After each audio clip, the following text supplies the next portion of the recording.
Greg, two teams that are among the most athletic in the NBA. And I don't know if it'll be a track meet, but it will be an up-tempo game. And that's the only way these teams know how to play. Here's the starting group for the Cleveland Cavaliers. The big men on the floor for them, Mobley and Allen. Mitchell is out there with LeVert, and it's Okoro in at the small forward position. Now, here's Suggs. Shot clock at 3. There's Wagner with the 3. Mobley with the rebound. And so it's Mobley now who brings it up for Cleveland. Here's Mitchell. And that one drops for him. Mitchell's got the first points up on the board for the Cavs. And the first of many to come. Explosive offensive talent on both sides. And that's the story of the league right now. Most any team can beat any other team on any given night. This is his first free throw of the game. And as for last season, he was a 74% shooter at the line. Greg, here he is, the first overall pick of the 2022 draft, Paolo Banchero. And the top pick because he's a 6'10" playmaker. Banchero has a tremendous feel for the game, great vision, passing it, and endless potential offensively. Count that bucket. Cole Anthony is unafraid to take on anybody willing to finish through contact. Yes, sir. Mobley sets the pick for Mitchell to the middle. And there's Mobley, and that's good on the assist by Mitchell. And once he got to the 10, I think he was surprised to find himself that wide open. I think defensively, that is not the way you want to start. Giving up high percentage looks, that doesn't typically end well. LeVert against Wagner. And he goes in for the dunk. Karis LeVert, great confidence in his ability to get off the dribble drive and make things happen. Anthony with the bucket. Good way to start this game. You want to get him rolling as early as possible. He's a guy who, if he gets hot, he can carry your offense for long stretches. Now, here's Mitchell. Score the basket, his second of 2 attempts. Really well done there. Just confident and composed, never in a hurry. Kicks it out to Banchero. Drives to the hoop. And finished off by Banchero. Boy, this guy is so much fun to watch. There's a level of physicality and toughness so ferocious as Paolo on the drive. Mitchell against Banchero. Mitchell feeling it out a bit. Mobley a screen on Banchero. Oh, and the dunk by Mitchell. How high was Donovan Mitchell? How pretty was that dunk? My goodness. Pass to Wagner. Now Isaac. Isaac with a screen for Suggs. Goes back up. And it's laid in by Isaac. And really, it's been a major aspect of their offense in the early stages here. Their success working the ball inside and getting points from close range. And Greg, you talk about rim protection. Cleveland can really shut down the lane, can't they? Yeah, I mean, they have the personnel to do it. Big front court and quick guards who can keep ball handlers in front of him. And he's going to get whistled for that foul, G. That was intentional, but not exactly logical. How about pointless to foul there? I mean, I don't know where his head is, but it's not in the game. Now here's Allen. LeVert in the corner. And stolen by Wagner. You know, anticipation is a huge part of defense, and he played it perfectly right there. Attacking in transition, the most consistent way to generate easy looks. The very definition of quality transition offense. If it can end at the cup, it's exactly where you want it. Here's Mitchell. 6 points for him. And the great shooters know when they've got enough opening to go for the 3. I didn't think it was a bad choice on that possession. Now, here's Wagner. They lead by 4.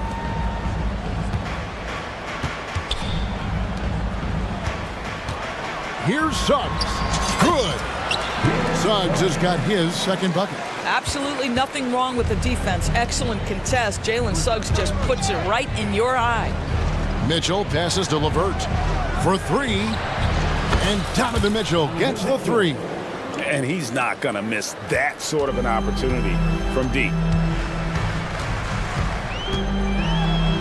Mitchell against Anthony. And yes, it's good. Anthony's got 6. I love it when guards are willing to get on the inside and go ahead and make plays. Cole Anthony, a scorer by nature. Now, here's Mitchell. 9 points in the game so far. Poked loose. Magic leading by 5. Now Anthony.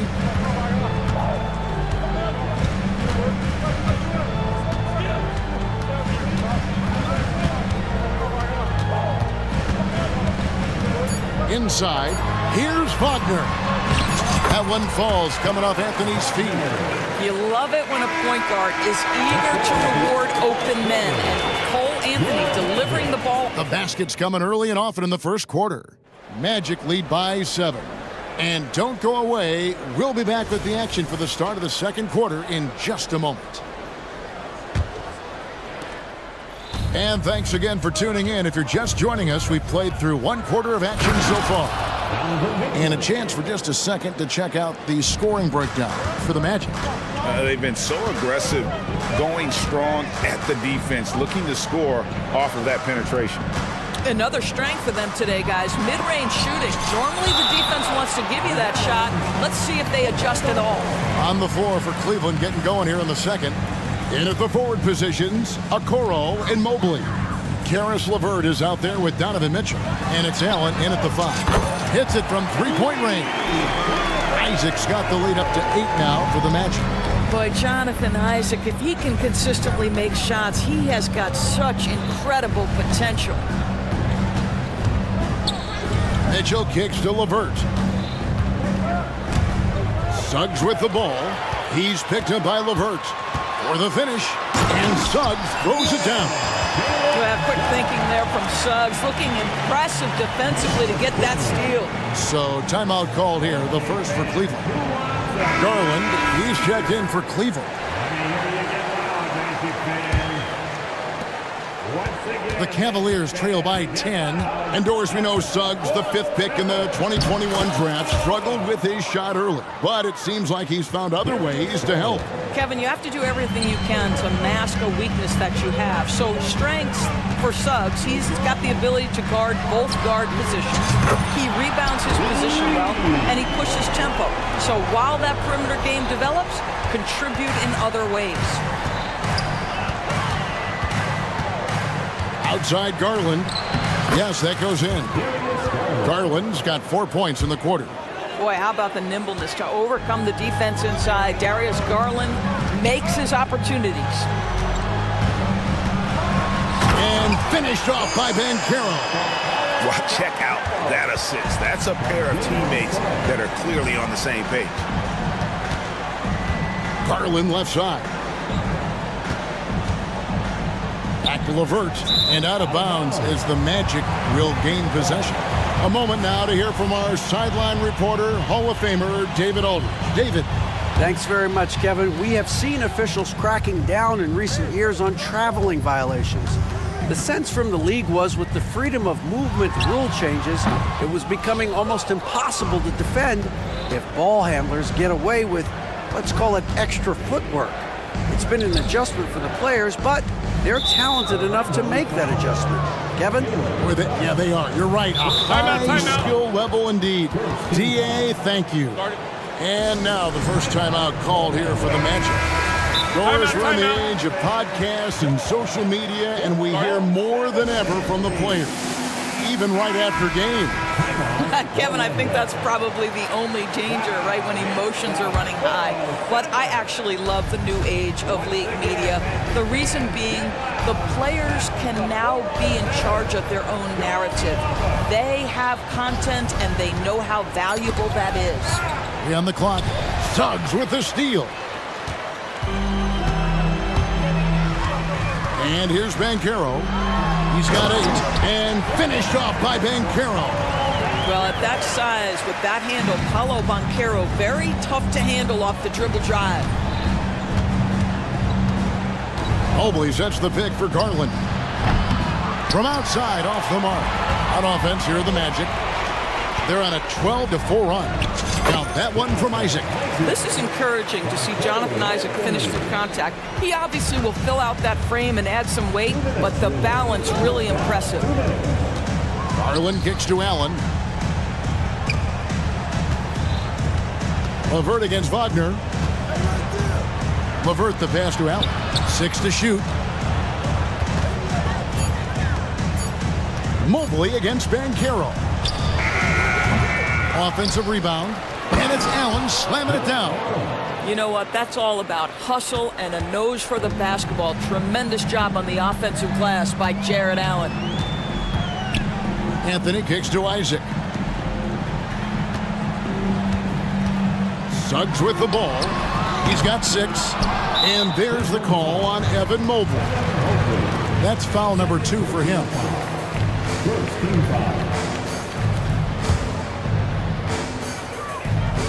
Isaac outside.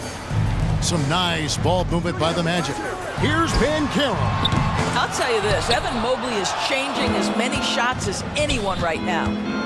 And here's Garland for 3. Banchero grabs the board. On offense, here are the Magic. They're on a 14-6 run. Here's Anthony. Rebounded by Allen. Allen's got his 5th rebound right now in the game. Up top, Garland. He's defended by Wagner. Allen kicks to Garland. Back to Allen. And then Allen slams it in. Darius Garland playing the role of ball distributor to perfection. Pretty pass. Garland against Anthony. To the inside, Isaac. And Isaac throws it down. And I've been impressed with the unselfishness, but also getting guys the ball where they can do something with it. And he has shown a terrific feel for how the defense is playing him and then taking advantage of that. Listen, he hits that shot on a regular basis. Give credit to the offense for getting him a clean look. Anthony against Garland. Outside Anthony. Here's Suggs. And the last second attempt doesn't fall. And so it's the Orlando Magic holding on to an 11-point cushion as we get ready to take a break. They're playing a bruising game inside, and it's working for them. Don't go anywhere. We'll be right back.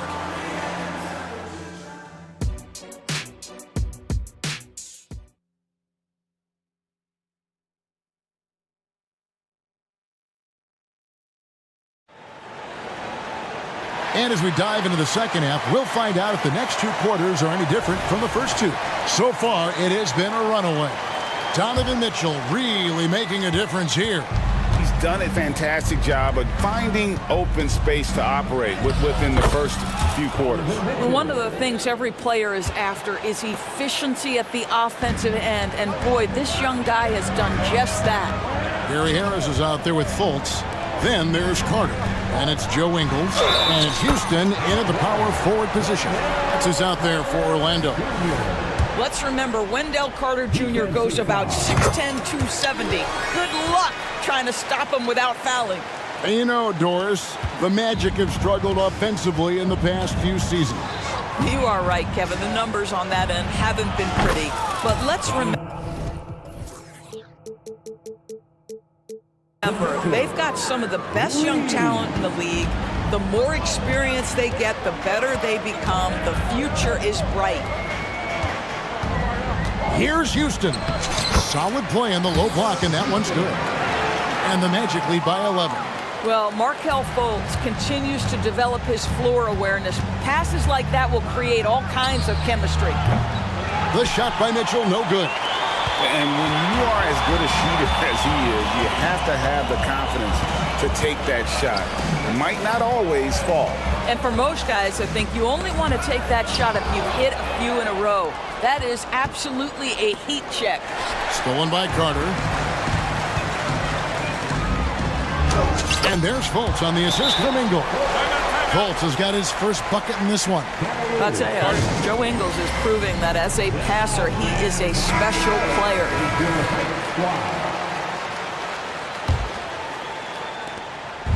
And it's Mitchell with the ball for the Cavaliers, trailing by 13. 90 seconds now into the second half. The Cavaliers again can't hit. Magic have gone 3 of 3 from the field since halftime. Houston's shot is off. The defense ready for him on that possession. They had to be, because he is so strong in the paint. And let's head over to the sideline and catch up with David Aldridge. Thank you, Kevin. The NBA has a three-pronged approach to globalization. One is hosting games on foreign soil. 2, teach youngsters to play through academies and camps. And 3, make broadcasts more accessible via television and the web. The returns? 15% growth year over year for the last decade. And an opportunity, in time, to maybe be the biggest sport on earth. Kevin? Those are big plans. Out of competition, but I love the way they think. D.A., thanks. Big miscommunication on defense. He recognizes it and quickly takes advantage. And that's typical of this guy. He's always reading the situation, reacting quickly, and capitalizing. You know, what, if anything, is left to be said about Donovan Mitchell's stunning 71-point game Doris in 2023? You know what, Kevin? I think we can lose the fact that he also had 11 assists.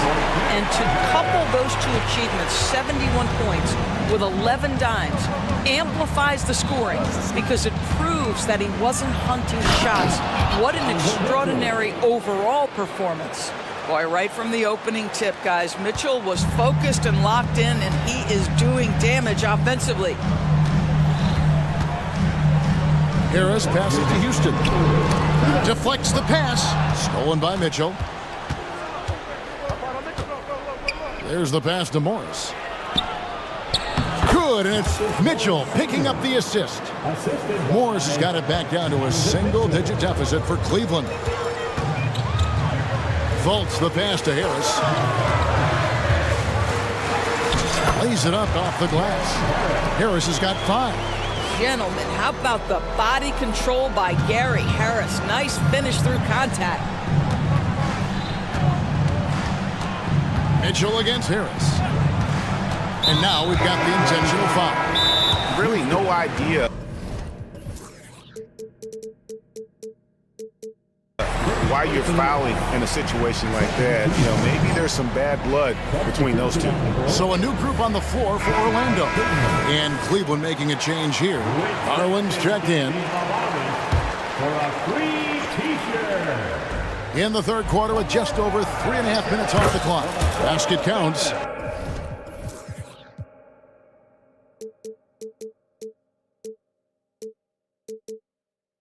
He's got 8. I like the toughness required on that finish by Darius Garland. Boy, oh boy, that was nice. The willingness to mix it up on the interior, so important. Wagner kicks to Suggs. Kicks it out to Banchero. And again, it's the Magic from deep. Unwilling to let up, even for a moment. That's his killer instinct, just fanning the flame.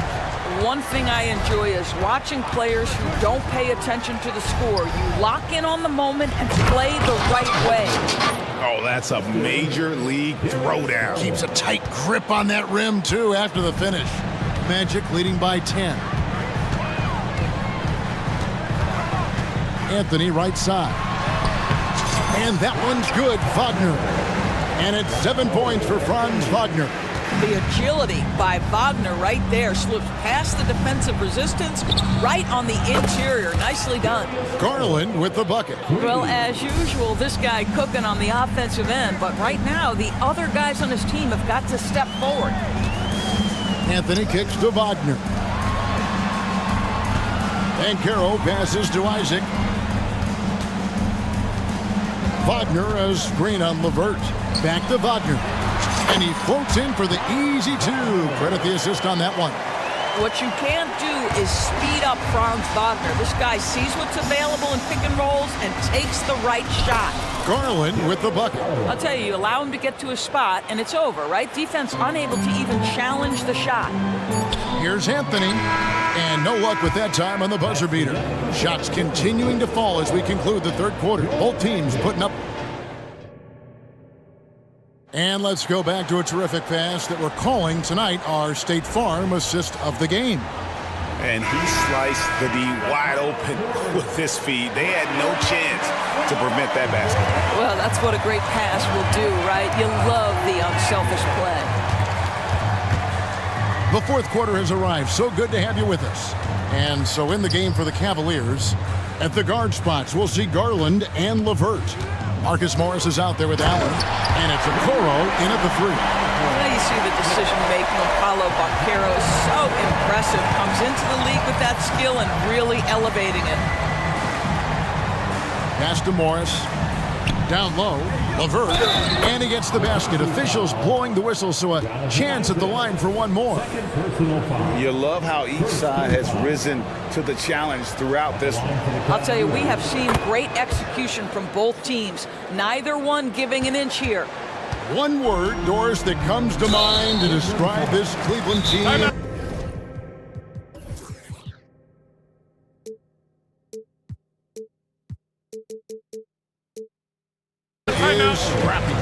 Kevin, it's the perfect descriptor because you love how hard and how together this group plays. And to me, that represents their culture. Donovan Mitchell's checked in for Garland.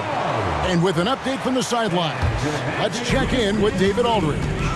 Hey, Kevin, thanks. During that last break, I listened in to J.B. Bickerstaff's huddle. Told his guys, I need you all to come together right now on both ends.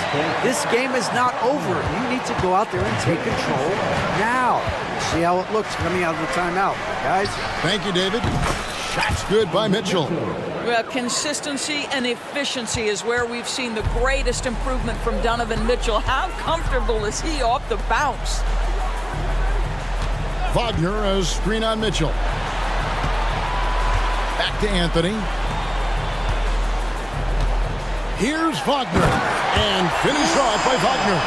It is always so fun to watch a guy with a well-rounded offensive game heat up. Mr. Franz Wagner, welcome to the party. Anthony against Mitchell.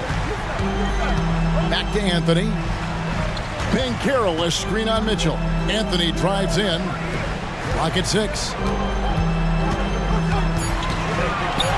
Now, here's Suggs. Not a lot of room. The Cavaliers trail by 9. Timeout called the Cavaliers. Well, it's been an express lane to the rim. Coach can't be happy about that. Well, poor rotations, poor communication. There's a lot to figure out right now. LeVert from outside. Bangs home the trifecta. LeVert's got 6 in the quarter. Boy, the confidence level you can see in Karis LeVert to catch and shoot. It hits his fingertips and he's ready to roll. Suggs in the corner. Wagner with a screen for Suggs. Count it, good. Well, use the pick and going right to the cup. I love the aggressiveness. And so LeVert will bring it up for Cleveland. 8-point game. The shot by Mitchell, no good. There's some defense for you. For someone who's as good at shooting the three ball as he is, you need a defender who's equally good at guarding against him. Ooh, that's on the defense there. Ideal positioning for Franz Wagner to throw it down. Mitchell finds Allen. Screen by Allen.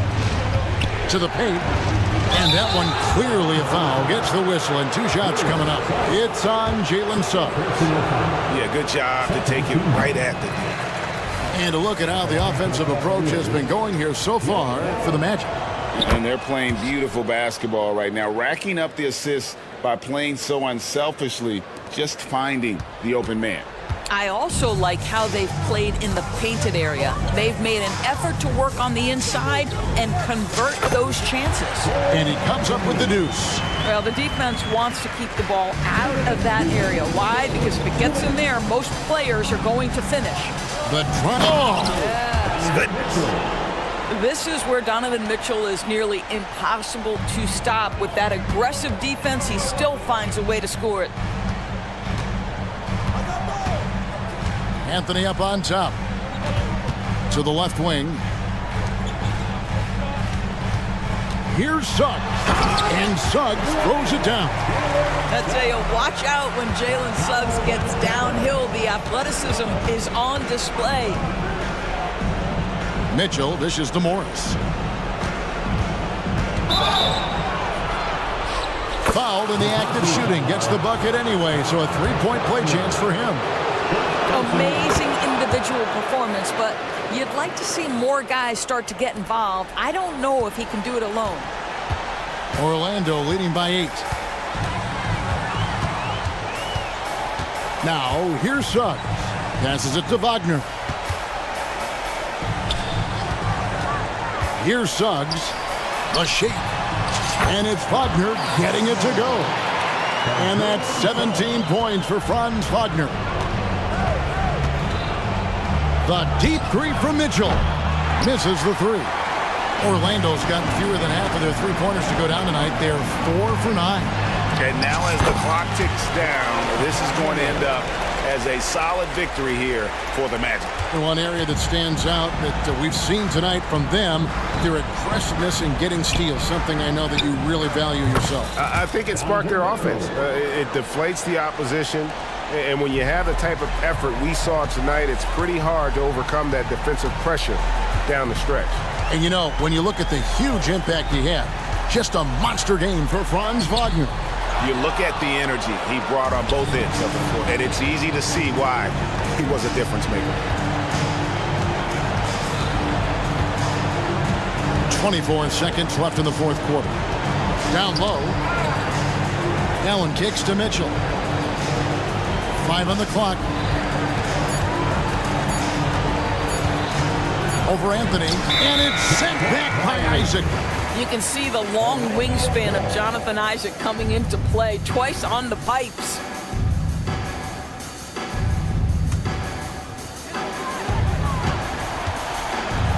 Now Anthony to the middle. Here's Wagner. Drops it in.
Guard matchup we have tonight.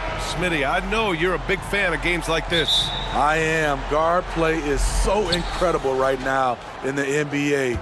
Both of these teams are loaded in the backcourt. I expect them to trade punches back and forth. And the Oklahoma City starting five. Gilgeous-Alexander runs the point with Dort at the 2. Gordon Hayward is out there with Holmgren. And it's Williams in at the 3. Now here's George. Here's Tucker. It's good. Set up beautifully by George. That is where P.J. Tucker makes his money, the corner. He is so comfortable there. Here's Gilgeous-Alexander, and the foul is called. He missed it, so he's got a couple of free throws coming his way. And Grant, when you scan the OKC roster, you see length at every position. Yeah, it's definitely their philosophy, BA. We're seeing a number of franchises going that route.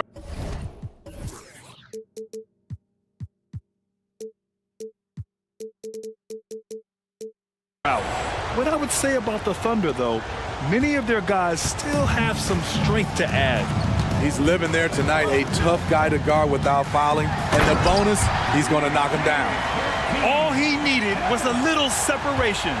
So effective. Boy, cleared the path, put him in position for a prime-time dunk.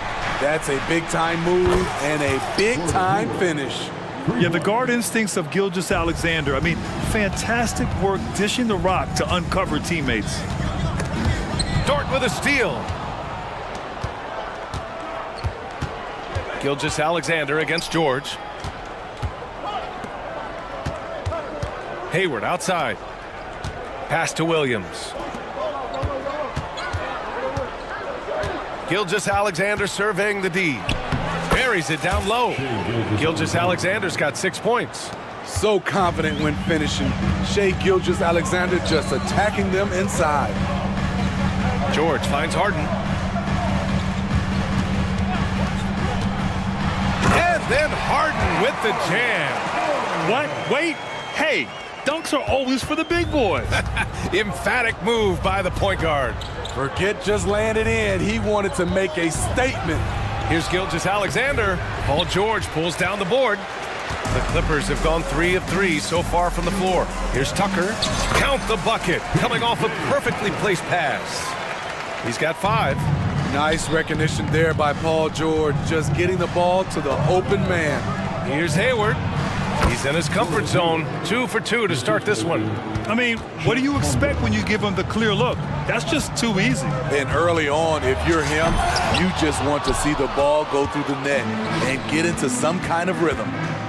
Now here's Dort. Williams on the wing. Just over 2.5 minutes played here in the first. And the big finish by Holmgren. And before he even leaves the floor, Holmgren has the ball at rim level. And George with the jam. When you're trying to stop a guy like this, you have to match his intensity level. You know, over his career, Paul George has racked up more than his fair share of accolades, Grant. Well, he's a fixture at All-Star Weekend, that's for sure. Now, he's made the All-Defensive team more than a few times. He's had an outstanding career. Don't sleep on Gordon Hayward. Put that one on the highlight reel. George passes to Leonard. Now here's Tucker. A deep 3. Williams grabs the board. We all know he's a good shooter, but from that distance, I don't think so. You know, we're seeing players move further and further back to create space, but that does make it a tougher shot. Well, at least the D was going for it, but he got to the ball just a moment late. And it's Powell with the ball for the LA Clippers. They trail by 6. George with it, and it's Dort picking him up. Oh, and there's the whistle on, and they want a second opinion on that call. The signal for the coach's challenge has been made. First team foul. People were worried that this would slow the action down, but with so many close calls in every game, the NBA was smart to... The previous play is under review. This does for a coach is let his players know he's got their back. If they're adamant that the call was wrong, he'll back them up and make the refs take another look.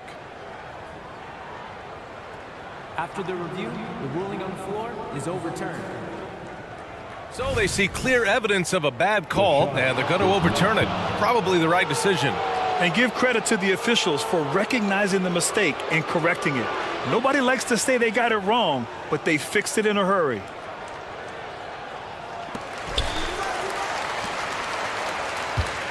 And here in the first quarter, a little over 3.5 minutes played. Williams a screen on George. Steps back. George against Gilgeous-Alexander. Clock at 6. And slam dunk by Gilgeous-Alexander. Yeah, a defense has to be very aware of Gilgeous-Alexander's attack mindset. He wants to get to the rim and do maximum damage. Tough break for the defense. I mean, he took the hit, but he didn't get the call.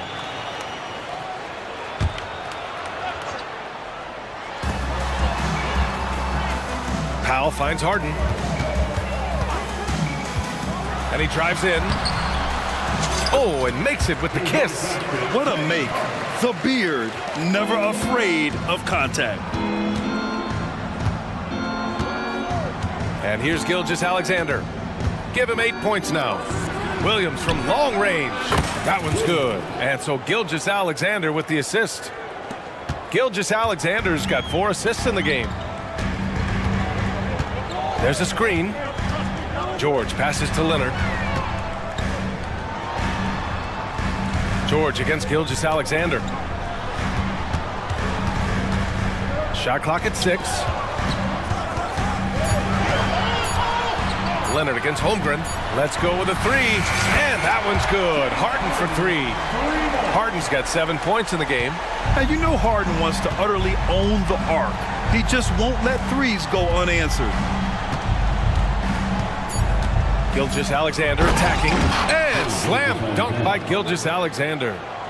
Attacking the rim with power. Tremendous finish. Time called here. Los Angeles decides to talk it over.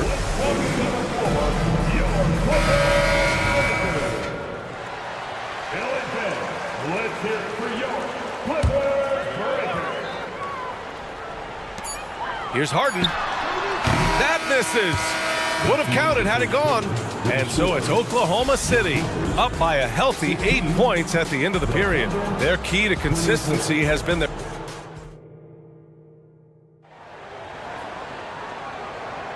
If you're just joining us, we played through 1 quarter in this one. Let's get a quick check of the scoring breakdown here for Oklahoma City. For me, they made a point to attack inside early in the game, and it's paid off for them. A lot of solid looks in the paint. You also have to commend them for their fearless attitude offensively. They've been productive when driving to the basket. On the floor for Oklahoma City, getting going in the second. Gilgeous-Alexander runs the point with Dort at the 2. Holmgren is out there with Gordon Hayward. And it's Williams in at the small forward position. For 3, George connects from downtown. He's got 7. Smitty, let me ask you. You think the NBA's gotten less physical in recent years? It has, B.A. It makes sense. The game's called tighter. They want more flow. A hard foul now could be a flagrant, so guys have to play careful. Here's George. Out to Leonard. Tucker with a screen on Holmgren. Here's Leonard. Aggressive move by Kawhi. Right to the rim. On his drives, Kawhi can be just devastating, completely overwhelming the D. Pass to Dort. Launches a 3. Hits the trifecta. So Dort's got 5. Woo! He got a clean look, and he makes the defense pay for disrespecting him. And from the sideline, let's catch up with Allie. Brian, with PG and Kawhi, the Clippers feel they have the talent to win it all. George said, quote, both of us internally had a promise to bring a championship here. This core has been here for years now, and when you look at the teams that win and are very successful, it's the teams that have been together, gel and connect. Brian? Yeah, that's the right philosophy there. All about health. Thanks, Allie. Mid-range game comes easily for SGA, just a matter of control for him. And now we've got an intentional foul. I mean, I'm just not sure what he was thinking right there. I mean, he needs to get his head in the game. Now a timeout called by Oklahoma City. Looking back to last season, Smitty, the Clippers were as busy as anyone at the trade deadline. Well, they came into the season with high hopes, BA, but midway through, they saw the changes had to be made. It didn't translate to playoff success, but they gave it a shot. We're about a minute and a half into the second quarter now. Pass to Leonard. And Leonard powers it down. Not many people can make the dunk look so smooth as Kawhi Leonard. Gilgeous-Alexander on the wing. George defending. Williams on the wing. Over Tucker. And again, it's Oklahoma City. Terrific play. This is why you run your offense through him and live with the results. Up top, Harden. He's covered by Holmgren. Outside for Harden. Pass to George. 5 to shoot. Back to Harden. Takes a 3. Yes, and it's George picking up the assist. George has got his 4th assist in this one. He's never shy to let it go from three-point range. Harden wants to make the D's job as tough as possible. Hayward outside. Outside, Gilgeous-Alexander. Shoots over George. No good off the back of the rim. The defense is right there. Quality contest, and they threw him off his rhythm. Nails the baby hook. And now it's just a 2-point Oklahoma City lead. The strength of Paul George, able to brush off all. Did you see that? I saw it. Wow. And he saw it. Oh, man. He got fancy with that finish. He may be trying to provide the spark they need to break this one open. For 3, George. Dort against Harden. Takes it inside. No luck on that one. Some solid defense from Williams. Gilgeous-Alexander passes to Hayward. Williams against Harden. And it's Williams off the drive. And coach doesn't like the call at all. He's opting to use his challenge. He wants the officials to look at the replay. And even with the coach's challenge in place, we've seen so many of these personal foul calls still disputed. The previous play is under review. Be a gray area in a lot of these calls, but at least we have the option to take a second look so the officials can be sure they get it right. After review, the ruling on the floor stands. And they've made their decision. The call will stand. And as much as it hurts to lose a challenge, I think coach would challenge that call again if he could. He really disagreed with the foul, and he's still peeved.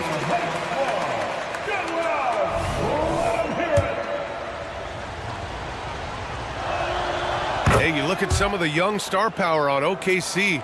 Grant, they haven't had that since the Kevin Durant years. Oh, BA, I mean, those KD teams were built through the draft. So no matter where they're picking, the Thunder seem to uncover gems. Wow, I mean, the 7'6" wingspan coming in handy. Holmgren loves swatting away shots just like this. Here's George. Great D that time from Holmgren. That's going up against a defense that knows your tendencies. Gilgeous-Alexander against George. Outside, Gilgeous-Alexander. Pass to Holmgren. Tucker brings a double team. Gilgeous-Alexander, a good look. And the 17-footer goes down. Gilgeous-Alexander's got 14 points for the game. And there's the whistle. That'll belong to Shai Gilgeous-Alexander. That'll be a second foul of the game.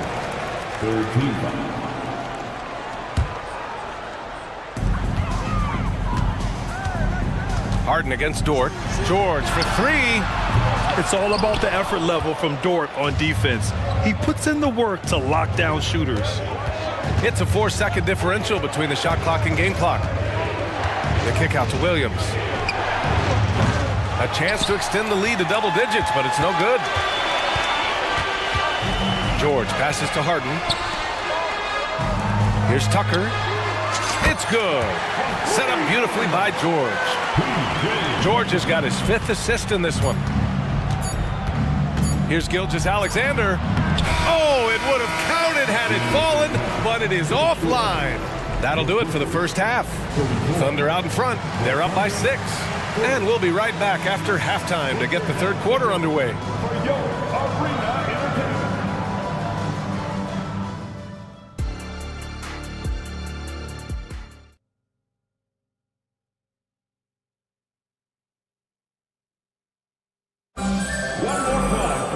And we're halfway through this one. Plenty of basketball left in a game that's been a fairly even one. You know, Shai Gilgeous-Alexander has been exceptional here, guys. Hey, we didn't expect this. Not normally a big-time assist maker. He's done a great job moving the ball.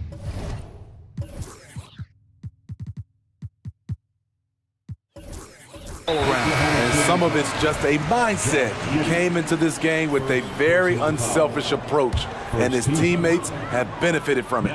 Westbrook and George manning the backcourt. Norman Powell out there with P.J. Tucker, and it's Leonard in at the 5. That's the group starting the second half for Ty Lue. And it's time to take another look at that powerful block. Amazing indeed. And getting stops like that only encourages them to keep attacking on the offensive end. Thunder with a lead. And Kawhi Leonard gets a whistle that time. That's foul number 2 for him. Second team foul.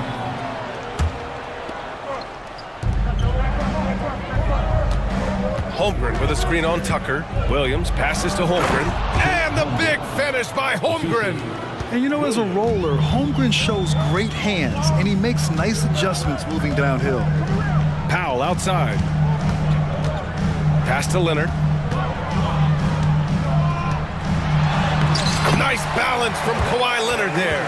Probably a play they drew up in the locker room at half. Listen, put the ball in the hands of your best scorers and let them go to work. Keep it simple. And for a guy who doesn't talk or emote much, Kawhi Leonard is a commanding presence. B.A., he reminds me a little of Tim Duncan. The way Leonard just puts his head down, goes to work, and leads by example. Knocks down the long J. When Paul George is on the court, the defense has to be aware of him on the perimeter. Giddey passes to Wallace. Now Holmgren.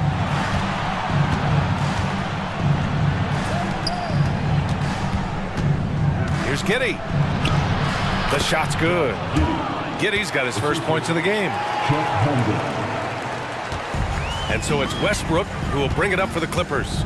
7-point differential. A chance here to catch up with Allie from the sideline. Well, Brian, in his 10th season in the league, Mason Plumlee started shooting left-handed. He said, quote, "It felt good changing, and the more I practice, it just shored up my decision. It's about the result, and I'm happy I made the change. I don't even question it, and that's where I like to be." Brian? Well, it's working for him, whatever he's doing. Allie, good stuff there. Thank you. And Russell Westbrook gets the whistle that time. That'll be a second foul of the game. Yeah, they've been pretty careless so far, racking up a number of fouls in very little time. James Harden, he's checked in for the Clippers.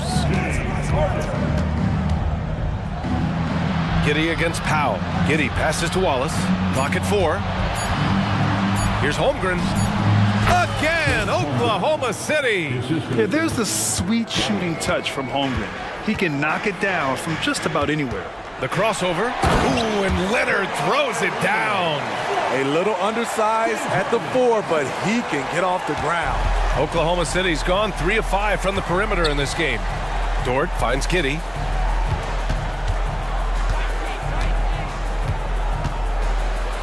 And that one good. And the Thunder lead by 7. Allowing any room to operate, you know he's going to be aggressive. Harden with it, and it's Giddey picking him up. Oh, got that bucket in no time at all. Tucker's got 11. Way out there for Tucker that time. Williams passes to Holmgren. Screen by Holmgren to the middle. And the big finish by Holmgren. Beautiful location on the pass as usual. Led his man perfectly.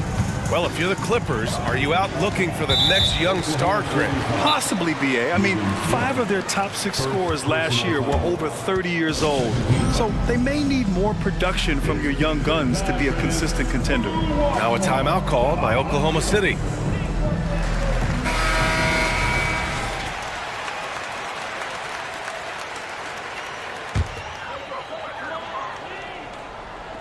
.151 left in the third. Leonard with a screen on Dort. Outside Harden. The Thunder with the rebound. Holmgren's got 5 rebounds in the game. Dort, the pass to Giddey. This one for 3. Drops in the 3. And now a 9-point Oklahoma City lead. Yeah, an amazing find. How about the patience from Dort? Waits for his man to get open and feeds him. Westbrook with it, and it's Giddey picking him up. Tucker with a screen on Dort. Harden misses. The Thunder have gone a perfect 7 for 7 and looking strong in this third quarter. Pass to Wallace. 59 seconds left in the third quarter. Pure from three-point range. Credit them for making the right halftime adjustments. What it was, they are getting better shots, which has gotten them into a rhythm, and they're knocking down everything. Check it out. Harden putting on a show, throwing down an acrobatic dunk. Now a timeout called by Oklahoma City.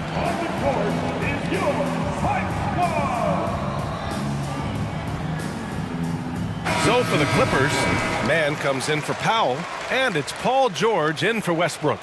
And Oklahoma City with a change here too. Shai Gilgeous-Alexander, he's checked in for Giddey. Here's Gilgeous-Alexander. And the big finish by Holmgren.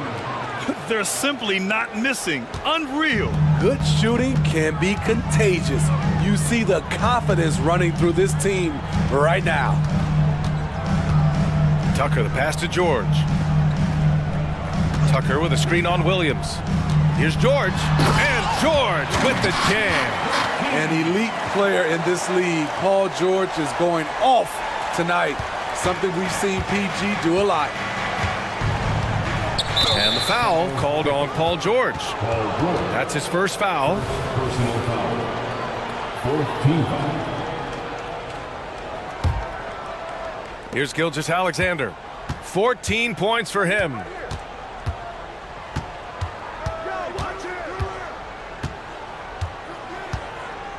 Williams a screen on George. Outside, Williams. And that comes off the assist by Gilgeous-Alexander. Williams has got 5 points now in the quarter. And just executing at a high level. I mean, taking what the defense allows and putting in the work. The reason why they stayed aggressive, and they have not let up this entire night. And at this point, I wouldn't expect them to. And so it's the Oklahoma City Thunder in a good situation, up by 13. All right, let's take a look at our assist of the game presented by State Farm. You know, I'm kind of stoked this was a choice because I love this pass. A remarkable find. He put his court vision on full display. Yeah, you also have the location of the pass. Puts it right where it needs to be, where his man can do something with it. And as we head into the fourth, we'll see if there's a comeback in the works or if it's more of the same for the first 3 quarters. And Oklahoma City, looking at who they've got, Gilgeous-Alexander runs the point with Dort at the 2. Then it's Chet Holmgren, and it's Wallace in at the 4 spot. Give him any kind of opening, and Kawhi Leonard will make you pay at the rack. Out to the wing. Dort outside. Williams on the wing. Checked by Tucker. And Williams gets the bucket on the assist from Dort. And the Thunder lead by 16. Gilgeous-Alexander against George. Slippery play by Paul George to get inside. He ends up right where he wanted to be for the shot. And so it's Gilgeous-Alexander with it. He brings it up for Oklahoma City. Williams on the wing. Gilgeous-Alexander against George. And that one's good. Gilgeous-Alexander. And trying to put the game away, he's been nails all evening. And he's doing it by getting to his spots and making big shots.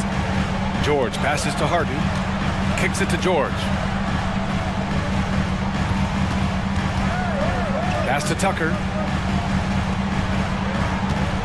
Just 5 to shoot. The Clippers got to hurry. Late clock here. Shot by Leonard, no good. And the shooter had very little space on that attempt. And you know, we always talk about this. Just changing the shot can be just as effective as blocking it, even though it's less spectacular. It's stolen by Leonard. We're about 2 minutes into the fourth here. Leonard with a screen on Dort. Harden with it. Now guarded by Holmgren. Harden the open look. Yes, and it's Leonard with the assist that time. I like to see Kawhi looking for his teammates, keeping the offense flowing. George against Gilgeous-Alexander. Dort outside. Inside. Outside for Gilgeous-Alexander. He's off on that one. And George with some nice D.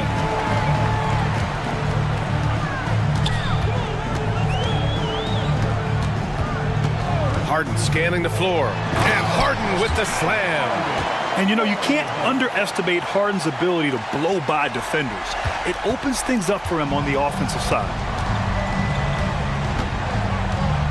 Gilgeous-Alexander attacking. And slam dunk by Gilgeous-Alexander. What? Wait. Hey, dunks are always for the big boys. Emphatic move by the point guard. Forget just landing in. He wanted to make a statement. And there's a whistle. That'll belong to Shai Gilgeous-Alexander. That's his third foul of the game. First team. We've got 1:48 left in the fourth quarter of this one. For three, George. Cash. He's 9 for 14 in the game. He's been so aggressive on offense, and with the results, you understand why. You know why? Success breeds confidence, and he's certainly been successful from there, time and time again. Dort finds Gilgeous-Alexander. 6 to shoot. Here's Holmgren. And that comes off the assist by Gilgeous-Alexander. Gilgeous-Alexander's got 9 assists in the game. Great passing. Harden against Dort. Tucker with a screen on Dort. To the inside. And Tucker gets it to go. Yeah, it's rare that one of the game's best scorers is also one of the best playmakers. Harden does it all at the offensive end. Both sides are simply waiting for the clock to make it official. This is going to end up in the books as a nice win for the Thunder. Loved how much they moved the ball out there tonight. Yeah, no one got left out. This was a real team effort. And one player just stole the show tonight, doing everything for his team. A monster night for Shai Gilgeous-Alexander. He ran things with precision, great command of the offense, putting his teammates in all the right spots. Harden, and then Harden with the jam. They're on a little run right now, but I'm wondering, where was this energy earlier? Well, the question becomes, are they playing that much better now, or has their opponent taken the rest of the night off? Dort against Harden. They set a pick. Here's Gilgeous-Alexander. Soft touch off the glass. This is what winning is all about. Playing your best when it matters most. It's called killer instinct. It's one thing to be close at the end. It's another to finish. Harden against Dort. Outside Harden. George, a screen on Dort. For three, Powell. Yep, it's good. Attacking the defense with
Points tonight. Not much scoring, Greg. Each of these teams are excellent defensively.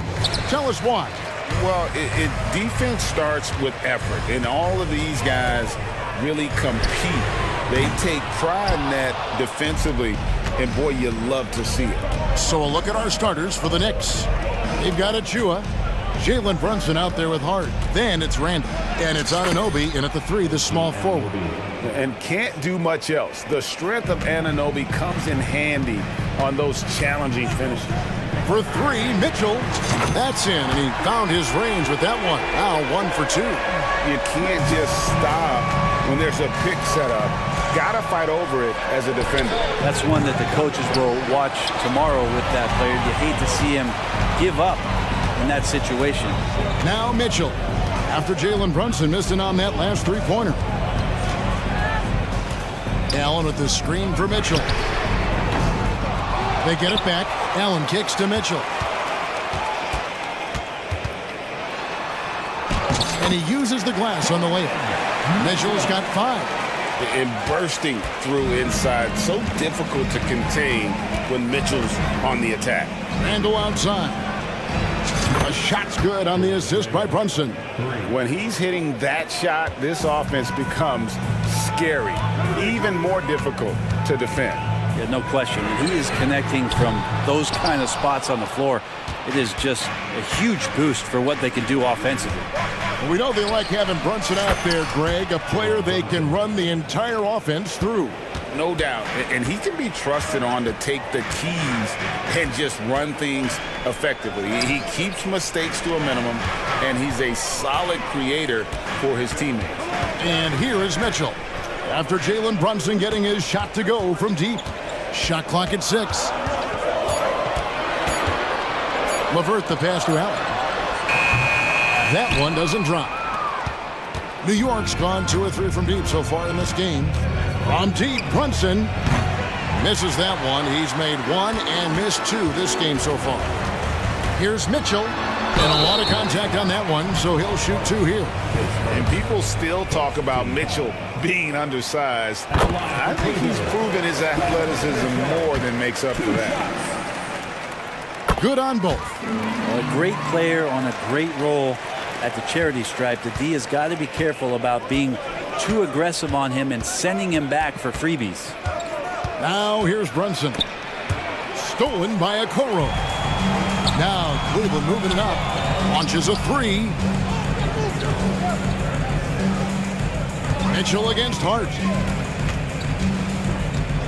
They set the pick. Mitchell kicks to Mobley. Here's Okoro. Cleveland needs to get a shot off here. Mobley dishes to Mitchell. That 3 off the mark.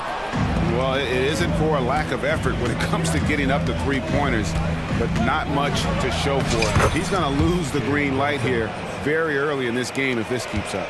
Something about Brunson on the drive. He's just so fiery with the ball. Nothing's going to get in his way. And it's Mitchell with the jam. Man, he sure can get off the floor. He's one of the best in the business, absolutely. Now here's Brunson. Defense right on him. Randall outside. Lets the 3 fly. Jared Allen grabs the miss. For Cleveland, they've gotten 3 of 8 shots to fall for them here in the first quarter. The deep 3 from Mitchell. Again, Mitchell missing. The Knicks with the lead. There's 1:17 left here in the first quarter. Really the right play defensively. If you can't block, force him to the line. The Knicks shooting their first free throws of the game. That's good from Anunoby.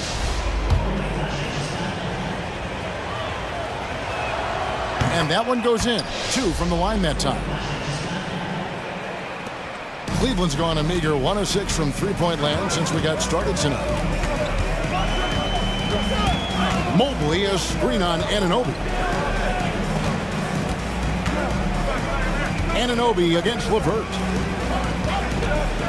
6 on the shot clock. And out of bounds as the Knicks gain possession.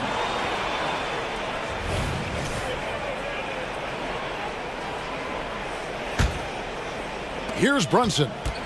He has 5. Pass to Achua. Now here's Brunson. Tight defense on him. Back to Achua. Sweet move. He takes it up and lays it in.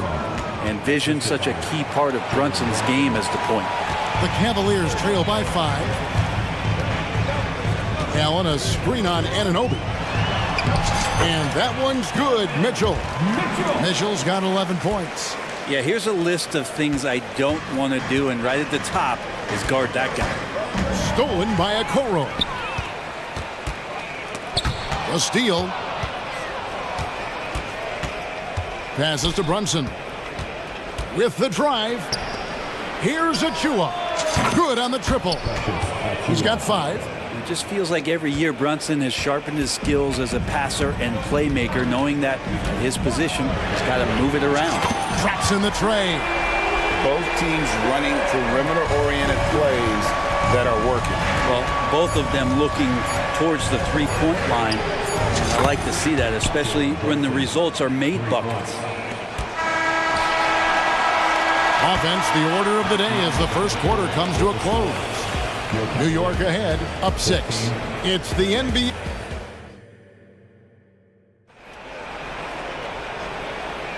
And if you're just joining us, we've played through one quarter in this one.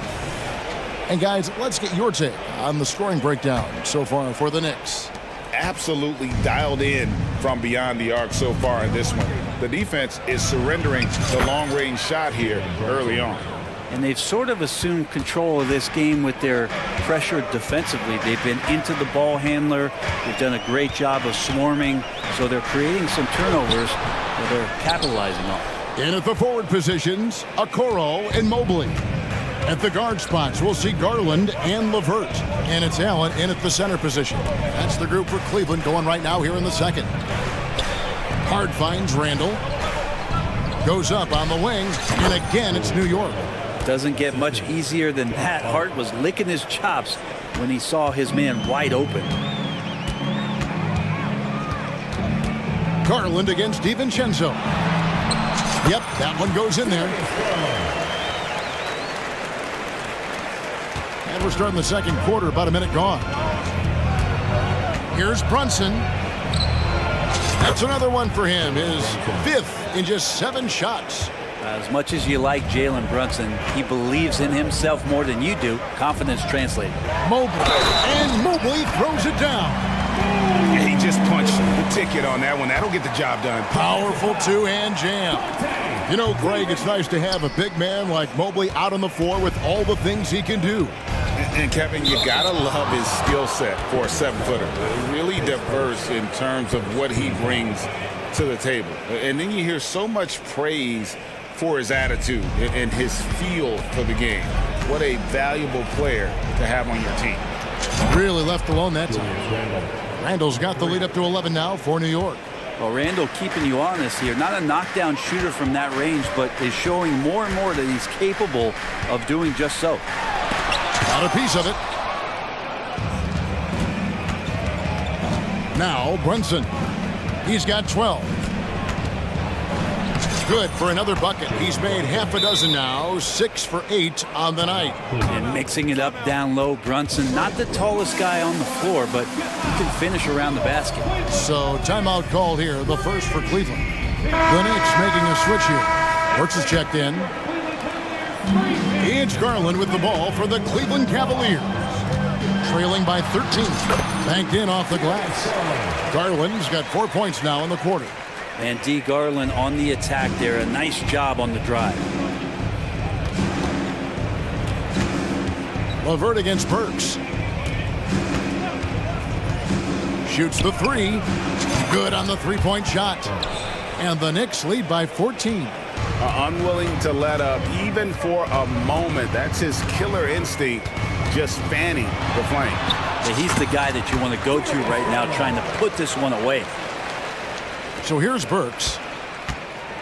We're just over 2.5 minutes into the second quarter.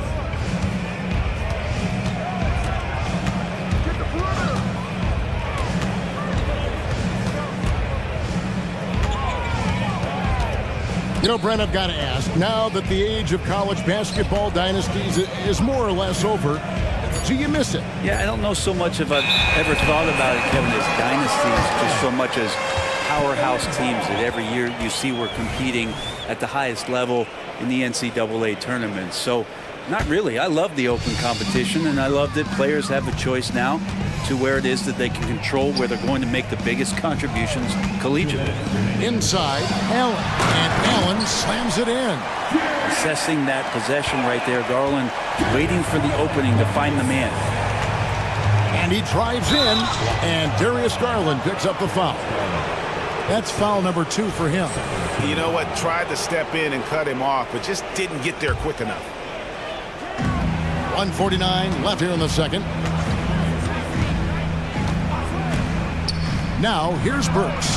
And another 3 for New York.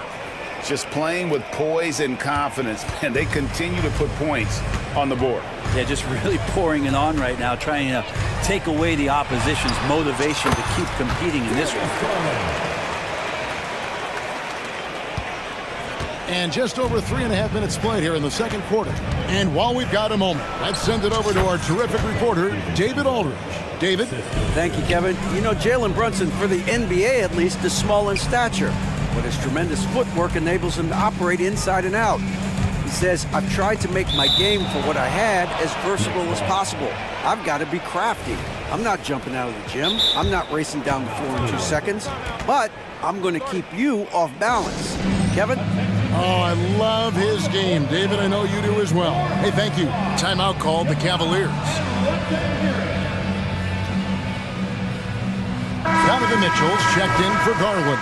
Hartenstein, he's checked in for New York. OG Anunoby comes in for Dante DiVincenzo. Here's Burks, driving to the basket. Not the kind of aggressive defense they need to cut into the lead. Yeah, you have to protect the rim, Greg, a little better. Good job to recognize the opportunity. That's just very solid offense. And slam dunk by Allen. The defense has got to bring a little bit more. Hitting Allen like that is not going to prevent him from scoring. Burks with it. He's picked up by LeVert. And the layup's good off the glass. Burks has got 10 points in the quarter. And Matador defense, that's one of the easiest shots he is ever going to see. Yeah, feels like Christmas right now, just gift wrapping points. Again, it's Donovan Mitchell with a huge night, one of the premier players in our league. There's a good screen. Burks for 3. Sinks the three-pointer. Burks has got 13 points. And I like the back and forth here, showing confidence from range. It seems like they're going to find out who can make the deepest threes. Right now, it's a shootout. Allen, that's good. Allen rolling with some force, or at least the force he can muster. He can be useful in the pick and roll. It's Randall with the drive. And the Knicks getting another bucket right there. Yeah, he's going to knock that down if you give it to him. Uncompetitive there defensively. The defense also looking defeated. The lack of hustle is driving the coaching staff a little bit batty right now. Thanks, David. And we'll be back shortly following halftime to get the third quarter underway.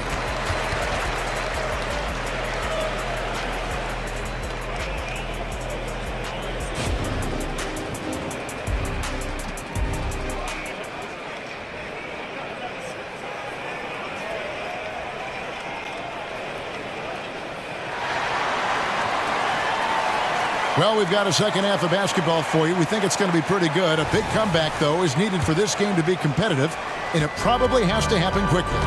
It's been one outstanding game from Donovan Mitchell. Yeah, and the bulk of his damage so far has come from the perimeter. A lot of threes early on. Yeah, he keeps tracking down those spots behind the three-point line and finding some open opportunities. Here's who Tom Thibodeau is starting the second half with. We've got Anunoby. Josh Hart out there with Jalen Brunson. And then there's Precious Achiuwa. And it's Randall in a power forward position. Pull-up jumper, such an essential part to Brunson's game. Mitchell wide open. And right away, they match it with a three-pointer of their own. Mitchell's got 22. Well, here's the problem. He's shooting the lights out, but they're still behind. They need another guy to step up. The pass to Okoro. Mitchell looking it over. It's stolen by Randall. Brunson with a clean look. And another three for New York. And guys, he's been a one-man air raid coming at them time and time again. Kind of like he's in his living room right now. He's found a comfort zone. Once he gets that, the defense knows they're in trouble. Kicks it out to Mitchell. Oh, drew the foul and almost hit the three-point bucket. But he'll go to the line to shoot three. It's easy to overplay your hand when you're defending Mitchell. And he sinks the second. And he nails the third. And it's the Knicks with the ball. At one point, they led by 16. Here's Brunson into the lane. Field goal number 9. He's 9 of 12 with that basket. Oh, great move there from Jalen Brunson. Flashy. Mitchell against Anunoby. Kicks it out to Allen. Allen with the screen for LeVert. Back to Allen. And it's Allen with the jam. An all-around threat. LeVert is skilled at sizing up defenses and exploiting them in that pick and roll. And here's Brunson outside. And the Knicks hit again from deep. So far, he's a can't-miss player. A superb scorer who plays to his strength.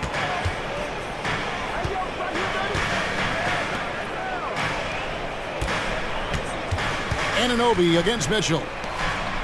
Here's Mobley, and Mobley throws it down. Oh, great pass by Mitchell. He can run your offense, slide over to the 2 as well, giving you some great backcourt versatility. Brunson, good. Well, him dominating the offensive end is what accounts for this lead. Just a very difficult guy to stop once he gets going. And the Cavaliers call time here.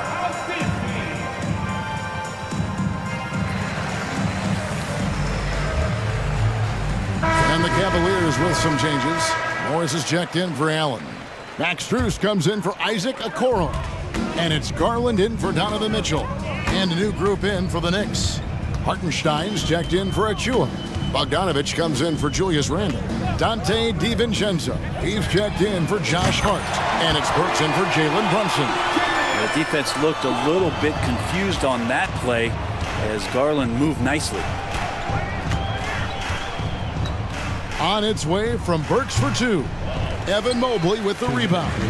Well, they shouldn't be giving that shot to anyone, but they certainly shouldn't be giving it to him. That's a big break for the defense.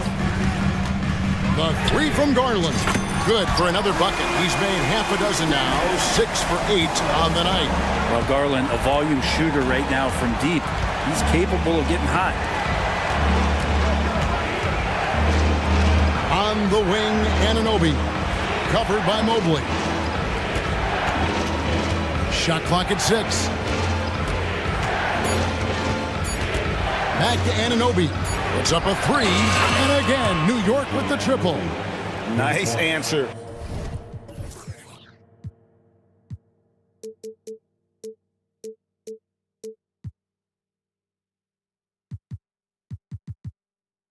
Back there, love to see the competitors.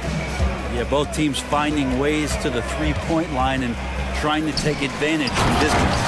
And Mobley throws it down. Sometimes it looks like for Garland the game comes a bit easy, whether making plays for himself or others. Driving the lane. And guys, he saw his chance to earn a little camera time there and took it. Rocking the rim with some major force. And typically he is not the major force in that regard, but good enough to punish a soft defense on that play. That's the kind of passing you want there. Work the ball around, keep it moving, try to get an assist on every bucket. And they've got to talk to each other on D there. Miscommunication, and now he's able to make a pay. And the Cavaliers call time here.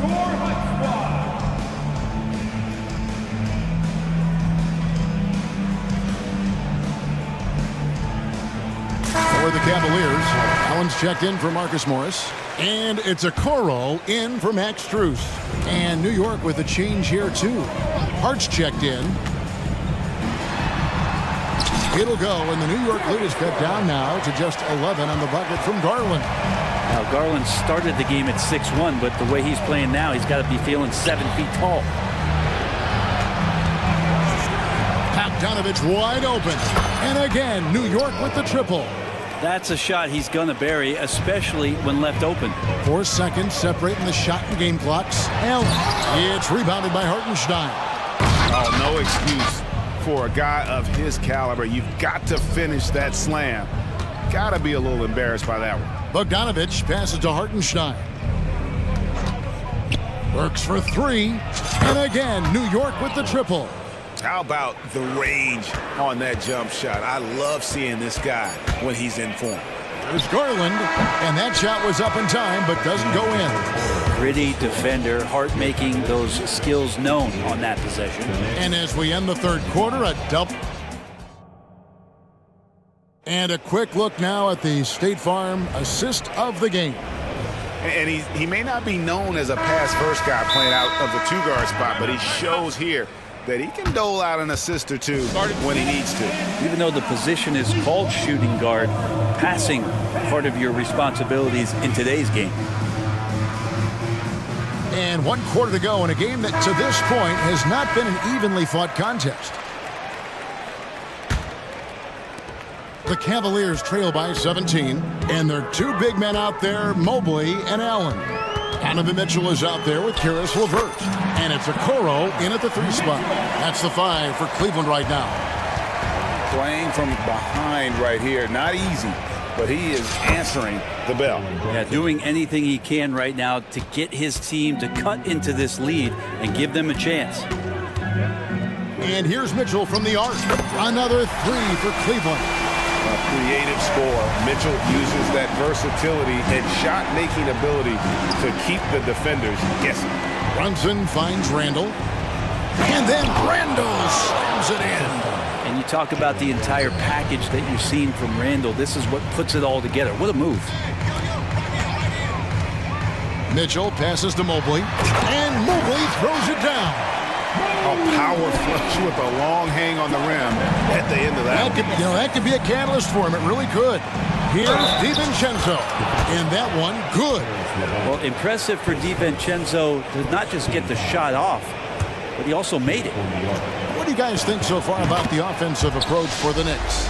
They've shown no let-up. Penetration, knife it inside. The defense has to tighten it up if they want to slow this team down. And it seemed like throughout this game, right after the jump ball, they've just been feeling it from distance, getting all the looks they want and continuing to take advantage of that three-point line. Mitchell against Anunoby. Fires from 18. Outside for Randall. Another shot. Mobley with the block. And it's out of bounds to New York. They'll retain possession.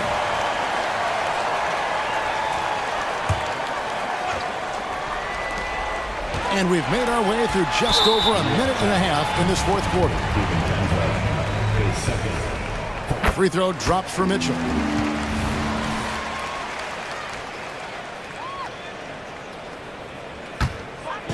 And so it's Mobley with it. He'll bring it up for Cleveland. It's a 14-point game. Mitchell against DiVincenzo. And Mobley throws it down. And the defense so concerned with Mitchell in the two-man game. That opens things up for others. Nice find. Achua finds Randall. Some nice passing by New York here. They set the screen. Here's Brunson, the 15-footer. Good. Brunson's got 17 points here in the second half. Clearly defensive miscue there. If there's not a body on him that's sitting at the mid-range, that's a defensive mistake. And that's the kind of lead pass we've come to expect from him. And it's Isaac Okoro with the foul. That is his first foul of the game. Just under 2.5 minutes gone here in the final quarter. And the wide open shot from DiVincenzo. And again, it's New York. Well, sometimes you run the two-man game, but nothing happens other than you having to make the play. Dante did it that time. Here's LeVert and the powerful one-handed slam. I mean, if the defender is going to play off like that, then you know what's going to happen. There are going to be points put on the board. And they pick up 2. Brunson's got 6 points in the quarter. Well, he's been doing it all night. Why not go back to him? Yeah, he's feeling it. Keep feeding him until he misses. Oh, and the dunk by Mitchell. A dynamic leaper with an impressive wingspan. Mitchell usually has some flashy dunks up his sleeve. And so they foul intentionally. Yeah, not sure what that was about. I mean, talk about a brain cramp. And here's Brunson. And another 3 for New York. Well, you got to respect Brunson if he's going to knock down threes like that. For 3, Mitchell. Another 3 for Cleveland. Both teams running perimeter-oriented plays that are working. Well, both of them looking towards the three-point line, and I like to see that, especially when the results are made buckets. On the wing, DiVincenzo. LeVert defending. DiVincenzo kicks to Brunson. Just 4 to shoot. Shoots over LeVert. And there are the Knicks with another bucket. That's a tough distance to master, but Brunson making that mid-ranger look good. To the inside. And slam dunk by Allen. What elevation. He's a smaller but still determined big man, and he likes mixing it up with his impressive vert. From deep, Brunson. And again, New York with the triple. And guys, what we saw here tonight is one side having everything going for them. Huge margin of victory for the Knicks. Tonight, they seem committed to the three-point shot. That was the bread and butter. Fortunately, they made enough of those, but sometimes it was quantity over quality. And we watched one guy all night long, guys, and looking at the stats just confirms what a dominant game he had. What a night tonight it was for Jalen Brunson. Just an outpouring of points from him. Nobody could do much to keep him from dropping it in. Harris LeVert, his second. Shooting for New York. That free throw, no good. At the line for 2. Good on the second free throw. There's 38 seconds left here in the fourth quarter. Allen, a screen on Anunoby. And it's Allen slamming it down. And that kind of bucket for Allen is just injecting energy into the team. One of the best offensive rebounders in the NBA. Mitchell against Brunson.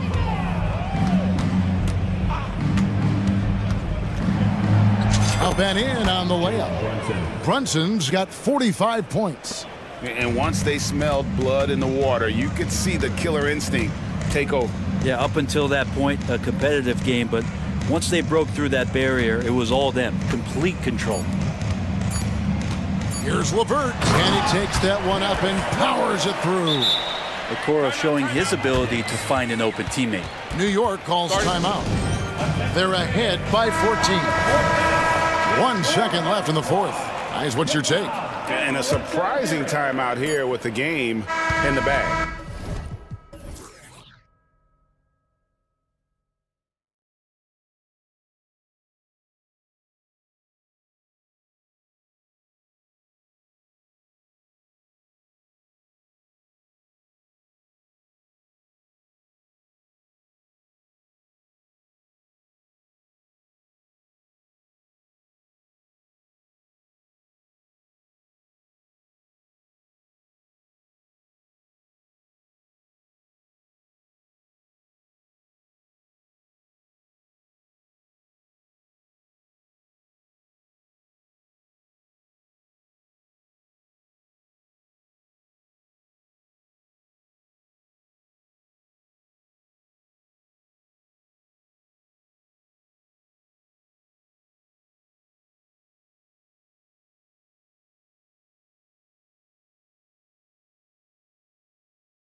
Alongside Clark Kellogg and Grant Hill. On the sidelines, Allie LaForce. A look at the opening lineup for the Orlando Magic. In the backcourt, it's Anthony and Suggs. Isaac and Wagner make up the forwards. And it's Ben Carroll in at the 5, roaming the paint. And for Oklahoma City, Gilgeous-Alexander runs the point with Dort at the 2. Then it's Chet Holmgren, and it's Williams in at the 3 spot. Grant, a look into the future of the NBA tonight. These are two of the brightest young teams in the league. You know, when it's all said and done, BA, these are squads that I expect to eventually play for titles. I mean, the talent is there. And of course, it's all about gaining experience and gelling as a team. And the shooter had very little space on that attempt. And guys, that's exactly the kind of high-impact defense they want to see out of him. Screen by Holmgren. To the paint. That one's good. And so Gilgeous-Alexander with the assist. Yeah, Holmgren meets some resistance there inside, but he stays strong and gets right through it. Down low. Here's Isaac. And the dunk by Isaac. Such confidence as a passer. He hits guys in stride and makes it look easy. Here's Wallace, defended by Wagner. Here's Holmgren, and the big finish by Holmgren. And before he even leaves the floor, Holmgren has the ball at rim level. Here's Wagner. Rejected by Holmgren. And it's out of bounds. Last touch by Holmgren. Here's Suggs. And the shot goes down.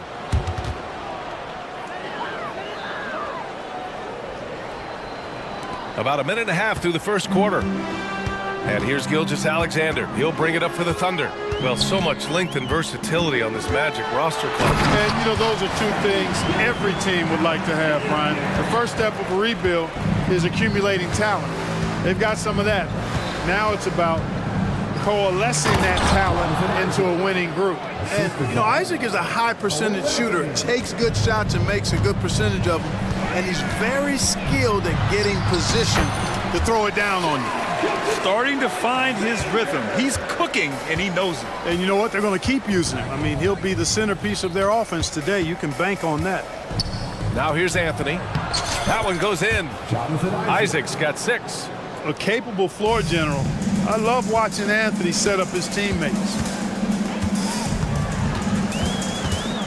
Gilgeous-Alexander against Isaac. Shoots. Hey, Gilgeous-Alexander again.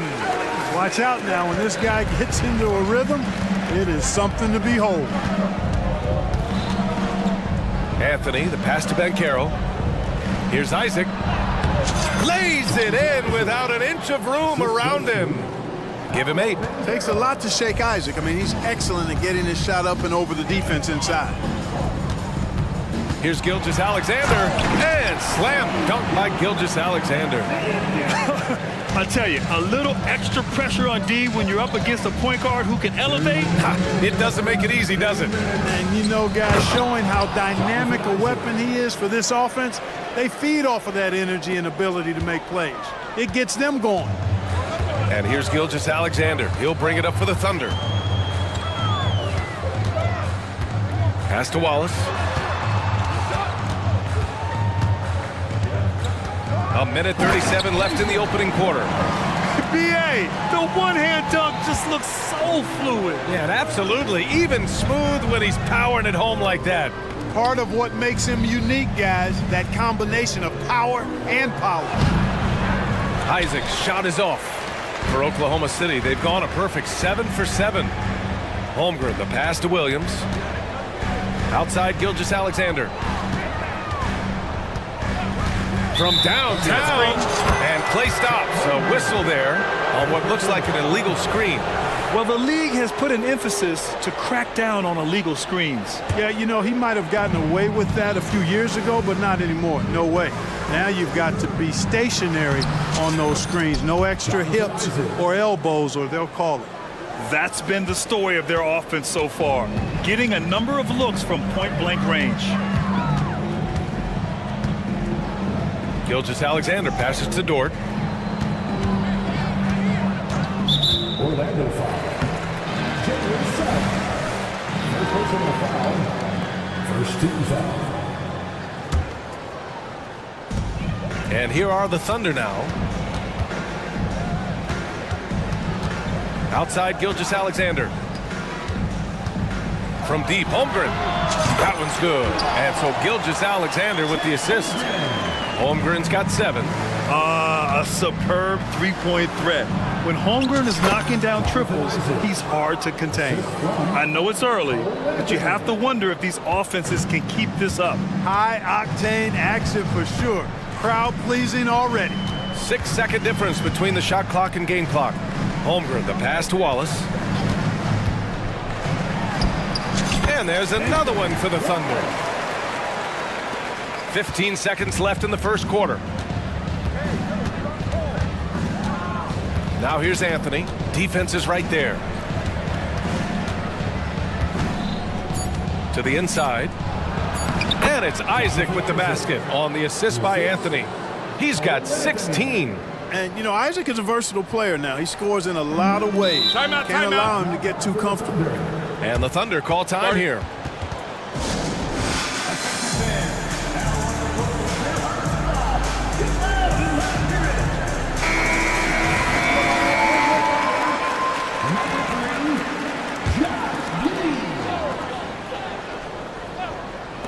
From deep, Holmgren. Oh, got it off in time, but it's no good. What a performance for Shai Gilgeous-Alexander. He has been the story for Oklahoma.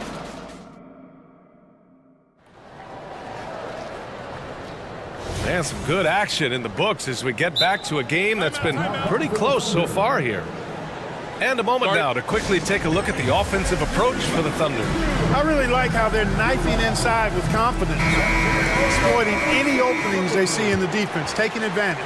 Another area they've excelled in is the points in the paint. They've been able to gouge the interior defense so far in this one.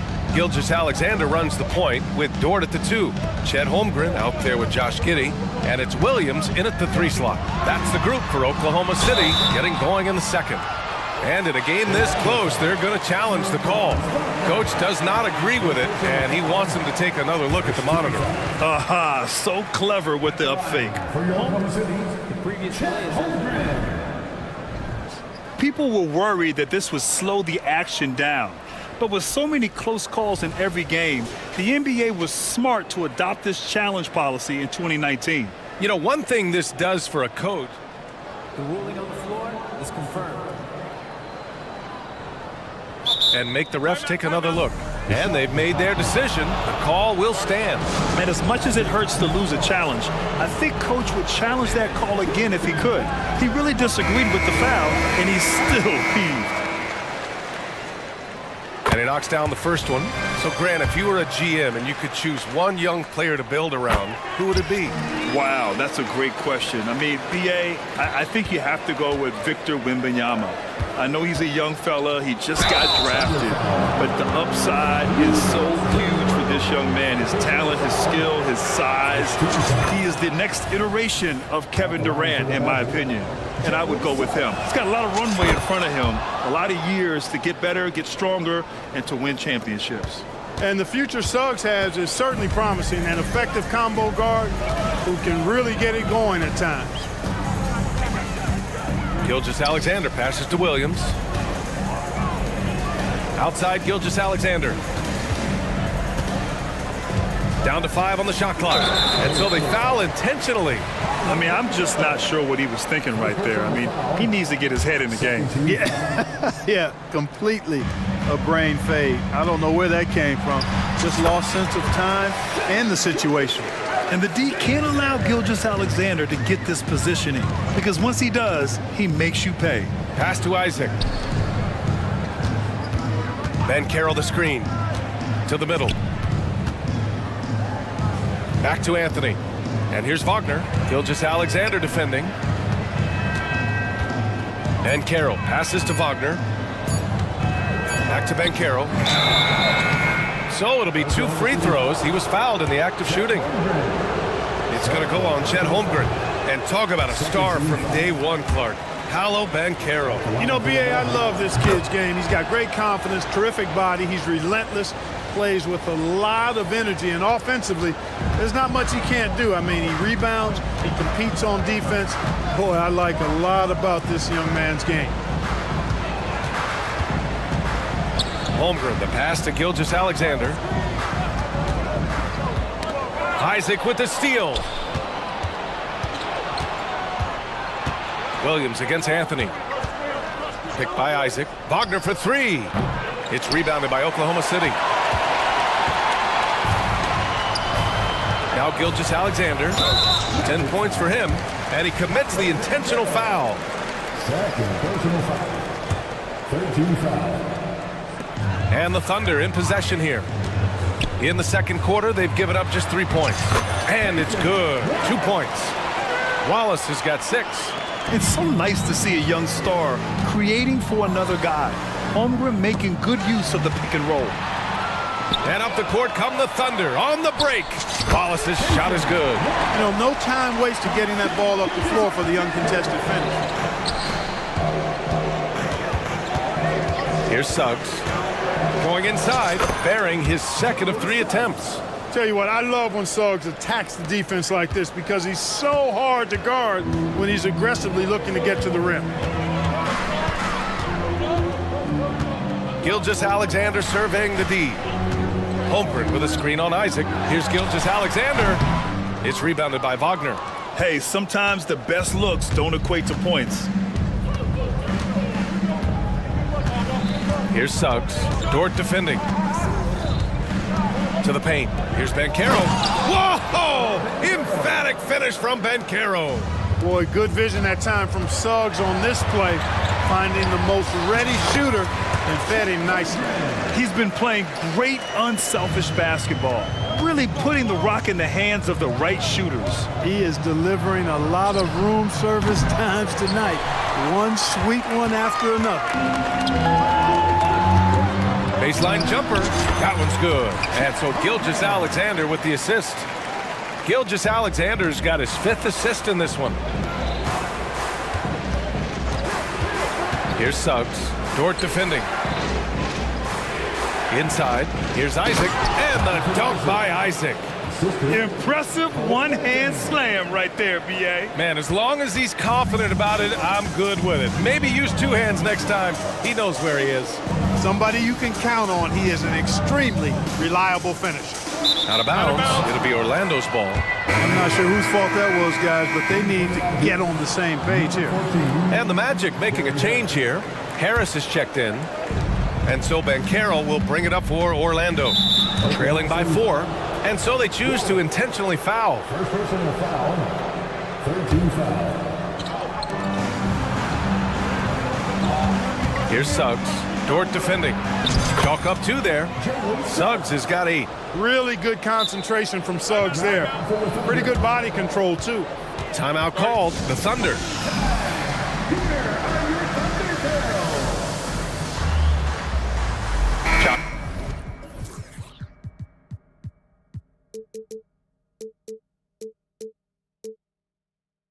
Giddy's checked in for Oklahoma City. The Thunder have gotten 5 of their first 6 attempts to fall in the second. 52 seconds left in the first half of this game. Count it. The Magic have gone 4 for 6 here in the second. And Carroll with a screen on Dort. The 3 from Suggs. No, sir. He's now 3 for 5 in this one. Yeah, no, he usually makes you pay from that range. And the foul called on Chet Holmgren. That's his 3rd foul of the game. A great job to establish position and square up. Excellent example of toughness and physicality on defense. Got his nose right in the middle of things and made a play. The ball distribution was there. I mean, outstanding work all the way around.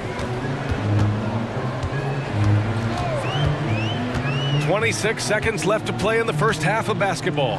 Outside Giddy. Wide open. And there's another one for the Thunder. Nice job to recognize the lack of D in that medium range area. Now here's Anthony. He's guarded closely.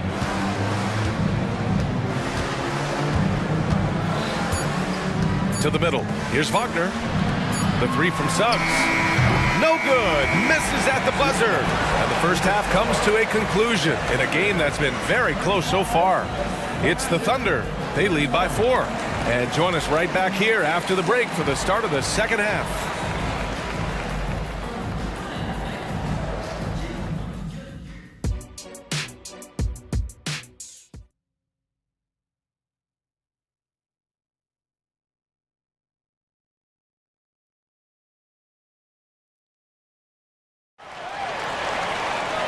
Second half of basketball is upon us, and we may be in for an exciting finish based on how close of a game we've seen so far. It's been quite a game for Jonathan Isaac. Through the first 2 quarters, he's been on fire. Explosive offensive performance. And you know what? I'll be interested to see just how much he's got left in the tank. That first half had to take a lot out of it. On the court for the Magic. In the backcourt, it's Anthony and Suggs. Wagner is out there with Paolo Banchero. And it's Harris in at the 3. Banchero passes to Suggs.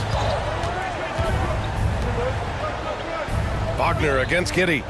To the paint. Here's Anthony. And Anthony slams it in. Wagner, he'll find the wide open teammate more often than not. Heady player. Thunder with a lead. You think of Wagner mostly for his offense, but Clark, he's a great defender as well. You know, B.A., he really is. He moves his feet well, both laterally and up and down. He's got great size at 6'10". He can step out and defend guards in the pick and roll. Very versatile defensively, and he's got a nice zeal in how he goes about it. Suggs, the pass to Banchero. Ooh, Banchero getting it done and tight. The offensive talent, the ingenuity, size, strength. Banchero has a full book bag, folks. Harris against Giddey. To the inside. Williams. And Williams punches it home. And, you know, we can't measure heart. I mean, he's not as big as the other power forwards, but his jumping ability and mindset is incredible. When it's this close, every bucket matters. You need good looks. And the Thunder call time here. Shai Gilgeous-Alexander, he's checked in for Giddey. Houston, he's checked in for Orlando. Isaac comes in for Harris. Just over 1.5 minutes have passed in the third quarter. Williams with it. Lays it up and banks it in. Williams has gotten 4 this quarter. Good, solid execution inside. That's exactly the look you want. And that's an intentional foul. Second personal foul. First team foul.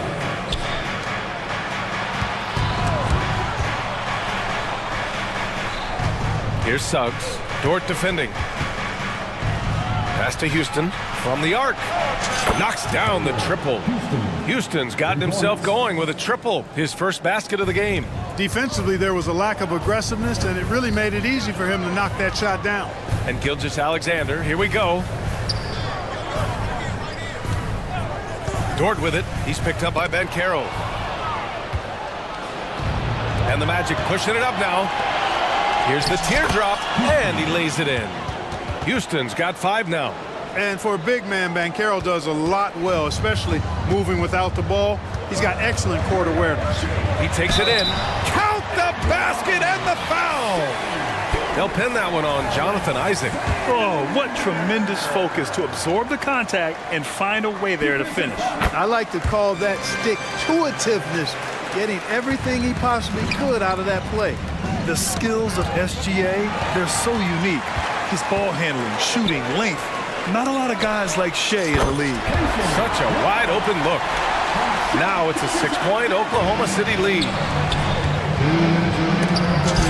Oh, it's blocked by Gilgeous-Alexander. Read the eyes of the ball handler, and Gilgeous-Alexander able to get a hand up in time. Here's Suggs. Uses the glass to finish the layup. 10 points for him. And Gilgeous-Alexander's got the ball here for Oklahoma City. 1:43 left to play in the third quarter of basketball.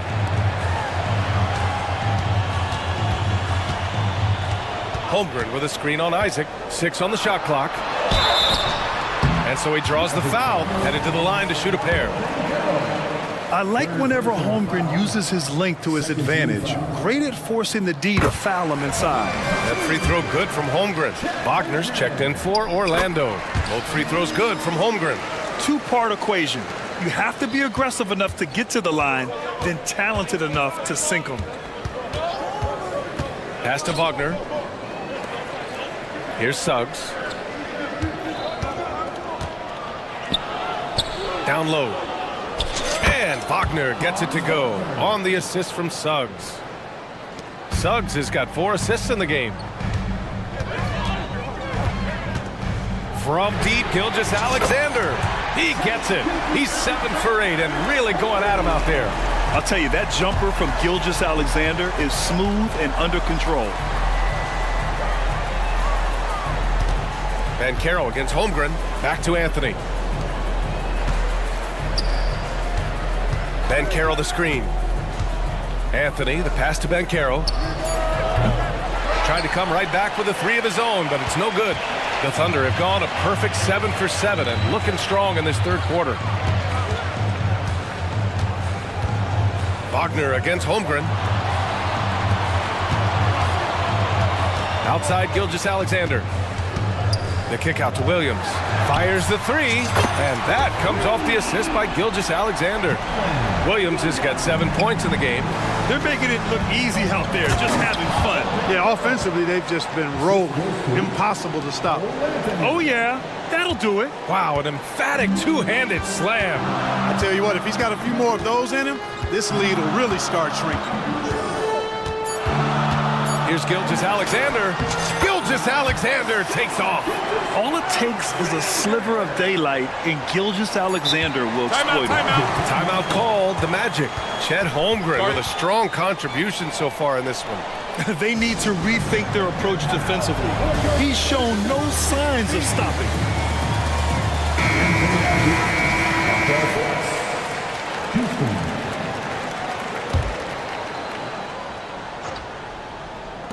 It'll count.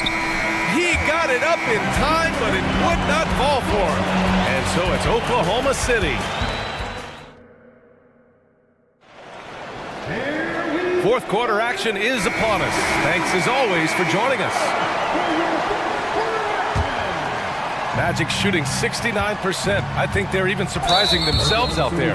Gilgeous-Alexander runs the point with Dort at the 2. Then it's Chet Holmgren, and it's Wallace in at the power forward position. That's the lineup for Oklahoma City.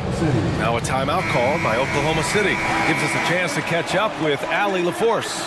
Thanks, guys. Mark Dagnall had some words for his team over the last break. He applauded their shooting and their shot selection, saying, "We're taking the right threes, not forcing anything. Keep doing that, and they'll continue to fall." Makes the game easy, doesn't it? Okay, thanks, Allie. And then Carroll gets it to go. This has been the story of the game, a battle fought on offense. Any lull in the action so far has been short-lived because there have been nothing but buckets in this one. Gilgeous-Alexander, a good look. And again, it's Oklahoma City. There's so many facets to SGA's game. He's equally good from all 3 levels. Strong performance from him, but he may need to do even more if they're going to win this game. Oklahoma City has gone 3 of 4 from distance in this game.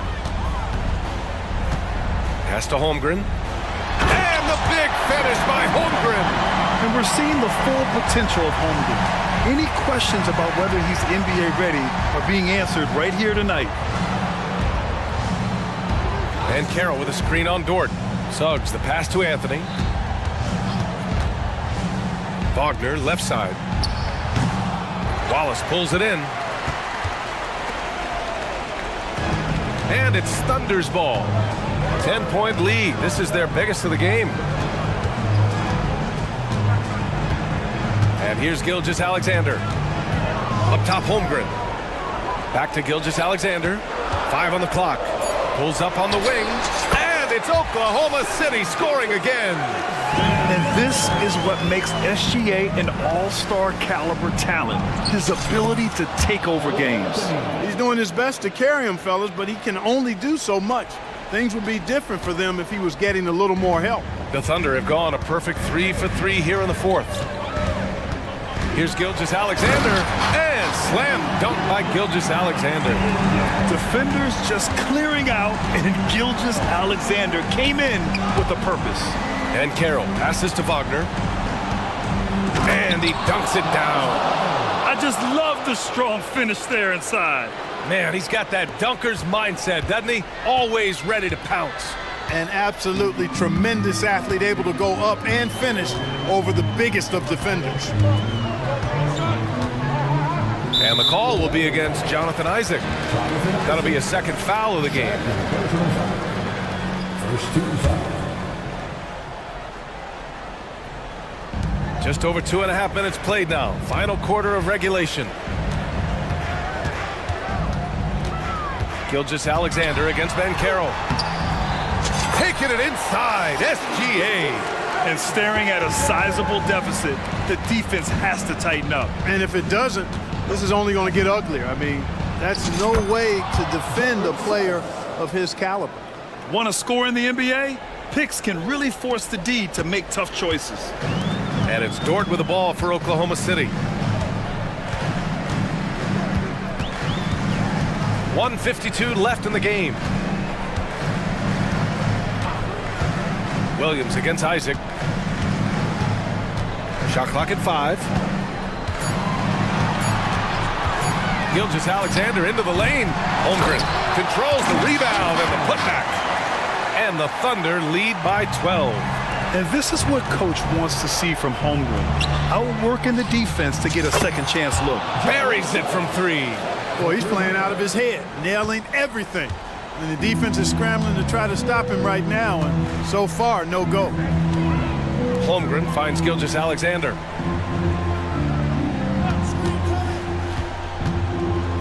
Pass to Wallace. Here's Holmgren, and there's another one for the Thunder. Yeah, and certainly room for growth from Holmgren in the mid-range. But good to see him taking the shot rather than passing on it. And they just didn't have enough to overcome this deficit. Chalk up this game as a fantastic victory for the Thunder. And at first glance, it appeared to be an easy win for them. However, they had to weather some storms along the way, Grant. Yeah, in terms of competitiveness, it was a lot closer than the final score indicates. And what a huge performance it was for Shai Gilgeous-Alexander. A quality offensive outing. When you get it going like he did, I'll tell you, it's one of the best feelings in basketball. Wagner outside. And the big dunk at the end of the break. Unfortunately for them, they're still going to come up short. You wish they'd shown this kind of fight earlier. Yeah, you know, I agree with you. They waited too long to finally ramp themselves up. And guys, that's got to be the dagger. This is how you finish a game. Yeah, what a time to put the hammer down. Any hope of a comeback? Diminished. That's why you keep your head up. If the assist is there, you can pounce. 3 seconds separating the shot and game clocks. No need to shoot. This one is done. Yes, they've got to be happy with tonight's effort. And just not enough time for them to get back in this game. Not by a long shot. It's all but official.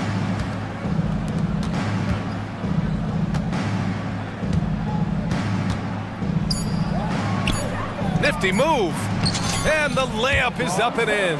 Well, that time he got the defense off balance with the well-timed pump fake. Nice work. And it's out of bounds. Last touch by Holmgren. Unforced turnovers. They'll drive your coach insane. Off the inbound. And he cans that one.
Greg, in this one, these two bigs bring so much to their respective team.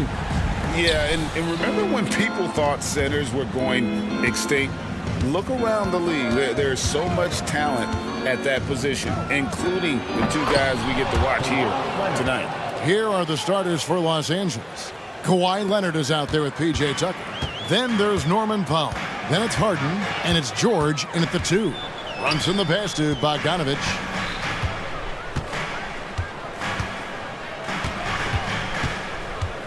Lets it fly from 18. Randall left side. Brunson scanning the floor. Shot clock at 5. Second shot opportunity, and it's good on the layup. Well, this is the very definition of Jalen Brunson's game. His ability to get past defenders and create for himself or his teammates. That is nicely done. Now here's Harden.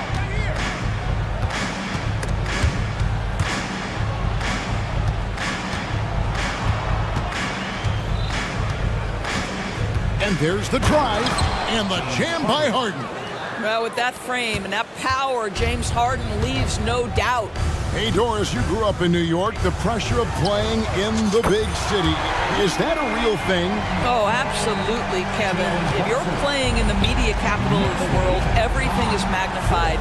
And I think that holds true for the other respective large cities. Los Angeles and Chicago come to mind. Well, it's Harden continuing to evolve as a playmaker. This guy, including his teammates, making them feel good. And Bogdanovich throws it down. Well, hit a man in stride. That is a textbook delivery. Hart against George. Leonard with a screen on Hart. Kicks it out to Harden. It's a nice passing here by Los Angeles. Tucker a screen. Here's George. And contact. Folks, the coach's challenge has been initiated for a personal foul. Close game like this, and he thought it wasn't a good call. And this is the time now where the previous play is under review. The original personal foul. Getting a different angle can sometimes make it a lot easier to determine. Indeed, and the one thing with replay, The ruling on the floor stands. you really get a new appreciation for just the immense speed at which these players are moving and how fast the action really is and how hard it can be sometimes, Greg, to make the right call. And so the word is in. They have decided that the call stands as it was made on the floor. And, even if a coach still feels this wasn't the right call, you got to acknowledge the effort being put in to reviewing it. The double checking, and the game continues on. When health has been there for Paul George, he has been one of the great two-way guys in the league. Very capable scorer and can take on tough assignments. Bogdanovich sets the pick for Brunson. Three-pointer. Powell pulls it in for Los Angeles. They've gotten their first 3 shots to go in for it to start off this game. And the whistle blows on the backcourt violation. He went over and back.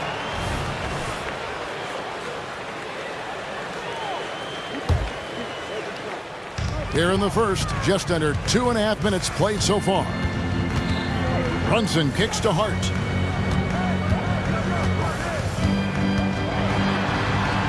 Pass to Anunoby. Over Harden. And again, it's New York. This is where OG Anunoby is going to grow. That offensive game will expand to the mid-range. Leonard against Randall. And Leonard gets it to go. Leonard's got his second bucket of the game to go. 6 changes of the lead here. Yeah, both teams still kind of feeling their way through this game. The shot's good. Yeah, don't let Brunson's size fool you. This guy operates consistently on the interior. Leonard with a screen on Hart. To the paint. Leonard, no luck.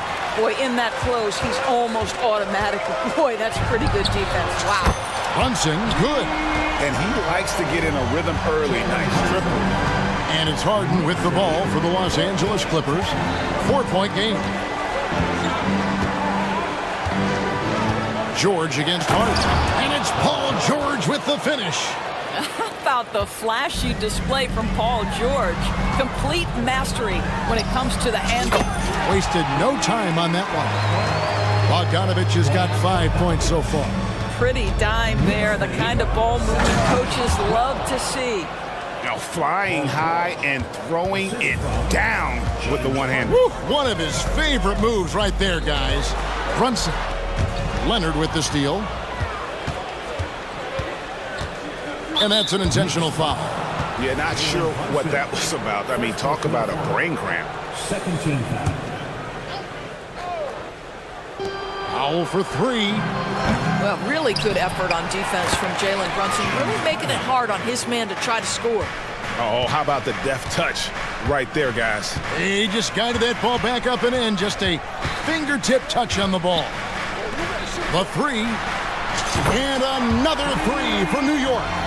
So far, both teams scorching the nets. You gotta love it. Well, you love it when you can get off to a fast start offensively. You hate it, though, when your opponent does the same. George, no good. The Knicks leading by 4. And he commits the intentional foul. James Harden. First personal foul. First team foul.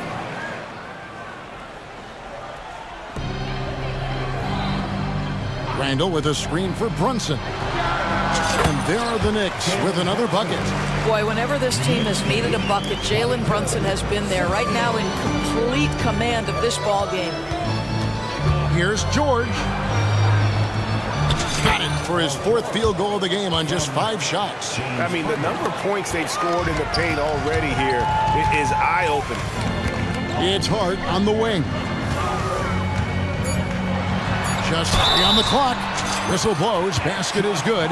So a chance here for a 3-point play. And their post play has been really solid right off the bat. New York shooting their first free throw of the game. It's stolen. Jalen Brunson has been on display for the Knicks. That quarter had to take a lot out of him. He racked up 12 points. We'll return short.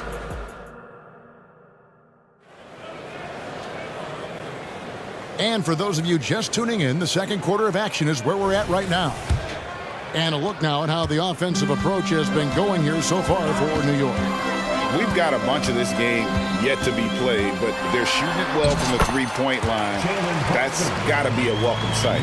I think the other thing they've done a great job of is making their presence felt inside, converting tons of paint opportunities. Bogdanovich out there with Julius Randle. Then it's Josh Hart. Then it's OG Anunoby. And it's Brunson in at the 1.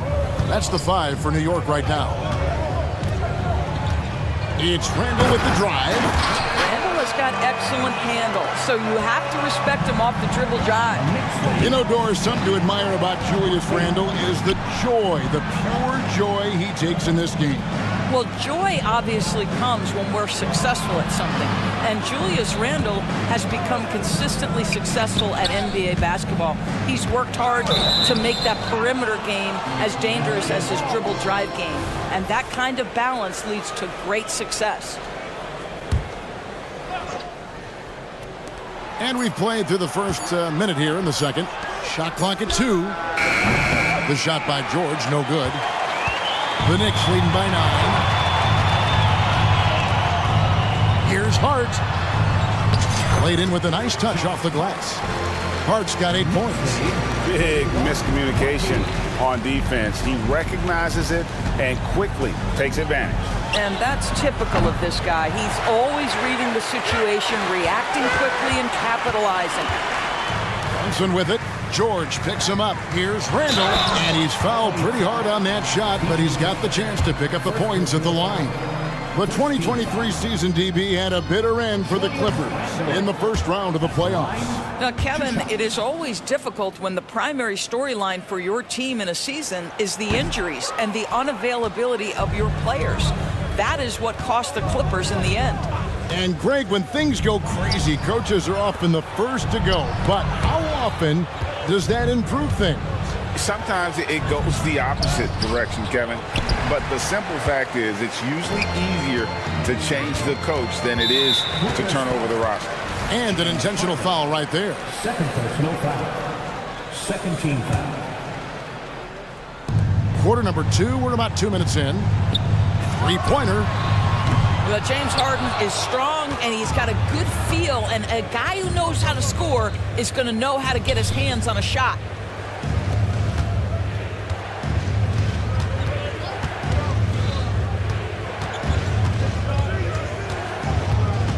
Six to shoot. 2 points. That one goes. Harden's got 4 points this quarter. Man, this guy is a scoring machine. I mean, I know I'm not the only one to describe him that way. Brunson finds Bogdanovich. Powell against Anunoby. And Brunson has it in the corner. Randall with a screen for Brunson. Good, nice job down low. 16 points for him. Boy, Jalen Brunson showing off his strength. Had to finish through some pretty tough contact. George dishes to Tucker. And Tucker slams it in. Strong move to the 10, trying to get his guys going. Hard not to get motivated, GA, right when your teammate makes that kind of play. Where was the defense? No help. You can't afford to give up these kinds of buckets. And Anunoby, here we go. Oh, give it to him at the rim, OG Anunoby. That's power, athleticism, beautifully done. And George kicks to Leonard. Takes the turnaround J, and the Clippers getting another bucket right there. There's no quitting this guy. He just gives you great effort, and he continues to give you great production. Bucket is good. Brunson's got 18 points. And with the lead, I like the strategy here. Continue to get the ball to guys who can do something with it. One thing we've learned in the NBA, the game is never over. So you've got to continue to score, continue to build your lead. And the latest now from our sideline reporter, David Aldridge. David, it's all yours. Take it away. Hey there, Kevin. Kawhi Leonard continuing to work his way back to peak form after his ACL tear during the 2021 playoffs. He said, I missed a whole year of basketball. I don't want to take anything for granted. I'm just trying to live in the moment and bring a sense of energy for the team. I'm still young, I'm a lot stronger, and I'm back. So, I'm happy. Kevin? Yeah, good to see, DA. Hey, thank you. Looking at who's out there now for the Knicks. Achua, he's checked in for Julius Randle.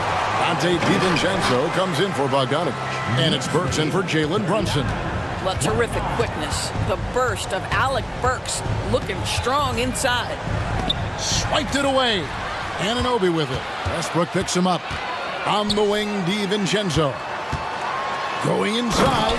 Oh, and that one, no question, powered it down. Well, if you don't take care of the ball, fellas, that's what can happen. Absolutely, Greg. That makes the turnover even more painful. At the end of the day, though, it's 2 points. Don't hang your heads. Let's get refocused and play with more patience. Burks against Powell. Shot, high post. That's tipped. Always engaged on the defensive end. Daniel Tice with the excellent rejection. Harden looking it over. Tice sets a screen for Harden.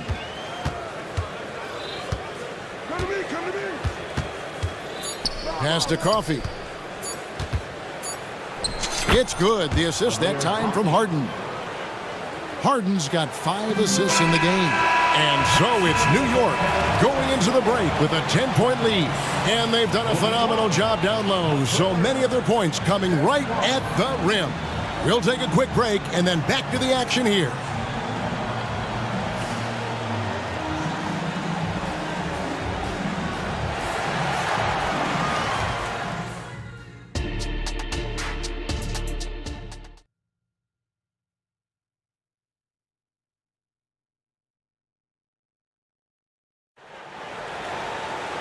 We played through the first half. Plenty of basketball, though, left in this one. You know, Jalen Brunson has been exceptional here, guys. Wow. And the way that he has helped out with the ball movement has been a difference maker early on. I don't know that you necessarily think of him as someone who's going to create for others, but boy, all night he's been willing to make the extra pass. So with George on the bench, here's who Tyronn Lue's going with. Russell Westbrook out there with Harden. Then there's Daniel Tice. Then there's Powell. And it's Coffee in at the force. And the Clippers, one of the more efficient three-point shooting teams, Greg, in the NBA. And Kevin, really over the last decade, that's been one of their most consistent traits. And it's not just because of talent. They're smart about the shots they take. Burks the pass to Hart. Anunoby with it. Down to 5 on the shot clock. The second chance effort. Hart, that's good. Hart's got the lead up to 13 now for the Knicks. Boy, the work ethic on the offensive glass just refuses to give up on that possession. Tice with a screen on DiVincenzo. Westbrook dishes to Hart. Now the pass to Tice. Here's Coffey. And he banks in the layup. Daniel Tice is unselfish by nature, puts the pass on time and on target. The Knicks leading by 11. Burks kicks to Achua. Powell against Hart. There's the drive. Good for the 5th time in 5 shots. He remains perfect. And those are the kinds of plays that are just killing them right now. Here's the screen. Here's Coffey. That's good, and so Westbrook comes up with the assist. Coffey's got 6. And this is what we've come to expect from Russell Westbrook. Yes, he can be an explosive scorer, but if his teammate is open, he will put it on time and on target. Not the kind of aggressive defense they need to cut into the lead. Yeah, you have to protect the rim, Greg, a little better. They're just too slow to react. You can't afford to sleepwalk through possessions. What's going on out there? And that's what the pump fake's there for. Get your man off his feet and drive right around him. And a strong finish with 2 hands. Really confident handle from Alec Burks. How about the ability to get into the teeth of the defense? Hart against Powell. There's a screen. Passes it to Coffey. Fires for 3. And again, it's the Clippers from deep. Consistency all game long. He's going to continue, I think, to have to take it over to get them back in the game. A shot by Burks. Nobody around. Cans it from downtown. Burks has got 10 points in the quarter. And guys getting into a nice groove here, starting to feel it. And this is partly what the game has become, right? A matter of dueling 3-point opportunities. Near the 3-point line, it's DiVincenzo. Off the left rim and out. You're not going to see that very often. Plenty of space, but he just, let's face it, he whiffs on that one. And a few seasons ago, Norman Powell was hopping around the NBA from team to team. You know, remarkably, Kevin, though his locker and location may have been changing, his play was consistent through that stretch and beyond. Here's a player who can know his game and he can deliver scoring punch wherever he is. Kicks it out to Harden. Pass to Coffey. Outside Westbrook. To the wing right side. Coffey can't get it to go. New York leading by 13. On the wing, DiVincenzo. Guarded by Harden. Time call here. The Knicks decide to talk it over. And as the coaches go to the clipboard to outline their strategy during the timeout, the players getting a chance to rehydrate with some Gatorade. That's key to staying fresh all the way to the final whistle. And Kevin, it really is. And every one of these players knows it. They're all making sure to stay hydrated. It's impossible to play your A game if you're not getting enough to drink, especially towards the end of games when the physical toll of a long contest really starts to add up. Catching up on the changes for New York. Julius Randle's checked in for Precious Achua. Bogdanovich comes in for Josh Hart. And it's Jalen Brunson in for OG Anunoby. And this is a shot Paul George makes consistently, right? When he's in rhythm, he's ready to fire off the bounce. And the rejection by Leonard. And he's able to get it back. Randle with a screen for Bogdanovich. Buries the jump shot. Bogdanovich has got 7. Well, that's Bogdanovich making great use of the pick and roll. Fantastic at exploiting whatever the defense delivers to him. Leonard against Randall. And it's Leonard with the jam. And didn't do anything fancy there, but didn't need to. Nope, his only concern right now is getting the points on the board. And I don't mean style points. Inside, Randall. And Randall throws it down. That's just outstanding floor awareness from Jalen Brunson. It doesn't matter if he's at the 1 or the 2. He always makes the right play. The high post shot. And it's he nails the buzzer beater. And give him credit. And so it's New York sitting with a comfortable lead up by 14.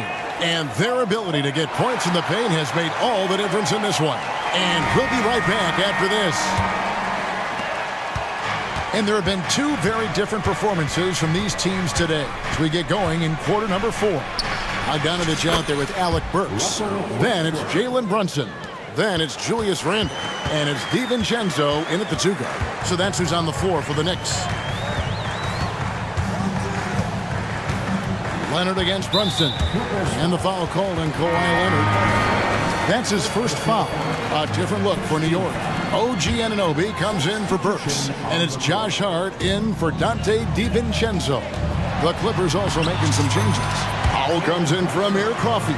And it's James Harden in for Russell Westbrook.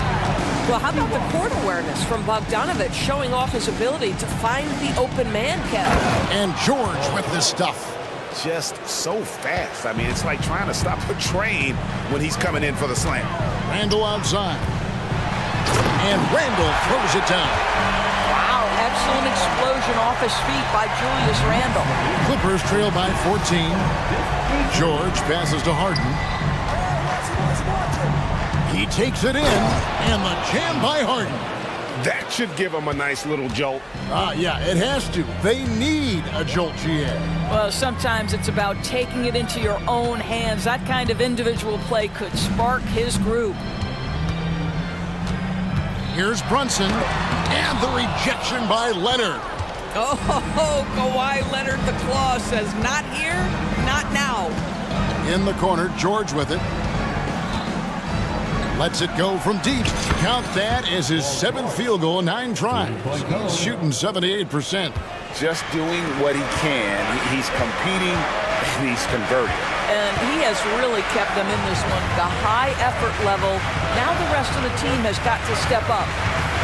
Anunoby kicks to Brunson. Back to Anunoby. Nice form on the 20-footer. Well, you like the decision-making.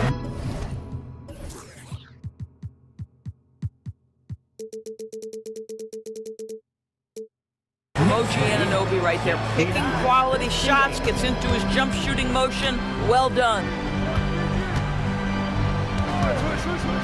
George against Bogdanovich. And George, here we go, off on the layup. And so it's Brunson with it. He brings it up for the New York Knicks.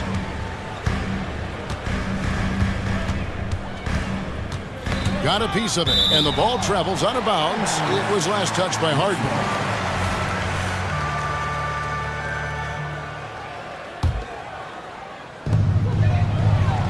Bogdanovich with a screen on Leonard. Clock at 6. Here's Brunson. Plays it up and banks it in.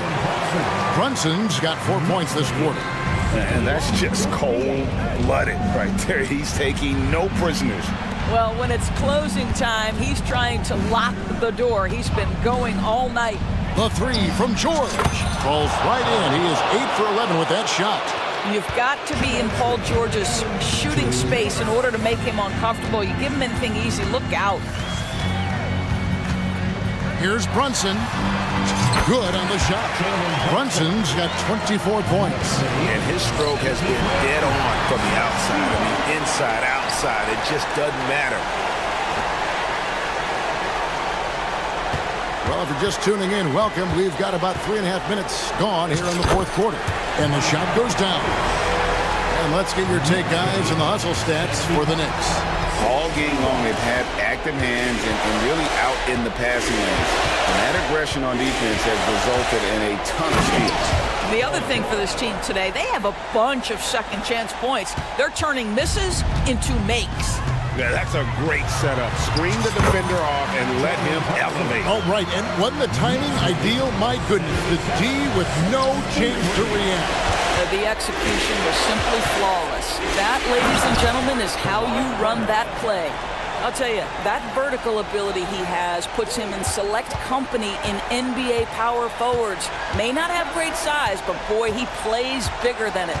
No question as to which team gave the better effort tonight. A dominant performance and an outstanding win for the Knicks. A few times this season, turnovers have cost him, but they really kept the ball under control. They were both focused and relentless. And one of the key components to this victory, if not the biggest, was the incredible performance for Jalen Brunson. No doubt he came to play tonight. This guy has been aggressive and effective.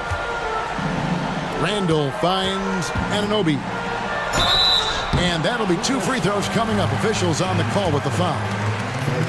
It's going to be on James Harden. OG Anunoby is tremendously athletic, and when he plays with this level of aggression, it's hard not to foul him. And so he hits both. And you look at the evolution of Anunoby's game, Doris, he's much more than a 3-and-D guy. You know, Kevin, here's a young man who does a little bit of everything. He can score and defend in a variety of ways, cross-positional defensively between 1 and 4, and an offensive game that continues to grow. He can get out and put pressure on the transition. A little bit of a streaky shooter, but there's so much to like. A 3 from Leonard. It's rebounded by New York. 16 seconds left to play here in the fourth. Pass to Hart. Oh, and there's the one-handed jam. And a long wind-up and strong follow-through on the one-hand jam. Yeah, he's not going to mess that one up. And now, let's present our New Balance player of the game, Jalen Brunson. And, guys, he's been about as close to perfection as you can be. The intensity he's played with has been amazing. Just no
far as pace of play, these teams both methodical. You know, both teams are methodical and deliberate. I mean, they're comfortable, of course, operating in the half court, and they'll push the ball selectively when those opportunities present themselves. And the starting lineup for the Magic.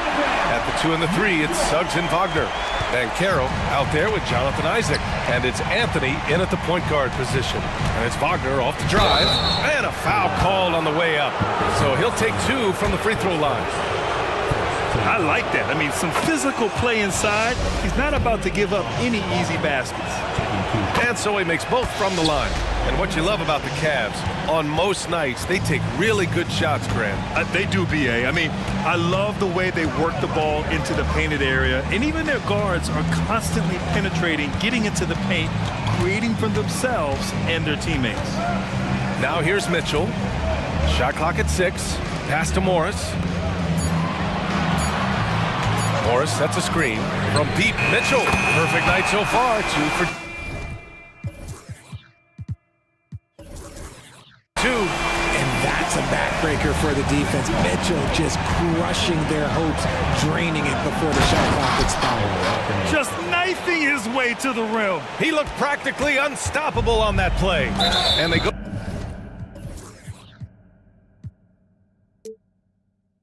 to the intentional foul. I mean, I'm just not sure what he was thinking right there. I mean, he needs to get his head in the game. And we're about a minute into the first. Mitchell, the pass to Morris. LeVert goes against Wagner. That one's good from Morris. On the assist from LeVert. Give credit to LeVert. The correct choice in the pick and roll. Sometimes it's best to just give up the rock. Here's Anthony. Laid it in with a nice touch off the window. Anthony's got his second basket. Starting to find his rhythm. He's cooking, and he knows it. Yeah, when he gets engaged this early in the game, it's bad news for the defense. He can roll this start throughout the rest of the game. Pick works well there, but the defense left a lot to be desired. Yeah, that just comes down to a lack of effort. The defender has to do a better job fighting through the screen. Shot is good by Isaac. And a smart feed from Suggs. The defense making it easy, leaving his teammate open. To the middle. Here's Allen. And it's Allen who slams it home. A brilliant dunk. And he hangs up there for a while, too. Like he's posing for the camera. He's just hanging out, posing for pictures, just making himself at home.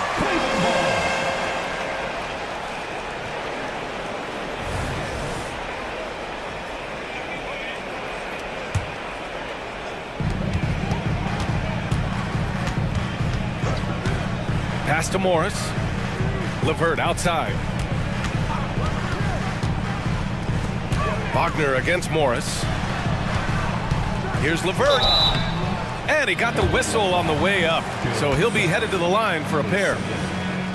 Something I appreciate about Karis LeVert is his flexibility as a player, Richard. Yeah, B.A. He's got that kind of ready for anything mindset.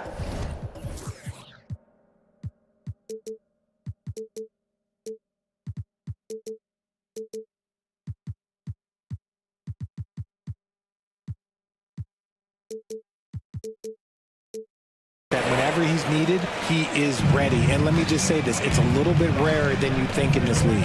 And when healthy, LeVert is a problem. A multi-dimensional guard who can score, pass, and rebound at an impressive clip. And that's what they want to do. Get him open looks early. Morris outside. Back to Mitchell. Count it. Mitchell's got 10 points. Look at that grittiness of Mitchell. He hits resistance inside and still gets through it. Here's Anthony. Stolen by Mitchell. LeVert outside. Pass to Okoro. LeVert goes against Isaac. On the wing, Mitchell. 6 to shoot. Cleveland needs to get off a shot. Allen can't get it to go. And the defense was right on him there. Nice contest. Wagner with it. Isaac with a screen on Morris. Wagner finds Anthony. On the wing, Suggs. Here's Wagner. The shot that time, not on target. Ooh, LeVert with some nice D. Allen with a screen on Wagner. The three from Mitchell. And the Cavaliers, another three. Right now, this is what you want to see. Mitchell playing without hesitation and just taking quality shots. Now here's Wagner. Here's Suggs driving to the basket, and that one's good. I know what they say, defense wins championships, but you need some bucket getters too now. And it's Mitchell with the ball for the Cleveland Cavaliers. 6-point game. Morris sets a screen. Mitchell, the pass to Morris.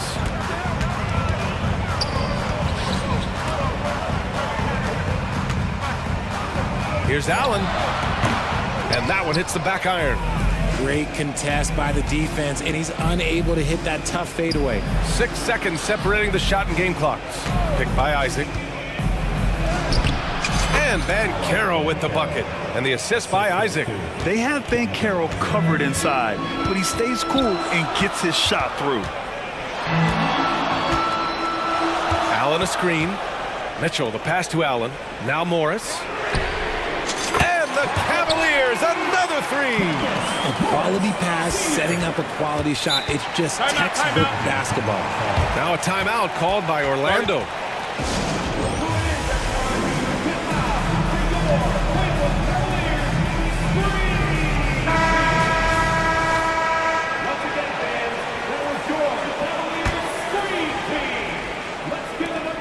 Here's Houston. And on defense, LeVert is so crafty, using his agility and quickness to keep the... Just a big-time effort for Donovan Mitchell, providing a lot of energy for the Cavaliers. His fingerprints were all over that quarter. 13 points, leading the charge. All right, we'll get back to the action after this break. And for those of you just tuning in, second quarter action is with...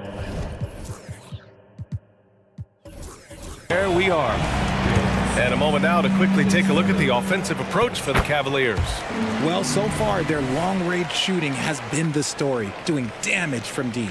And I just love playing on teams like this, passing teams. You can tell they really like playing with each other, and hopefully they keep this up. We've got Mitchell.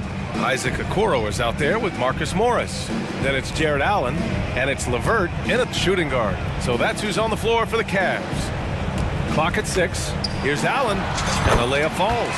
Watching Allen go to work inside is a thing of beauty. He's so confident operating around the rim. Here's Anthony. Isaac outside.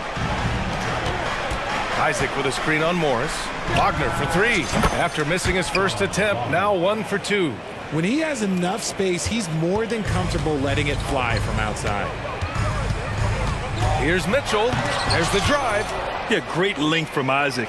He gets the hand up, gets a piece, using that big wingspan. Pass to Suggs. Here's Anthony.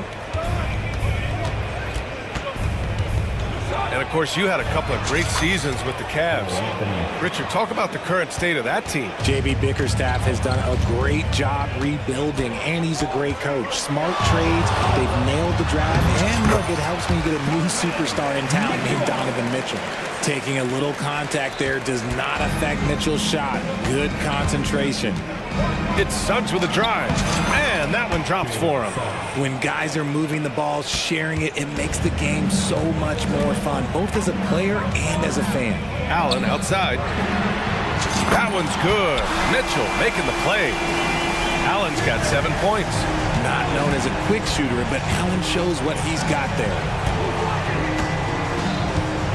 Pass to Banchero. Here's Wagner, and he slams it in one-handed. Hey, kept it simple. No reason to get fancy right now, B.A. Yeah, he's just looking to find shots and produce for his team. Mitchell finds Morris. Morris sets a screen.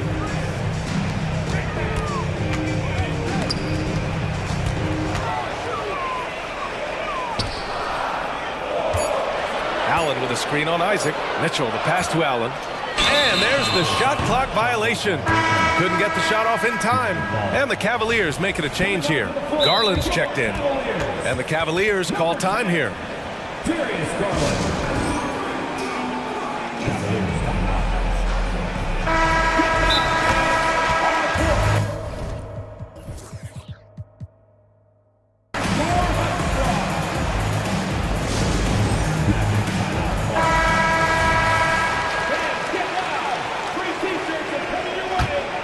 The Magic have gotten off to a perfect 4-for-4 start in the second.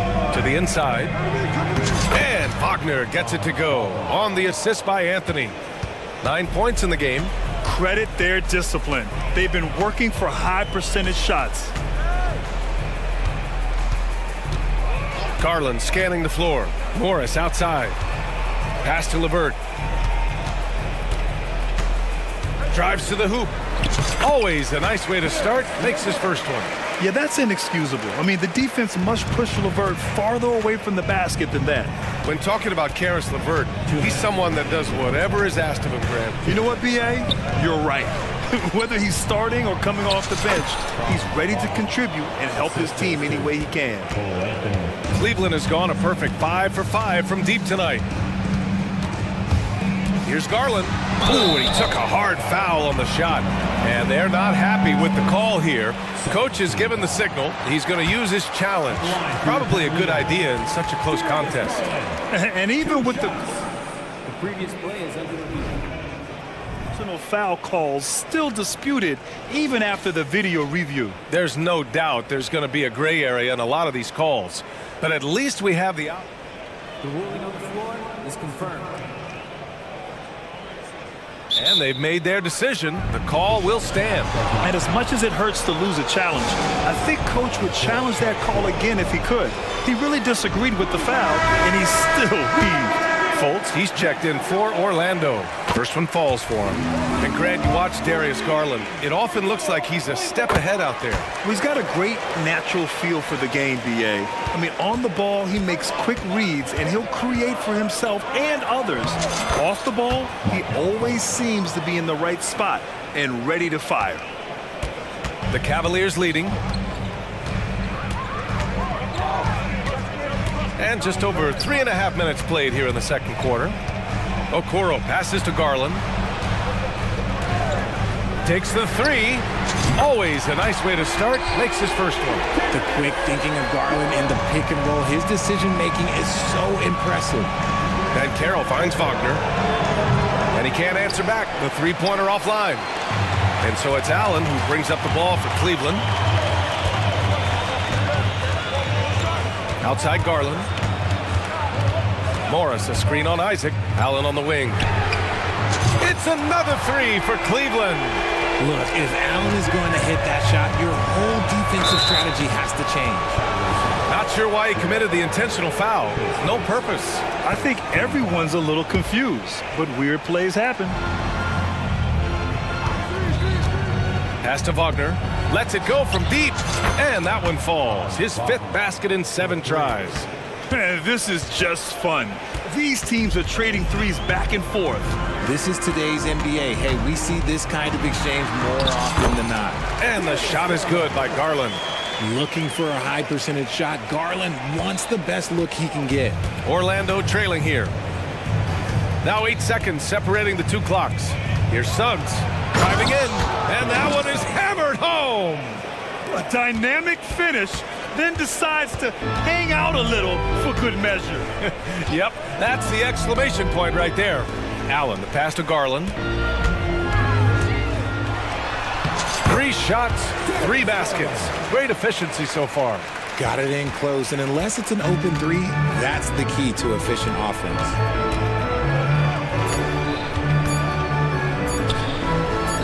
Isaac for 3. No good on the buzzer beater. The clock runs out, and we are headed to halftime. The Cavaliers on top, up 9. And we'll step away briefly, but get you right back out there for the start of the third quarter, right after the break.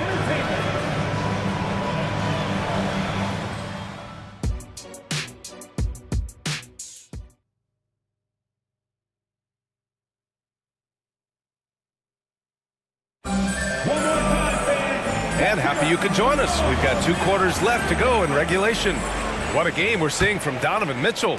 Through the first 2 quarters, he's been on fire. Explosive offensive performance. If they don't change their approach in the second half, let's just say his success will continue. On the court for the Magic, Isaac and Wagner make up the forwards. Gary Harris out there with Anthony. And it's Ben Carroll in at the 5 down low. Garland, no good. Defense kind of rolled the dice there, and I'm a little surprised it ended up going their way with the miss. Wagner with a screen on Garland. And Anthony, here we go. And Anthony slams it in. Ooh, bouncy. That should give him a nice lift. Good timing. They needed that one. And they need more where that came from. They're not out of this hole yet. Cleveland calls timeout. Donovan Mitchell's checked in for the Cavaliers. Houston, he's checked in for Orlando. Suggs comes in for Harris. Cleveland has gone a perfect 7 for 7 from deep in this one. And Mitchell launches it from deep. That's no good. Shooting 6 for 8 now. Orlando's gone 3 of 6 from deep so far. And Carroll with a screen on Mitchell. Anthony, the pass to Suggs. With the drive, and the powerful one-handed slam. Man, Suggs can really move. And once he sees he has a clear path, he launches up for the dunk. Outside Mitchell. It's good, and he drew contact on the shot, so he will go to the line. A 3-point play opportunity. Well, Grant, there's one thing Mitchell will always be remembered for by Cavs fans. Oh, so true, B.A. I mean, 71 points in a game in the 2022-23 season, setting a Cleveland franchise record. And for a franchise that has had so many great players, including the likes of LeBron James. It's LeVert on the wing. Allen, the pass to Morris. Just 5 on the clock. Morris, a screen on Isaac. The 3 from Mitchell. Rebound by the Magic. That's exactly how you have to defend him on the perimeter. Can't allow any space. Ooh, Ben Carroll getting it done and tight. He felt the defender closing out to him, and Ben Carroll let it fly. That catch and shoot ability is a weapon. Morris sets a screen. And another miss by Cleveland. And the shooter had very little space on that attempt. I'm sure they'll think twice about shooting against him next time. And now we have an intentional foul. I'm not sure why. Yeah, bizarre play, B.A. Not sure what got into him. Here's Suggs. Give him 8. The kick out to Ben Carroll. Pass to Houston. The 3 is up. The rebound by Allen. For Cleveland, they've gotten just 1 of 5 shots to drop since halftime. Allen with a screen on Anthony. Here's Mitchell. Allen on the wing. Allen with a screen on Ben Carroll. Shot clock at 6.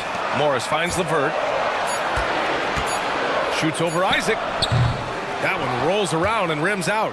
The Magic have gone 4 of 6 from the floor in this third quarter. Suggs drops in the layup for 2. Suggs has got 10 points. Don't sleep on Ben Carroll's ability as a creator. He wants the best shot possible, even if it's not his own. And the Cavaliers call time here. Wagner's checked in for Orlando. Harris comes in for Isaac. Right around 3 minutes into this second half. Mitchell with the ball. He's picked up by Ben Carroll. Pass to Mitchell. There's the 3. From outside, Mitchell is good. And Mitchell doesn't take many shots from the corners, but he is more than capable of knocking them down. Ben Carroll passes to Wagner. For 3. Sinks it from distance. He's got 17. This is just fun. These teams are trading threes back and forth. This is today's NBA. Hey, we see this kind of exchange more often than not. A minute and a half left in the third quarter.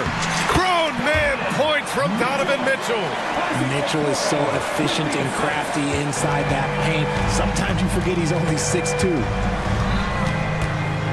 To the paint. Here's Anthony.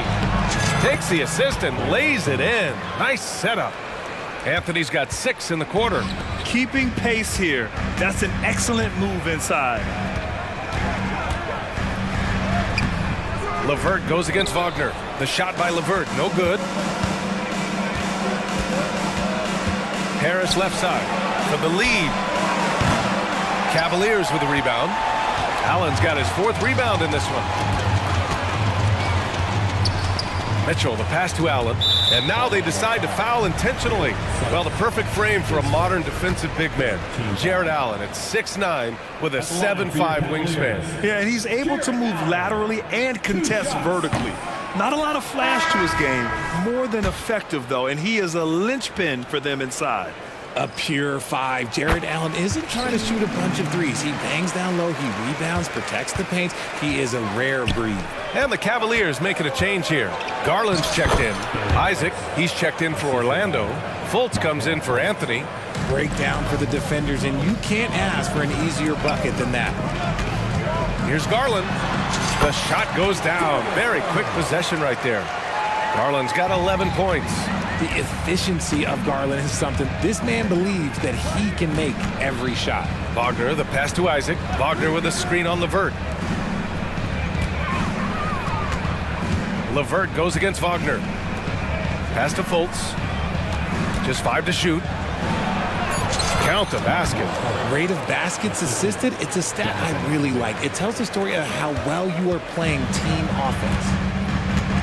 To the wing, right side.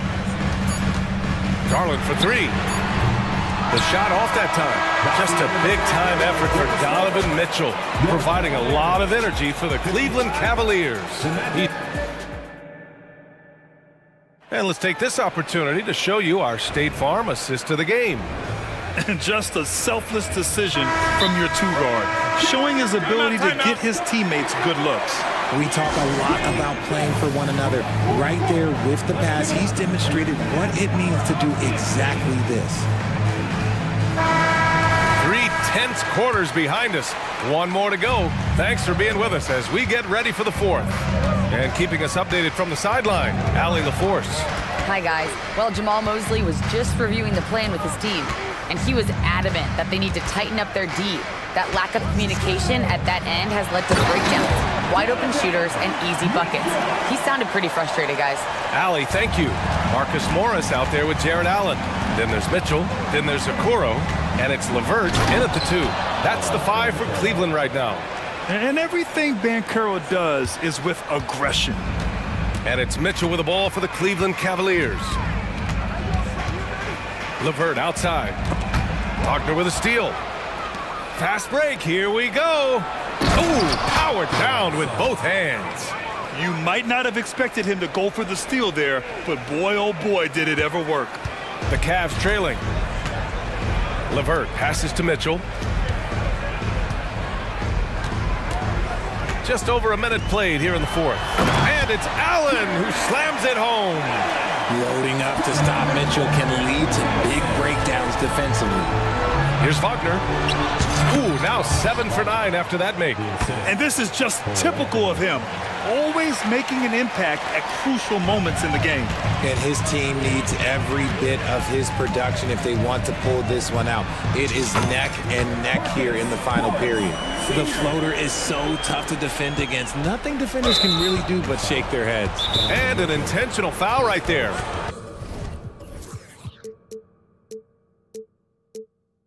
And the Cavaliers call time here. Cavaliers time.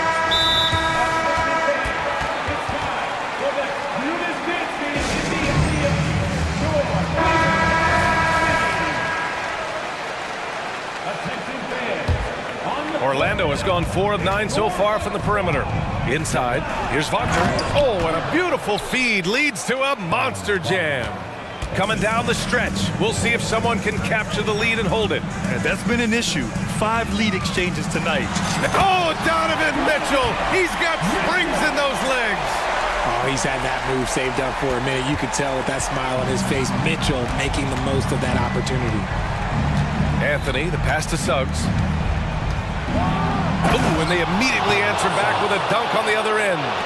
And you have to love it. The floor general taking things into his own hands. Just the aggression they're looking for, man. No doubt. That's the kind of play that can energize the whole team, and they will take it in a close game like this. They need his talent on the floor. Now they're going to have to get it done without him. Harris is checked in for Suggs. In for the Magic, number 14, Gary Harris. We're in the fourth quarter here, just under 2.5 minutes gone by. And he takes that one up and powers it through. And LeVert is a tremendous athlete. Once he gets into the lane, he's terrific at finding ways to finish. Harris finds Wagner. Isaac for three. Drills it from deep. And the Magic lead by 2. They're stepping up when his team needs a bucket. Isaac relishes being in these situations. Morris passes to LeVert. Morris deciding where to go with it. Morris sets a screen. 4 on the clock. Oh, and a slam dunk by Morris. Well-run play, and Mitchell puts it in the perfect spot. Anthony against Mitchell. Anthony, the pass to Wagner. The 3 is up. Anthony misses. And there's 1:38 left in the final quarter. Isaac against Mitchell. It's stolen by Isaac. Wagner on the wing. And that's an intentional foul.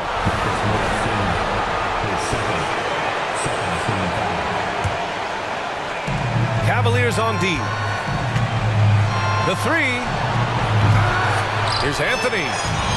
Kicks it out to Isaac. Pass to Wagner. Back to Isaac. And the dunk by Isaac. And that was a big man play by Isaac, going in with intention and dunking it. Allen with a screen on Harris. Mitchell, the pass to Allen. And it's Allen who slams it home. Big Jared Allen outshining the bright lights. And Carroll finds Harris. Now Wagner. Pass to Harris. And Carroll against Morris. 5 to shoot. And Anthony, here we go.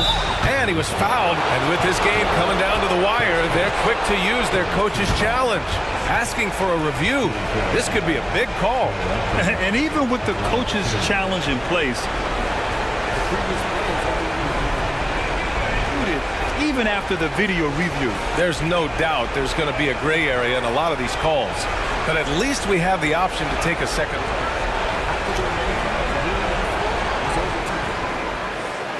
So they see clear evidence of a bad call, and they're going to overturn it. Probably the right decision.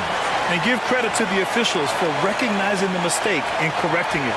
Nobody likes to say they got it wrong, but they fixed it in a hurry. Now a timeout called by Orlando.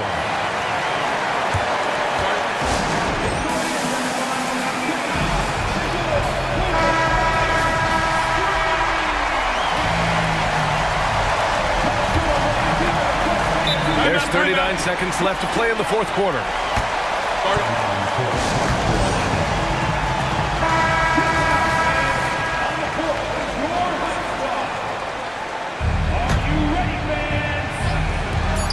There's 39 seconds left in the fourth. And here's Mitchell. Here's Allen. Yes! Great to see guys who don't back down under pressure. He knew what they needed here and was determined to deliver. Here's Anthony. Count it! A huge shot to tie it up. He is getting everything he wants. The defense is seemingly powerless to slow him down. It's sad. Time called here. The Cavs decide to talk it over.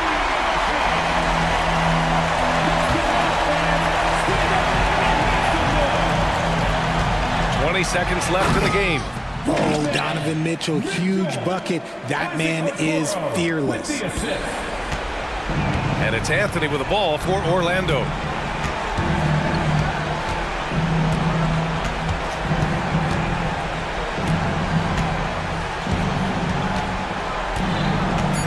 To to the middle. Here's Isaac. Yes! Saw the angles and led him right to the hoop with that pass. Now a timeout called by Cleveland.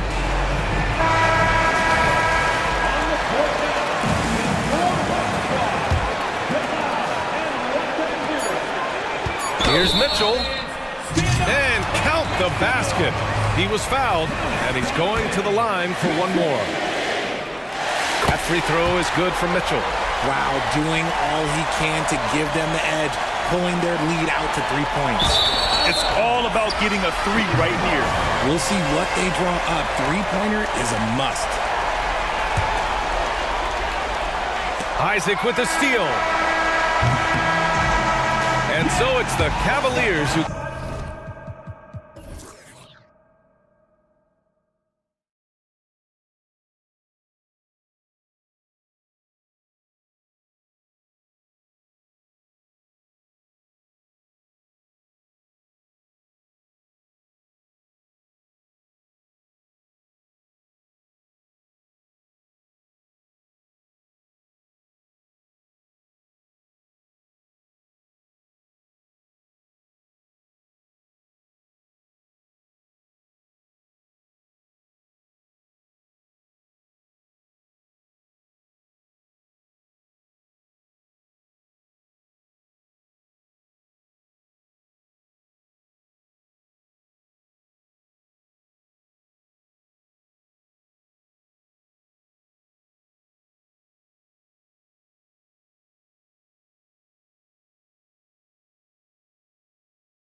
at this one here tonight. The clash at the guard positions really stands out.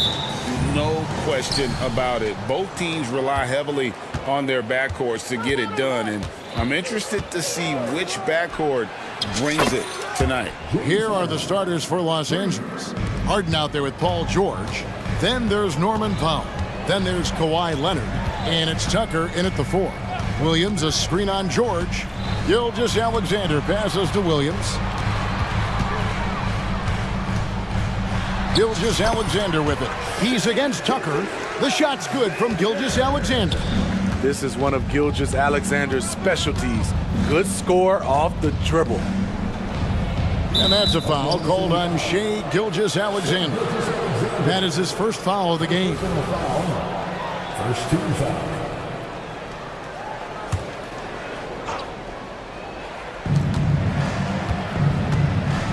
Powell against Williams. Williams with the block. Now, Gilgeous-Alexander. Pass to Holmgren. And now they decide to foul intentionally. Yeah, not sure what that was about. I mean, talk about a brain cramp. First team foul. And about a minute gone here in the first quarter. The 10-footer. And Gilgeous-Alexander the bucket on the assist by Hayward. Gilgeous-Alexander's got his second basket. It's Harden with the drive. Steve, this current Clippers group, they're changing the identity of this franchise. Hey, Kevin, you know this. For a long time, they couldn't get right, winning just one playoff series during their first 27 seasons in L.A. Now the Clippers expect to make postseason runs. And what's remarkable is how complete Harden's game is. Making shots or making passes, he can create points in a number of ways. Gilgeous-Alexander finds Holmgren. Nifty move. And Gilgeous-Alexander with the layup. Gilgeous-Alexander's got 6. That's Shai Gilgeous-Alexander. Slim frame, but has the length to finish over or around you. Now, here is Harden. It's stolen by Jordan. Hayward dishes to Williams. And that one's good. Gilgeous-Alexander. 8 points for him. So confident when finishing. Shai Gilgeous-Alexander just attacking them inside. And it's out of bounds and last touch by Holmgren. Great energy on the deflection and a good job disrupting their offense. This is called an effort play. Terrific hustle at the defensive end. Now, here's Tucker. George looking over the floor. And George with the stuff. With authority, Paul George wanted them to feel that one. On the wing, Williams. Guarded by Tucker. Dort wide open. Good. The nice assist for Williams. And that's exactly what he's looking for, draining the triple. Pass to Leonard. And a little over 2.5 minutes gone here in the first. And they had some botched coverage that turned into no coverage. Holmgren. Again, the Thunder score. And guys, you can't allow Holmgren to gain confidence from the mid-range. He'll burn you when you give him those looks. And the Clippers decide to take their first timeout here.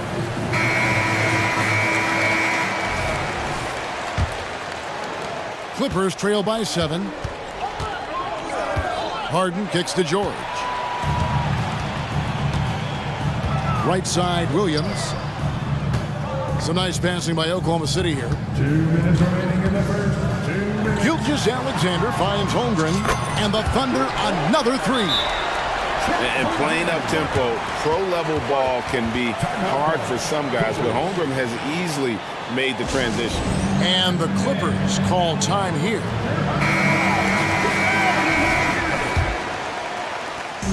There's 1:54 left to play in the first. Harden with it. Dort covering. George from deep three-point land.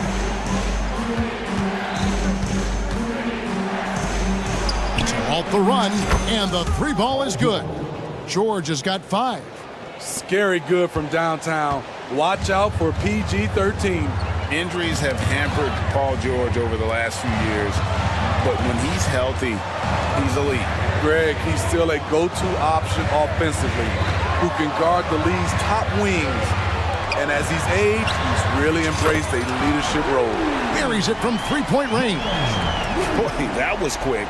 Already out to a double-digit lead. This has been a beatdown right here, possibly over before it began. Now, here's George. 5 points in the game. He kicks it to Tucker. 6 on the shot clock. George passes to Harden. The Clippers need to get off a shot, and it's George finishing it off. Oh, great find there from Harden. He's just so good at finding his teammates in rhythm. Pass to Holmgren. Takes a three. The shot's good. Gilgeous-Alexander making the play. Gilgeous-Alexander's got 4 assists in the game. And the Clippers call time here. As the teams head into this timeout, a chance for the coaches now to map out some plays for the next few minutes and a chance for the players to rehydrate with some Gatorade. That's important if they want to make sure they don't wear down later in the game. Absolutely. Over the course of a game, you have to stay hydrated. I mean, you won't see this too often. Getting denied at the rim. He's likely to remember that one. We've got a 9-second difference between the shot clock and the game clock. Barry.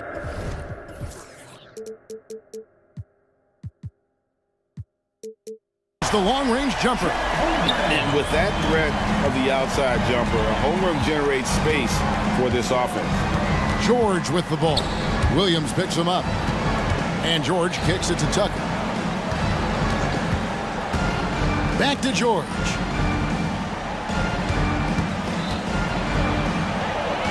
And it's George finishing it off. Oh, and look at his man just go flying by him after the shot fake. And it might be humiliating for the defender, but it feels oh so good on the other side. My goodness. And an overpowering first quarter effort. Already a double-digit advantage. Thunder.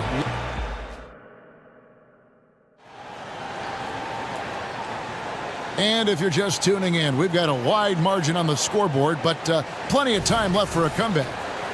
And a moment here to take a look at the scoring breakdown for the Thunder. Well, in my opinion, the way the three has been falling for them here early on, you have to think they'll keep firing away. You also have to admire how they've challenged the defense inside, getting a lot of points in the paint. Gilgeous-Alexander runs things with Dort to his side. Holmgren is out there with Hayward, and it's Williams at the 3 slot. That's the lineup out there for the Thunder. Crafty move by Shea. He's getting better and better at changing pace. You just love how reliable he is. Night in and night out, his offense is there. Holmgren against George. Gilgeous-Alexander passes to Holmgren. Guys, this is what you call a generational talent. Holmgren is bound to fill up the highlight reel every night he plays. The shot by George, wide open. Drills the three-pointer. George has got 15. You know, Steve, the last couple years, league-wide, scoring is way up for teams, but also for individual players. What's your read on that? Well, I think from the scoring situation, defense is totally different than when we played. It's more free-flowing. Also, the three-point shot, they're taking way more three-point shots, long rebounds, and they have fast break. More fast-breaking transition points. But it all comes down to shooting the three. More threes mean more points. And with that, the Thunder lead is cut down to just 10 points with the bucket from James Harden. With a short break in the action, gives us a chance now to send it over to David Aldridge. Thank you very much, Kevin. Oklahoma City is a franchise that has to have patience. Coach Mark Daigneault said, there's no schedule. That's the biggest thing. There's a way of operating that we're very confident in and that we're going to bet on. And that's developing, having a good environment, and trying to play a style that scales forward. We're just going to keep our head down. Kevin, back to you. And keep going straight ahead. All right, D.A., thanks. And Gilgeous-Alexander, here we go. And Gilgeous-Alexander throws it down. and a three-level scorer. That time, SGA takes it all the way. The three from George, and another three for the Clippers.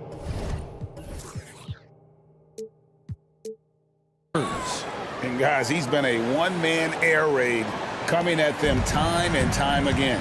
Yeah, the defense has allowed him to get into a rhythm from there, and he's been relentless. Out left to the wing, to the middle. Williams scanning the floor. Back to Holmgren. Here's Gilgeous-Alexander.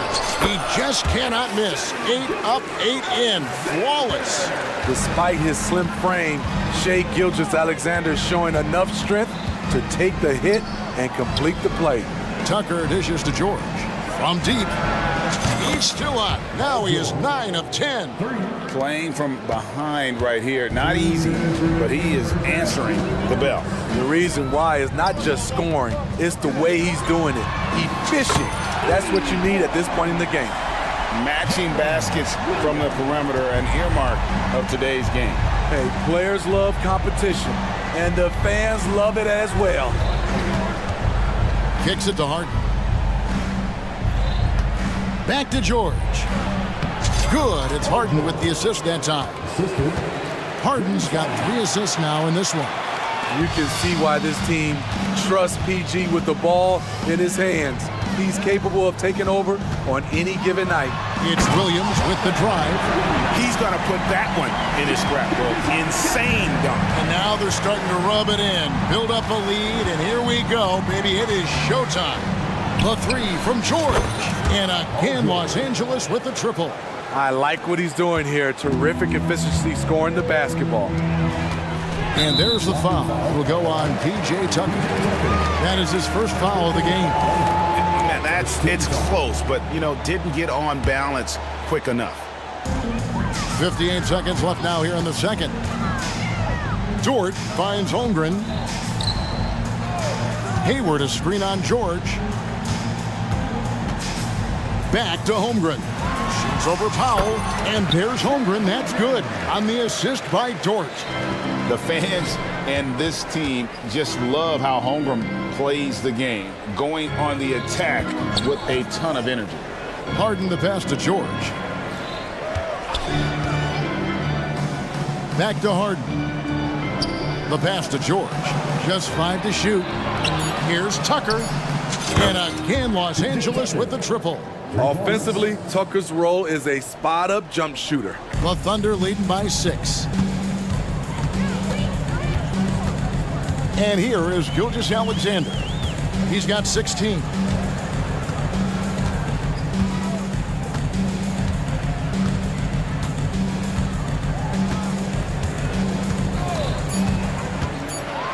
And the dunk by Gilgeous-Alexander. Look at these numbers. There's a reason SGA is one of the best guards in the NBA right now. And the Clippers call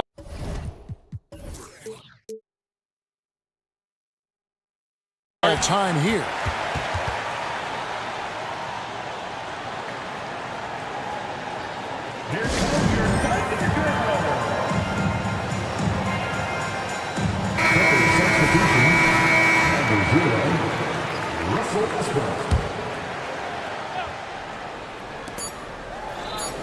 He gets it up, and he was able to put it up in time, but doesn't fall. Now that's the tennis background. Hayward, even now, defending the net. Shai Gilgeous-Alexander, guys, has been on display for the Thunder. He got into double digits for the quarter with 10 points total.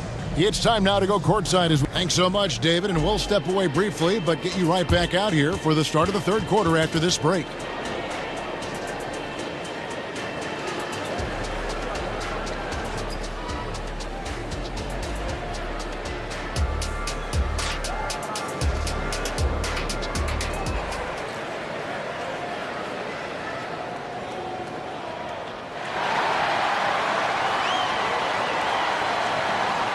And we've got third quarter of basketball for you. 2 quarters in the books. It's been one outstanding game from George. Well, we'll find out if they were able to find an answer for him over the break. He was scoring.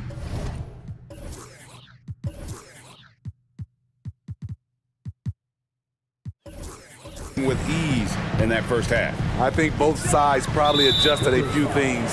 The key for him is to bring the same level of energy over these last 2 quarters. Checking out the group for Tyronn Lue to start the second half. Russell Westbrook out there with Harden.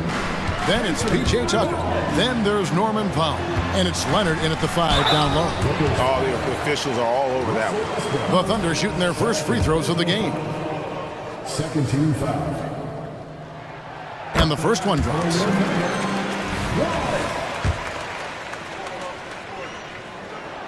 Wallace hits 2 free throws. Here's Harden.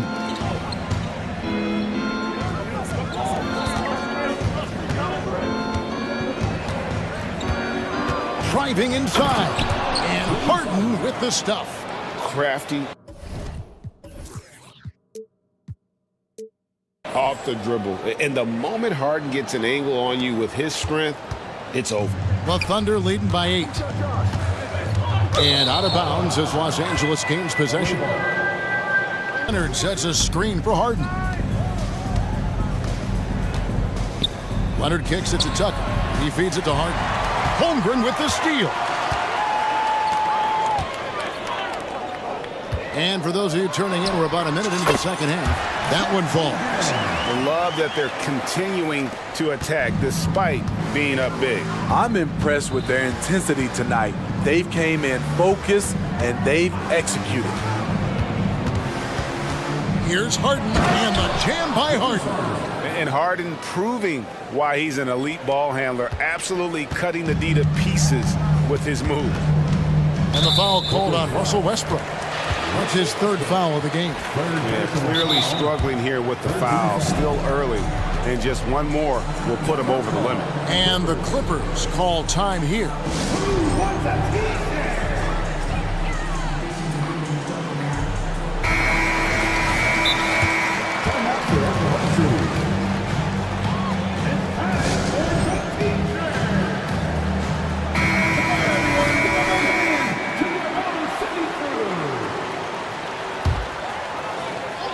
Third quarter of basketball. We're about a minute and a half in. Giddey against Westbrook. Holmgren with a screen on Westbrook. Oh, and there's the alley-oop. Leonard with the steal. Harden against Dort. Leonard with a screen on Dort. Back to Harden. Feeds it to Leonard. The Thunder pull it in. They've led by as many as 14 points. Some nice passing by Oklahoma City here.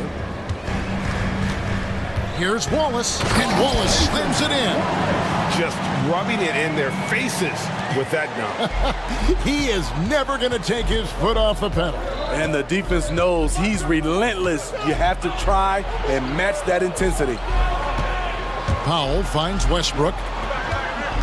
Tucker a screen. And he could not get that one to go. Out of contact, and he'll go to the line for 2. It goes on Josh Giddey. The energy of Russell Westbrook is challenging to deal with, which is why he gets fouled. And Russell Westbrook drops them both. Second half of play with just under 2.5 minutes gone. Here's Giddey. Count that one. Man, just adding insult to injury. He just waltzes inside and extends this lead. An uncontested shot at the rim, you have to compete at all times. Time now to turn to our sideline reporter, David Aldridge. David. Thank you, Kevin. Josh Giddey is very capable off the dribble, and at 6'8", he's starting to use his size to finish. Coach Mark Daigneault said he's definitely physical. Before, he was just trying to shoot over people, but now he's taking up space, using his size and strength. He's getting a lot more around the basket. Kevin? Yeah, he is getting into him. D.A., thank you. And once Harden has momentum behind him, watch out. I love seeing the beard flush it down there with some power. Now a timeout called by Oklahoma City. Gilgeous-Alexander's checked in for the Thunder. And a switch here also for the Clippers. George is checked in for James Harden. Here's Gilgeous-Alexander. Holmgren the pass to Gilgeous-Alexander. Leonard with the steal.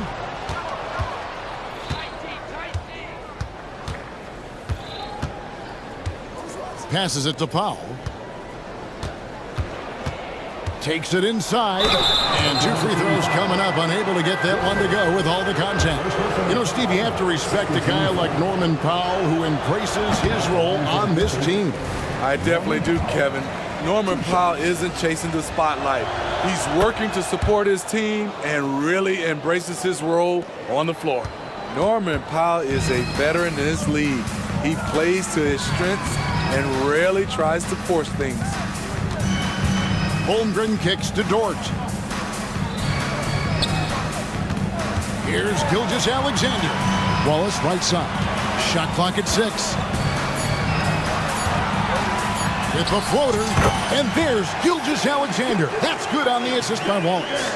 A nice little floater by Gilgeous-Alexander. Excels at scoring on the move. Pass to Powell. Back to George.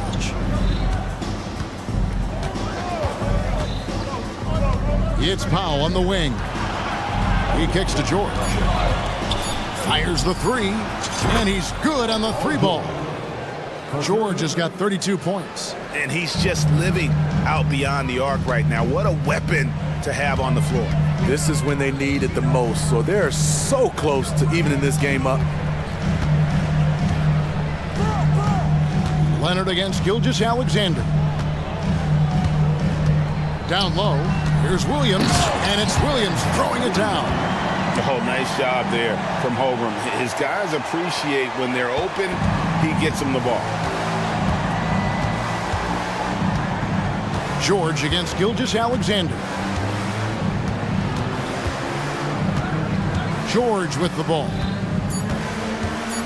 Driving in, and the rejection by Holmgren. And so it's the Oklahoma City Thunder heading to the bench with a 7-point lead as we wrap up the quarter. Their defense has been very effective in locking down Russell Westbrook. Back right after this.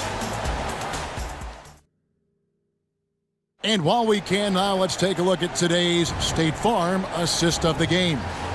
And he sliced the D wide open with his feed. They had no chance to prevent that basket. Creating plays for others, it's an art form, but it's also a discipline. Fantastic job. Fourth quarter of action is upon us. Thanks as always for joining us. It's time now to hear from our Hall of Fame reporter, David Aldridge. What's the latest, David? Thanks, guys. I was able to hear Mark Daigneault talking to his team during the break. And he was real calm during the timeout. He was smiling when he told the team, we're up. Game plan is working. Go out there and have fun. It's always fun when you're up late, guys. All right, David, thanks. Gilgeous-Alexander runs things with Dort to his side. Williams is out there with Wallace. And it's Holmgren in at the 5 spot. That's the lineup in the game for Oklahoma City. And they go to the intentional foul. Second personal foul. First team foul. Thunder on D. They've led by as many as 14 points. And the dunk by Powell. Attacking the rim with aggression. Norman Powell putting pressure on the interior D with his driving and finishing abilities. Here's Gilgeous-Alexander. And it's good, 2 points. Gilgeous-Alexander's got 22 points. Well, this is what you're trying to do. Put the game away. And he's doing it by getting to his spots and making big shots. Oh, get up, James. Talk about a guy who scores from all 3 levels. Dort, left side. Uses the glass to finish the layup. Dort's got 5 points now in the quarter. And coming down the stretch here, both teams still on fire. Yes, and if you love offense, you're loving this matchup. It's been a highlight reel affair. Here's George, and the Clippers call time here. And the lack of rim protection, top of the list. And it boils down to the question. Toughness. One team showing it, the other allowing itself to be bullied.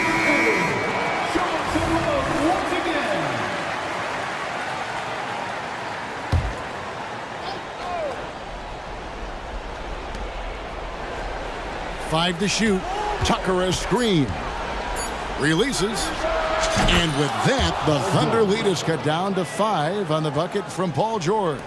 Now that's a high percentage look when the D doesn't fight over the screen. Reason why it takes extra energy to do it. You have to trust your defensive rotations, but it's worth it.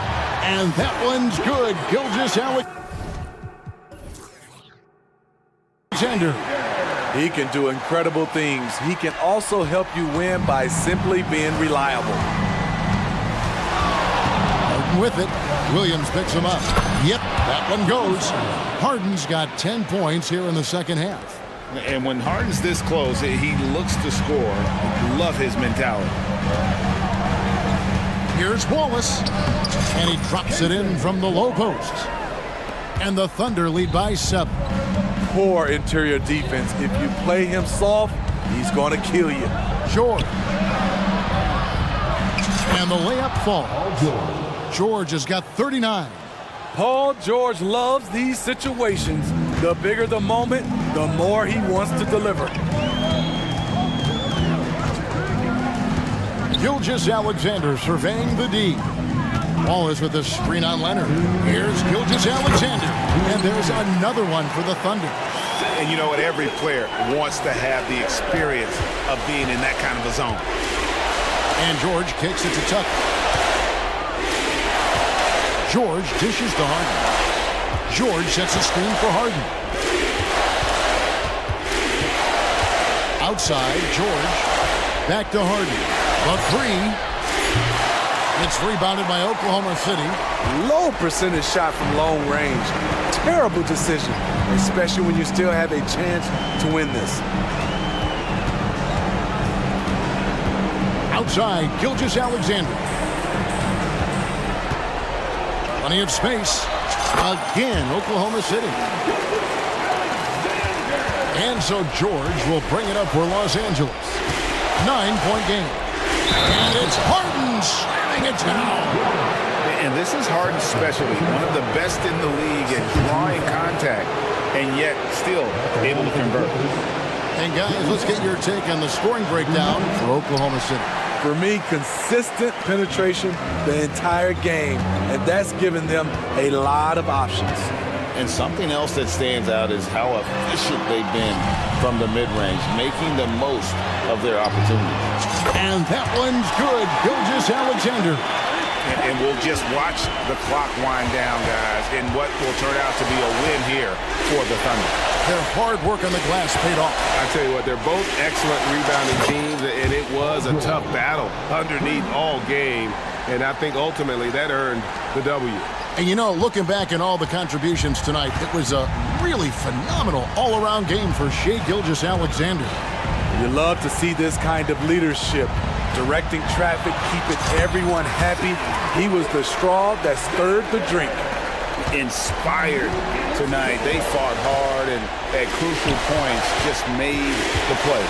Especially during this last run, which ultimately put the game away. It's 9 seconds separating the shot clock and game clock. 6 to shoot. Back to George. That's good, and it's Leonard with the assist. George has got 44. Nice recognition from Paul George there. Understanding the shot clock situation and cashing in. Back to Wallace. So we see the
They're really getting after it on defense right now. And I love it. I mean, it's actually really refreshing to see. Being that the league has shifted more to being offensive-oriented, this matchup has a bit of an old-school feel to it. So you know I like that. It's going to be fun. And the Cleveland starting five. We've got Marcus Morris, Mitchell out there with Karis LeVert. Then there's Isaac Okoro, and it's Allen in at the five. He's consistent from out there, especially when you give him that kind of room. To the paint. Here's Allen, and it's Allen who slams it home. And that's easy pickings right there. Leave someone that wide open, and Mitchell's not going to miss them. Here's Brunson. Randall outside. Pass to Achua. Here's Brunson. Down to 5 on the shot clock. Achua with the dunk. Amazing just how trusted Brunson is with the basketball. And here's Mitchell. He'll bring it up for Cleveland. It's a three-point game. When the Knicks are good, Brent, it seems like they have that gritty defense-first mentality. Yeah, BA 94 and 99, those finals teams were so great defensively for the New York Knicks. Kind of taking that in-your-face attitude and bringing it to the court to rough you up. Good recent Knicks teams have had that behind their coaching staff, and it's gotten them back in the right place. The burst and power of Mitchell on full display. This guy's incredible. Here's Brunson. Pass to Randall. Now here's Achua. Anunoby on the wing. He's checked by LeVert. Here's Brunson outside. After missing his first attempt, now 1 for 2. The improvement from Brunson has mostly come from his shooting. We know he can go inside, but 3 balls, it's a good sign. Mitchell. It's tipped. Hard against LeVert. The baseline, Jay. Ooh, stolen by Allen. Anunoby against Mitchell. Morris, a screen on Anunoby. Puts the move on. Allen outside. Okoro passes to Morris. Shot clock at 5.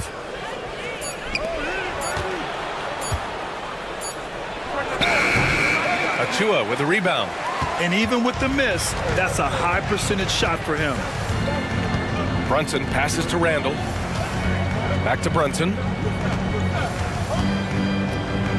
Pass to Randall. Basket is good. Off the assist from Brunson. Yeah, Randall's not passing that one up. Fantastic job at converting when he's got the kind of position like that. Allen with a screen on Anunoby. And that one's good. Mitchell. Starting to find his rhythm. He's cooking, and he knows it. Yeah, right now I don't see any let-up. I think he's going to just keep putting his foot on that gas pedal tonight. And that one's good for Brunson. What a good burst from Brunson just to get by the initial defense. Just under 3.5 minutes elapsed here in the first quarter. It's LeVert on the wing. Morris, a screen on Hart. LeVert goes against Randall. The kick out to Morris. Outside Mitchell. Back to Morris. Cleveland needs to get off a shot. Second chance effort. And it's Mitchell. The miss. The Knicks with the lead. Pass to Brunson.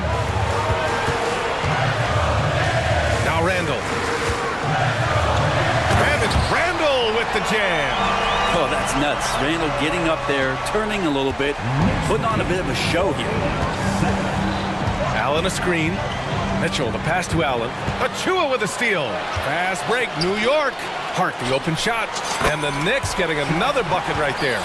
And they've made themselves easy pickings. Sloppy ball control creates an easily converted turnover. To the inside. And it's Allen who slams it home. And this is the threat that Allen gives you on the interior. Gets great position and then just jams it through. Brunson passes to Randall. Driving inside.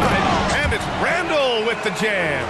You gotta love his unselfishness, and you know his coach does as well. Well, not just coach, but you can see it in the teammates, the way that they look at him, they appreciate it when he shares the ball like that. Brunson with it. 5 points in the game. Off target. That would have pushed the lead to double digits. It's stolen by Hart.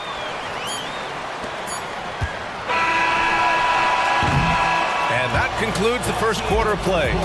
It's the Knicks leading by 9. And we'll bring you the start of quarter number 2.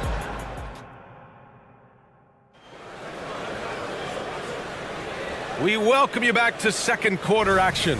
Plenty of basketball left to play, but this one has been one-sided so far. A chance to catch up on some numbers here. The scoring breakdown for New York. They've done a great job facilitating so far. So moving the rock and finding the open man, just great selfless basketball. Well, in the early goings, the mid-range shot has also been working well for them. They've been racking up some points off of those jumpers, and those are probably being invited. They've got Jalen Brunson, Julius Randle out there with Precious Achiuwa. Then it's Josh Hart, and it's Anunoby in at the 3. That's the group for New York starting the second. Well, the last few years, defense has been the calling card for the Cavaliers. Yeah, a lot of that has to do with their big men. Not only do they have the length and size, they've got tremendous agility and are able to switch on to the perimeter as well.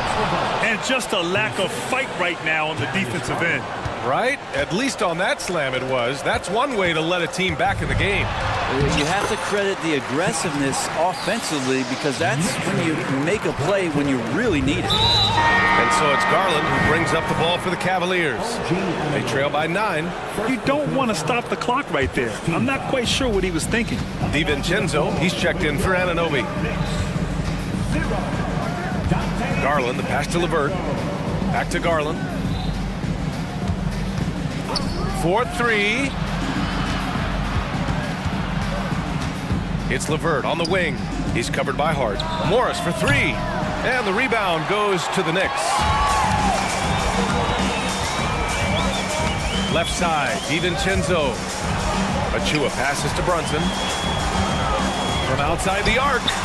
And again, New York with the triple. And just totally relentless, only increasing the intensity level. Yeah, he's the guy that you want to go to right now, trying to put this one away. Pass to Allen. Garland against DiVincenzo. 6 to shoot. Now here's Garland. Not a lot of room. That one goes. Now he's 1 for 2. That's pretty tough for Garland at his size to be able to score around the contest. Here's Brunson.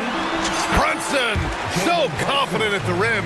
And trust me, when the D's slow to react, he'll be the first guy to make them pay. Well, I know they don't have mobile devices out there for texting, so they might as well talk to one another. In this era of positionless basketball, versatile wings are in high demand, Brent. Yep, every team in the league BA looking for that guy between 6'7" and 6'8" that has a lot of skill and can defend multiple positions, space the floor, shoot threes, and make plays. So becoming a complete basketball player at that position is something that is really coveted by front offices. Garland against DiVincenzo. Allen with a screen on DiVincenzo. Garland, the pass to Allen. Hauled in by DiVincenzo. And he gets a lot of points right there at the rim, but the defense determined not to give up the easy deuce there. Achiuwa gets the bucket. And the coaching staff enjoying that as Randle is becoming a bit more of a facilitator. Cleveland calls timeout.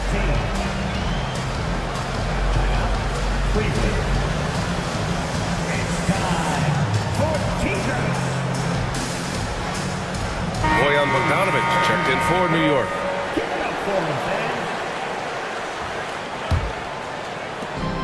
.156 left in the second quarter. Time now to hear from our reporter, Allie LaForce. So, Brian, this is year 3 with coaches in team-branded attire, and you ask them, they're in no rush to go back to the suits. The Heat's Eric Spoelstra said, quote, "There's so much less to think about. I used to hate those dress shoes." The Pistons' Monty Williams said, quote, "None of us can dress. That dry cleaning bill is gone, and you can pack in one bag." Brian? Hey, that sounds pretty good, Allie. Thank you. And one guy who's instant offense when he's hot, Dante DiVincenzo. Yeah, he can get it going offensively. There are nights where it takes a bit for that to happen because he's an opportunistic scorer, but he's got size out of the backcourt. He's a good athlete, a good shooter, and an even better defender. Brunson up top. He's got 13. Outside Bogdanovic. Basket is good. Off the assist from Brunson.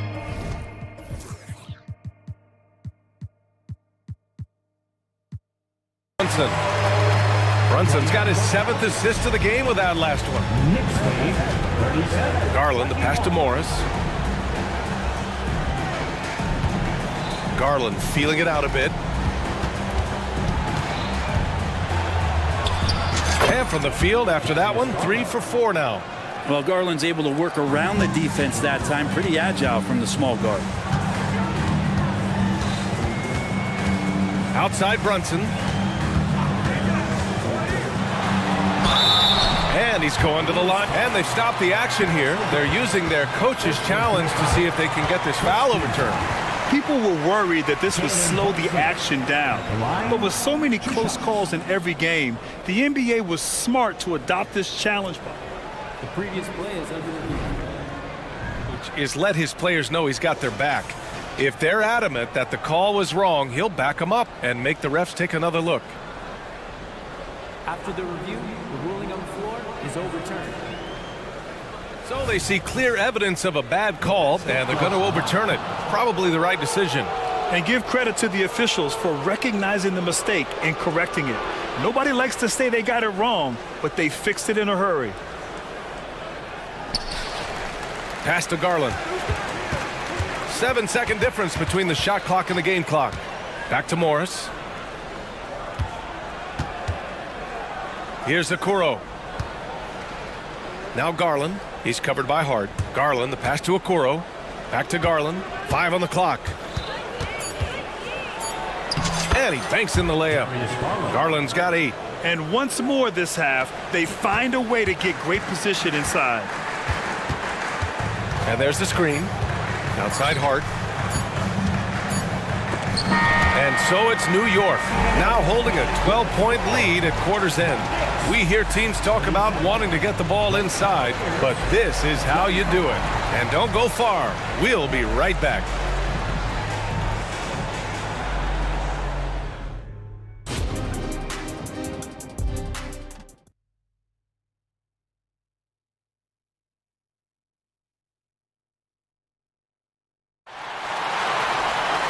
And with the second half upon us, we'll find out if this game becomes the rout that it's threatening to be.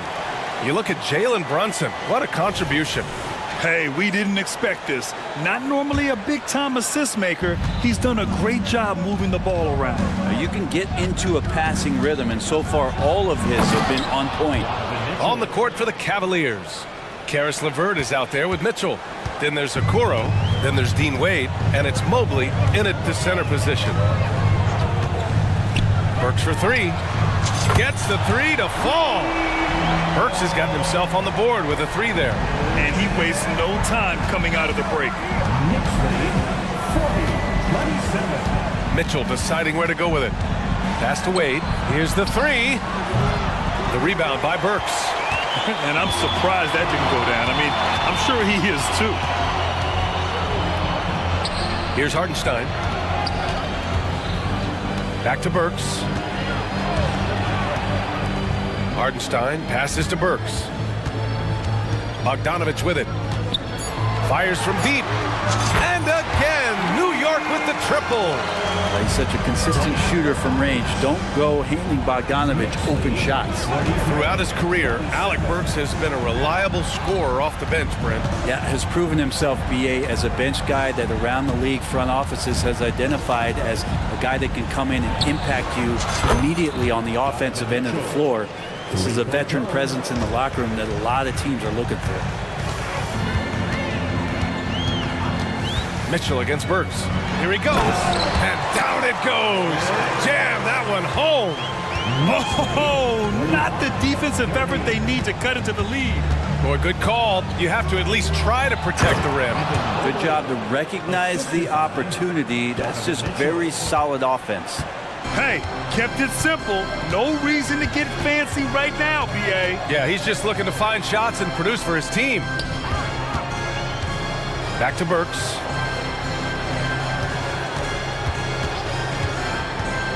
Pass to Hartenstein. Kicks it out to Anunoby. And Hartenstein gets it to go. And the Knicks lead by 15. Since halftime, they have been efficient and effective, making Coach very happy. Well, the thing is, they're controlling the pace right now, and if that was the mantra for them at halftime, they've carried it out.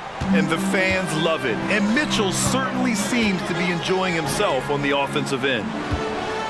There's a screen. Back to DiVincenzo. And he takes it in for the layup off a very nice feed. DiVincenzo's gotten his second bucket. Mitchell against Anunoby. Mitchell gets a step, and Mitchell with the slam. Putting his athleticism to great use. When Mitchell takes the initiative, he's hard to stop. Burks for three. And again, New York with the triple. One of the more skilled offensive players that is on the floor here tonight. Not an easy fella to hold in check. Oh, just an artful little reverse slam. Power and style. That was sweet. For New York, they've gotten all 6 of their shots to fall. Talk about a perfect start to the half. Pass to Bogdanovich. On the take, and then Bogdanovich with the dunk. Yeah, you want to run Bogdanovich off the shot, but man, he can also drive it. Just over 3.5 minutes through the third. Here's Mitchell. Oh, the elegant make by Mitchell. Well, he's been carrying them all night on offense, but at some point, he's going to need some help. There's a screen. Here's Burks. Mobley grabs the board.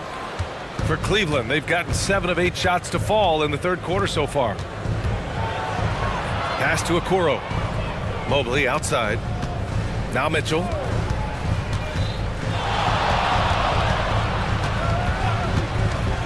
Here's Wade. DiVincenzo covering. And he gets it to go. Good passing to set that up. Teamwork on display. And here's Bogdanovich. Hartenstein a screen. Beyond the arc. And again, New York with the triple.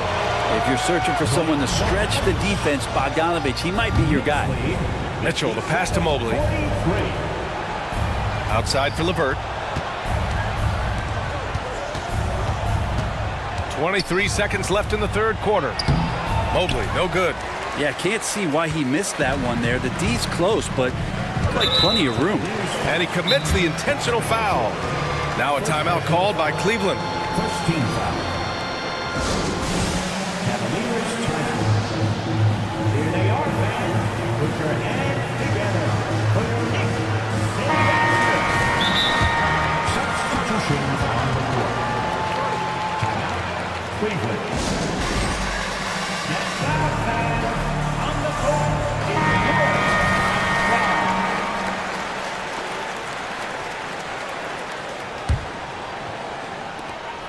There's 14 seconds left in the third quarter. Burks for three. Drains the triple. Burks has got 11 in the second half. This is what it's been since halftime. Remarkable results from downtown. Yeah, pretty infectious right here. Guys in good spirits and percentages from downtown on the rise in the second half. And so it's the New York. Well, there may not be a lot of drama down the stretch as we head into the fourth quarter, but stranger things have happened. Julius Randle out there with OG Anunoby. Then there's Jalen Brunson. Then there's Precious Achiuwa. And it's Hart in at the 2. So that's who's on the floor for the Knicks. Now Garland.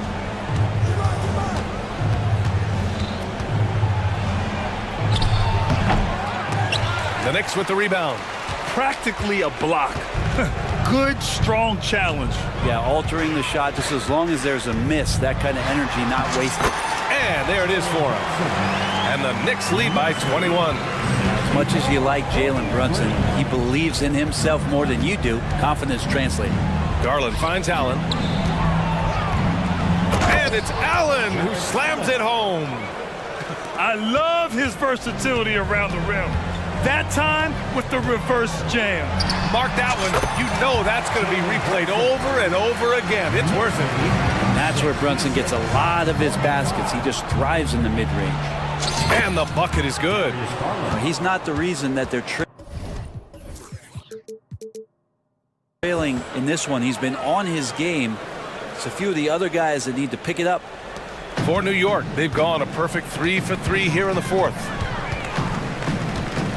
Down low. And it's Randall with the jam. Yeah, Randall does a good job. His frame alone helps to create some space. Just with a little pivot there, able to find a way to score. Here's Garland.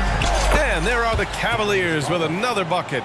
Yeah, you got to get up tighter than that. Some players you can give that much room to, but not him. Here's Brunson. That one goes. And that's his 9th made shot in 12 attempts. Brunson, one of those players that's just not going to be denied, determined to convert inside, and he does. Allen outside. Pass to Okoro.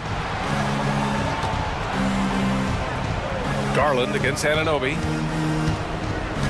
Down to 5 on the shot clock. Oh, Darius Garland, another 3. Garland showing some awareness on the pick and roll, breaking down the defense on the pick and roll action. And so they choose to intentionally foul. And the Cavaliers making a change here. Mitchell's checked in.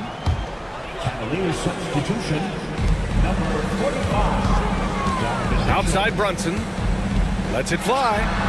Another one falls for New York. Brunson making the right call. The pick and roll gets him totally set up. Outside Mitchell.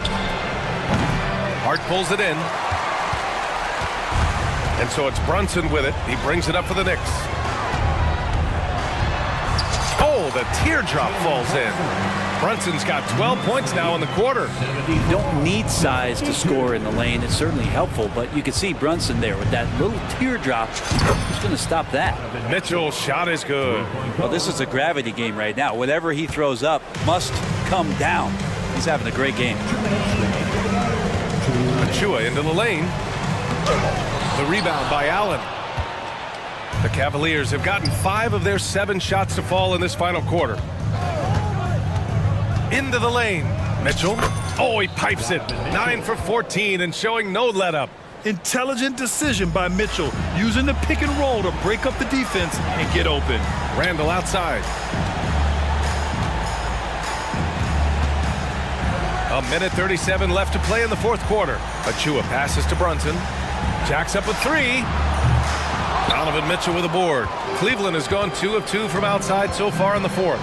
And the distance between the point totals for these teams tells the whole story. Just a fantastic effort, and you have to give it up for the Knicks. Offensively, they made the most of their trips. They found multiple ways to score consistently, and a little luck doesn't hurt them either.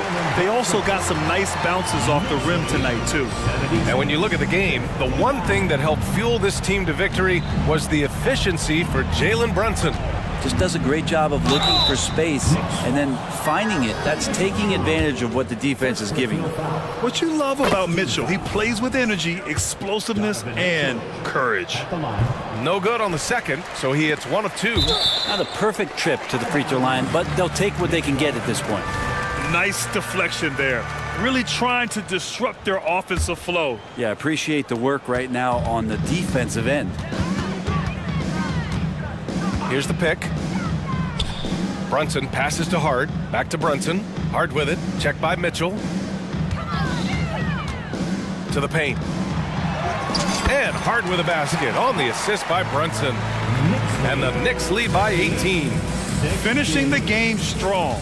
This is how you shut the door on any hopes of a comeback. Yeah, definitely putting a stamp on this one. A very, very decisive victory for the club tonight. The offensive rebound. And he gets it to go as they call the foul. He's on his way to the line for one more. And Allen's length now showing up on the glass. Allen, no good on the free throw. 29 seconds left in the fourth. Outside for Randall. Fires the three, and the three-pointer goes. You can feel the excitement in this arena.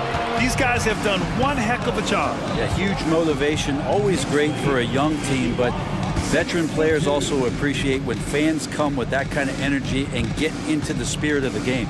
Morris finds Levert. Get up to throw down. And that one is stuffed right through. Filthy. I mean, just the arena is stunned. He's got a deep bag of tricks to dig into.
Tonight, Grant, two teams who deploy impactful big men. Yeah, BA, and in a league where perimeter play so often is the deciding factor, tonight I expect this to be a slugfest inside.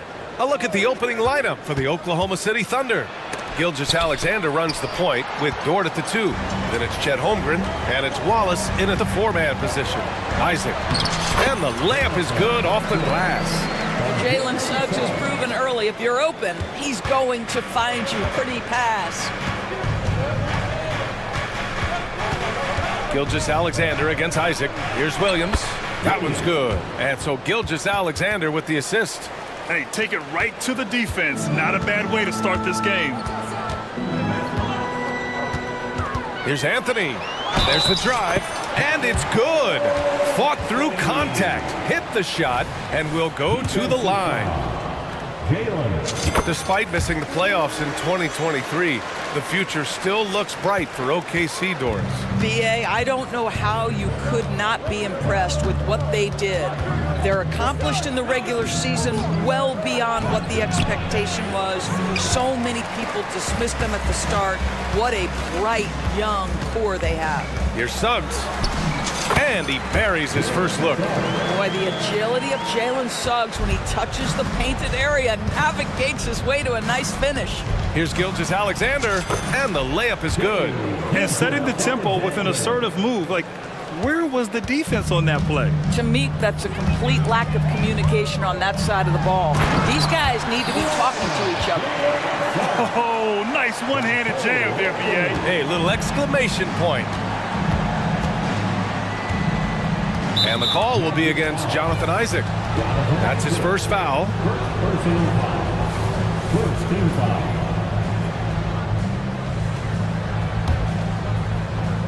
Just over a minute and a half played here in this one. And that one's good. Holmgren. And this is where Holmgren is such a scoring threat. His size can make interior shots easier to find. Anthony with it. Now Gilgeous-Alexander defending. Here's Wallace. To the middle. And wrestling for it there, but no one has possession. We'll have a jump ball. And the fans love seeing incredible moments on defense like that block. And that kind of rejection early on energizes your squad. The coaching staff just loves this kind of hustle. And so here is Orlando. Banchero against Holmgren. And Banchero with the bucket. And the assist from Suggs. Well, commit to your move, anticipate the contact. Paulo Banchero does both of those things. Gilgeous-Alexander's shot is good. Yeah, you want to get him going as soon as possible. Great way for him to start this game. He's a guy who, if he gets hot, he can carry your offense for long stretches. Hey, when he's hitting that shot, it really helps the spacing for this team. And what happens is the court just opens up. You like seeing him get into a rhythm from outside the arc. Love it. Now here's Anthony. Wagner with a screen. It's Anthony on the take. And it's Holmgren with a rebound. Well, we didn't see the same kind of control we're used to seeing from him. This guy is usually a tremendous finisher. This team looks to him to score the ball. They feel good when he's taking the shots. And it's Anthony with the ball for the Magic. They lead by 4. Doris, how about the production we've been seeing from Shai Gilgeous-Alexander? BA, he has taken that step from star to superstar, simply stated. I think he's got the potential to make multiple All-NBA teams, the ability offensively to attack at 3 levels, and to be equally good on the defensive end of the floor. This guy is something special. And it's the Magic with the ball, following the bucket by the Thunder. Oh, Banchero throws it down. Wow, what a play by Banchero. That's about want to right there. Gets after the offensive glass. Isaac against Gilgeous-Alexander. Nice move. And slam dunk by Gilgeous-Alexander. And defensively, you have to make him work harder than this, or it's going to be a long night. To the inside, Isaac. And the dunk by Isaac. You love it when a point guard is eager to reward open men, and Cole Anthony delivering the ball on time and on target. Now here's Gilgeous-Alexander. 6 points for him. And slam dunk by Gilgeous-Alexander. Are you serious? That is some power from a point guard. Oh, I love backcourt players with some ups. We know versatility is huge in this game. Just a tremendous job finishing that play. Wow. 9 seconds separating the shot clock and game clock. Pass to Holmgren. From behind the arc. Here's Williams. He nails it, and we're tied. Williams has got 6. Now, what's the saying? Don't box out, you get your feelings hurt. Now here's Anthony. Defense right on him.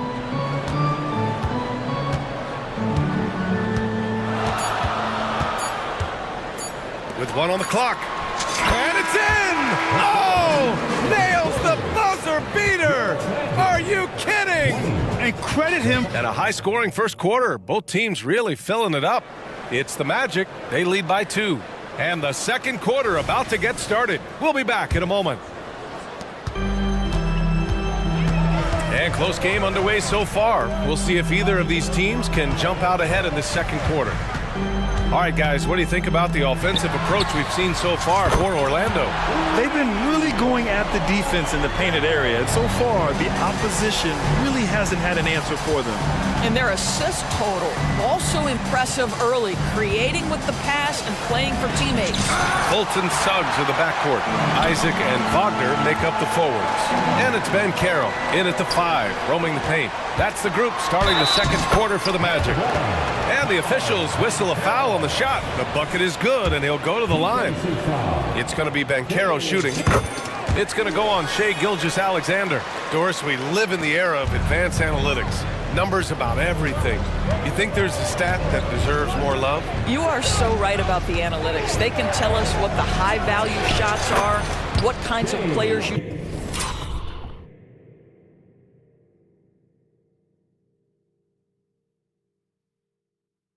like to have on the offensive end. Here's the one thing teams struggle with: how to define quality defense. And the challenge is the floor is so spaced and the shooting is so good that perhaps we need to come up with different metrics to define good defense. That's one key area. Time called here. The Thunder decide to talk it over. I know Orlando fans are excited about this young team they've got, Doris. They certainly are, PA, and I think that's appropriate. You have seen the potential for success with some of their young pieces. Now, to me, it's about continuing to develop those particular pieces and making sure these fans are proud of the effort they give nightly. I've heard coaches call Fultz the ultimate team guy. Sounds like a compliment, Doris. Oh, it absolutely is, BA, and you have to give Markelle Fultz a ton of credit. Here's a young man whose career started in as shaky a fashion as you could with the inability to shoot the basketball. He's turned himself into a legit threat as a scorer and a passer. Gilgeous-Alexander against Isaac. Gilgeous-Alexander's shot is good. There's so many ways Shai Gilgeous-Alexander can create for this offense. He's becoming one of the top scorers in the game. And it's Wagner off the drive. And breaking out the one-hand slam. Man, an emphatic way to extend the lead a little more. Driving in. Outside for Dort. Pass to Holmgren. Gets it to drop. Now 2 of 4. Boy, wide open teammate. Really pretty pass by Lou Dort. No hesitation there. Now here's Fultz. Tight defense on him.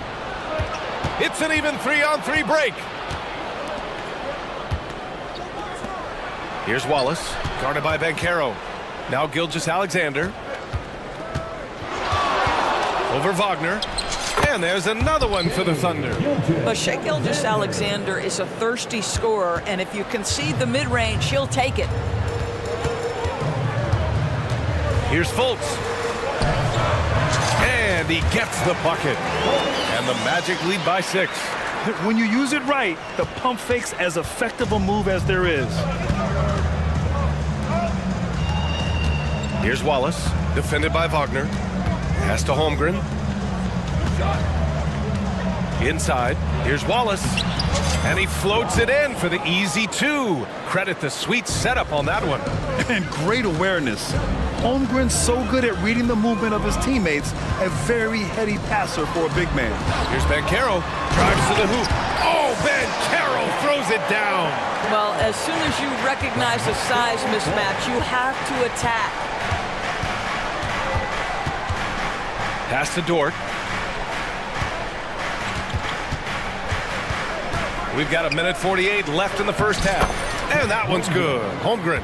Nice work by Chet Holmgren on the interior. Hey, you've got to be opportunistic if you find yourself in the paint. Here's Suggs. The shot is good. Fultz making the play. Suggs has got 8 points. Credit their discipline. They've been working for high percentage shots. Right side, Williams. Fades back. Hits a three-pointer. Well, you see SGA and the strides he's making as a playmaker. This guy is so good, on point with his reads. Here's Fultz. Banked it in off the glass. Fultz has gotten his second bucket of the game. It's fun for us to sit back and watch him go to work. But that's our job, not the defense's. They left him too open on that play. Pass to Wallace. Gilgeous-Alexander on the wing, defended by Wagner. Dort's shot is good. I get a sense of Lou Dort's physicality and the strength in that frame. What a nice-looking finish. Woo! The kick out to Bancaro. And the rebound goes to the Thunder. Here's Wallace. Outside for Dort. From deep, Holmgren. And again.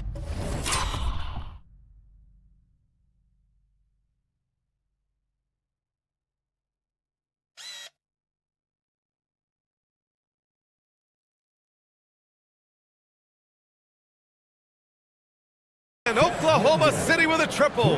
A superb three-point threat. When Holmgren is knocking down triples, he's hard to contain. Just 1 second separating the shot clock and the game clock. Fultz is good.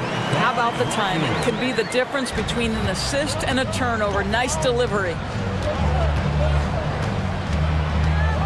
Gilgeous-Alexander feeling it out a bit. Pass to Wallace. Just 3 on the clock. Can't hit that one. And the first half comes to an end. We've got a close game going here. It's the Magic. They're up by 2. Stay with us, folks. We'll be back just after halftime to get the third quarter started.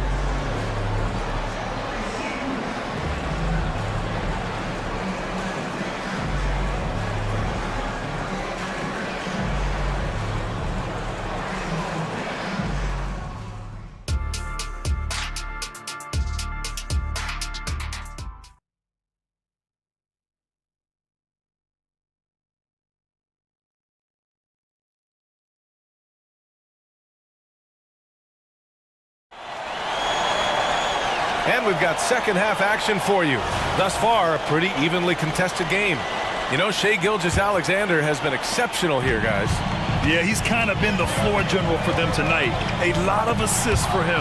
I don't know that you necessarily think of him as someone who's going to create for others, but boy, all night he's been willing to make the extra pass. And on the floor for Mark Dagnall starting the second half. Gilgeous-Alexander runs the point with Dort at the 2. Then there's Holmgren, and it's Wallace in at the 4. Here's Gilgeous-Alexander, and slam dunk by Gilgeous-Alexander. Oh boy, how slippery is SGA on the triple drive. Just so difficult to stay in front of him. And an excellent job distributing the ball tonight. You can really see his feel for the game. And that's been his role pretty much from the opening tip. Get the ball to guys where they can score it. SGA using that size. Yeah, pick and roll play from Shai Gilgeous-Alexander really starting to come along. Impressive one-hand slam right there, BA. Man, as long as he's confident about it, I'm good with it. Maybe use 2 hands next time. He knows where he is. Pass to Dort from deep. And again, Oklahoma City with a triple. Well, for Lou Dort, it's all about building confidence from three-point territory. This is a growing part of his skill set. Suggs, the pass to Isaac. Back to Suggs. Wagner with a screen on Dort. Suggs. Dort grabs the miss.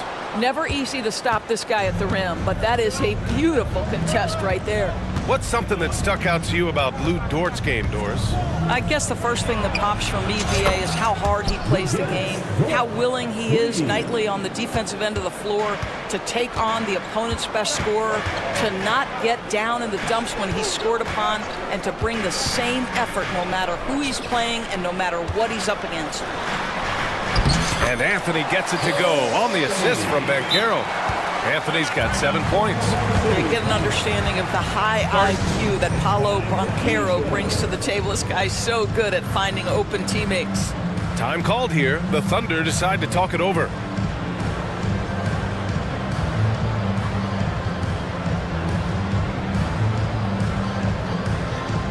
The match.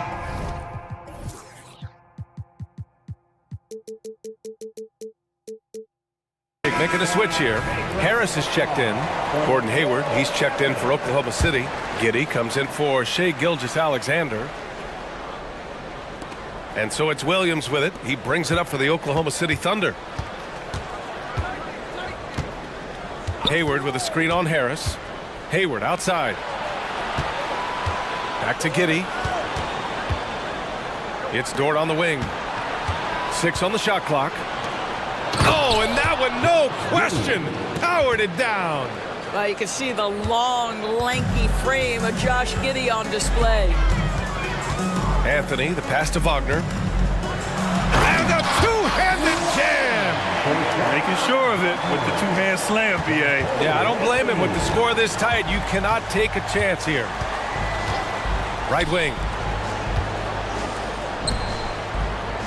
Wagner against Hayward. Timeout called. The Thunder, after signing a huge deal with Boston in 2017, Gordon Hayward had that terrible leg injury. It's amazing, VA, how quickly the trajectory of a career can change. It took Gordon Hayward a full year of rehabilitation after what was a gruesome injury.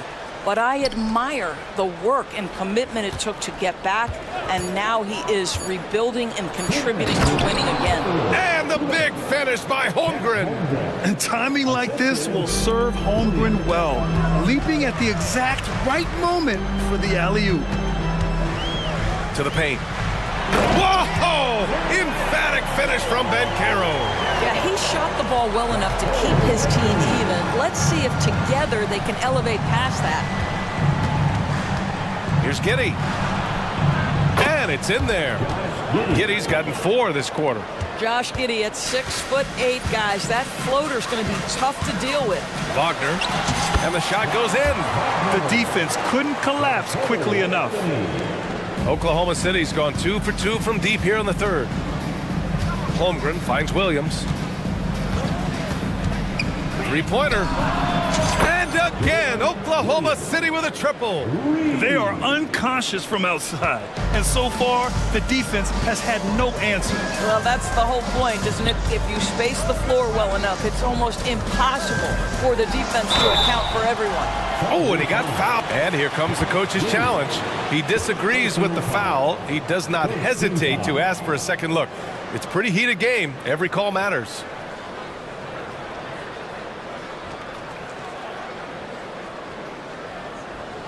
And even with the coach's challenge in place, we've seen so many of these personal foul calls still disputed, even after the previous play is under review. And a lot of these calls, but at least we have the option to take a second look, so the officials can be sure they get it right.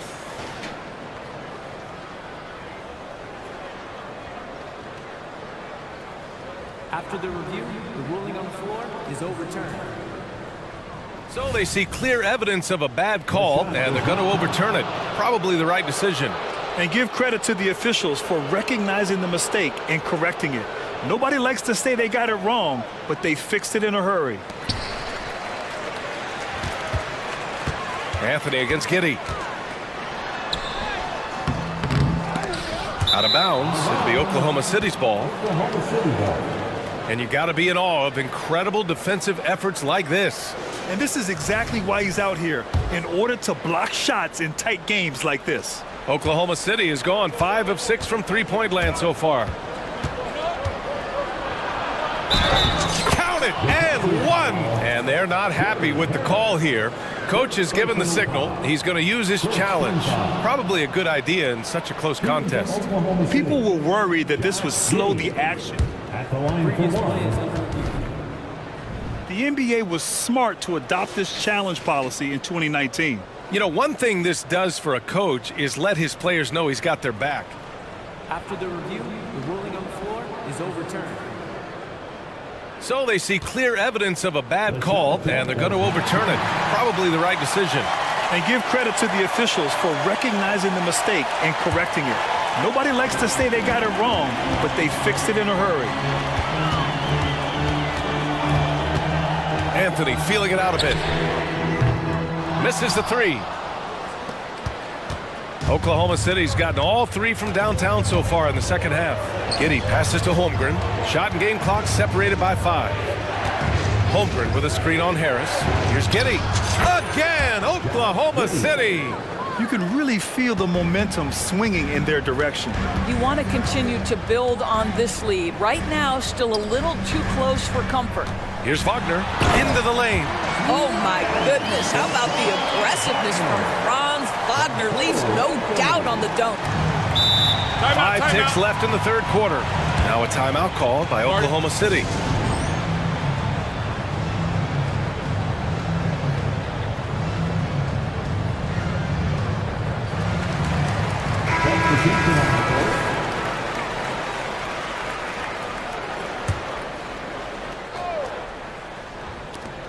Five ticks left in the third quarter. 1 second left. Yep, that one goes. Gilgeous-Alexander's got 6 points in the quarter. Opportunistic shake. Gilgeous-Alexander gets one to go. And so it's Oklahoma City closing out this quarter with a 7-point lead. And it's all due to the... And now we have a moment to reveal our State Farm assist of the game. And the winner today coming from an unlikely position. It's the big fella with the sweetest pass of the day. Well, we have some elite passing big men in the NBA, and you love that skill.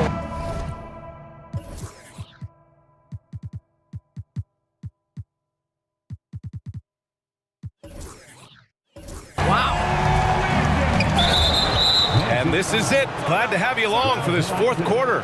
In the backcourt, it's Anthony and Suggs. Then there's Jonathan Isaac. Then it's Wendell Carter. And it's Houston in at the 4. So that's the lineup on the floor for the Magic. And let's swing it over to the sideline and hear from Allie.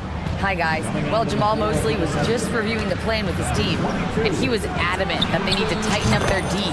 That lack of communication at that end has led to breakdowns, wide open shooters, and easy buckets. He sounded pretty frustrated, guys.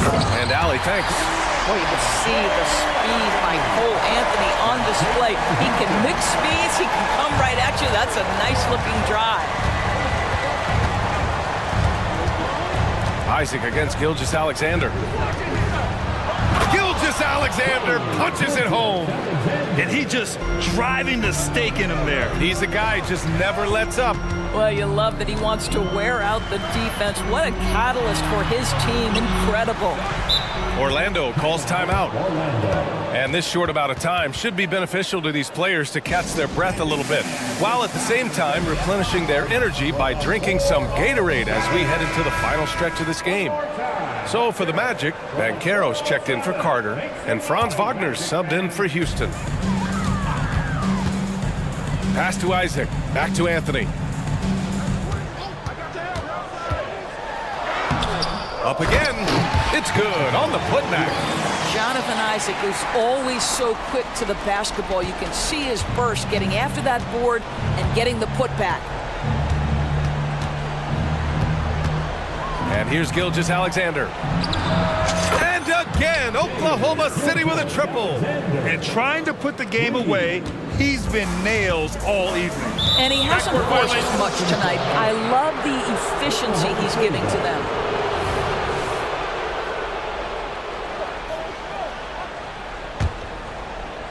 About a minute and a half into the fourth now.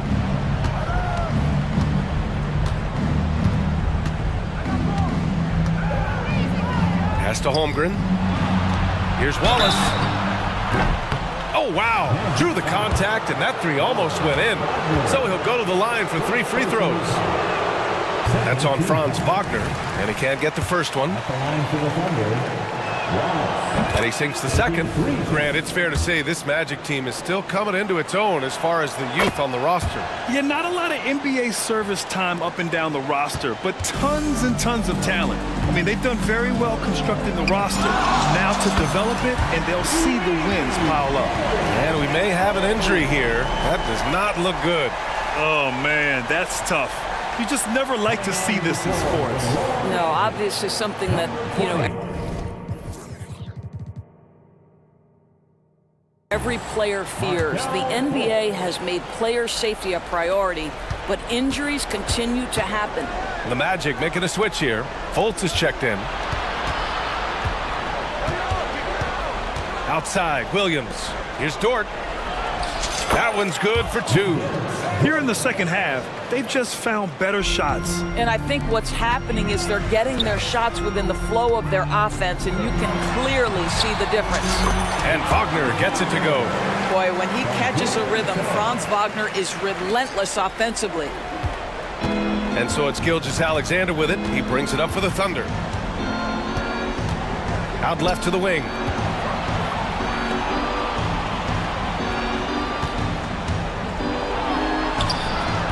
Tips it. Oh, he hangs in there and cashes in on the second chance points. How about the anticipation and the timing there? He is all over it. Fultz passes to Wagner. Another shot. And he can't get that one. Great D that time from Holmgren. They can take their time if they want. Yes, you have to regroup. Make sure you get a good shot. Back to Gilgeous-Alexander. And again, it's Oklahoma City. And just not letting up at all. I mean, you have to love this approach. You want to get the ball to the guys who make plays. One thing we've learned in the NBA, the game is never over. So you've got to continue to score, continue to build your lead. On defense, the Thunder. 14 points, their largest margin of the game. You see Suggs' willingness on the catch to be ready to release quickly. You've got to be decisive, and he was. The Thunder have gotten almost all of their shots to fall in the fourth. 6 of 7. Here's Gilgeous-Alexander. Orlando grabs the miss. And Carroll's got 4 rebounds now. Uh-oh, now it looks like we've got an injury here, guys. We'll likely see him come out of the game. And I'll tell you, that's the very last thing you want to see. I just feel so bad for him. What he's going through right now, you just have to hope and pray that it's not too serious. Joe's checked in for Shai Gilgeous-Alexander. Giddy's checked in for Joe. Well, if you're just tuning in, welcome. We've played about 3.5 minutes into the fourth quarter here. Wagner finds Banchero. Yes, Paolo Banchero for 2. How about the handle that Paolo Banchero has? Just a terrific move, carving the space needed. Wallace, the pass to Williams. Giddey against Isaac. He's locked in. Drains his 5th shot in as many attempts. And he's just crushing them with plays like that. I mean, just continuing to pile it on. You want to make sure your opponent knows they have absolutely 0 chance of a comeback, and nice finish by him. Boy, when he's this deep, it's going to be tough to stop him, especially with a smaller defender. 1:04 left to play in the fourth quarter of this one. Oklahoma City has gotten 7 of 8 three-pointers to go in this game. Outside Giddey. And the foul called on Markelle Fultz. That's his first foul.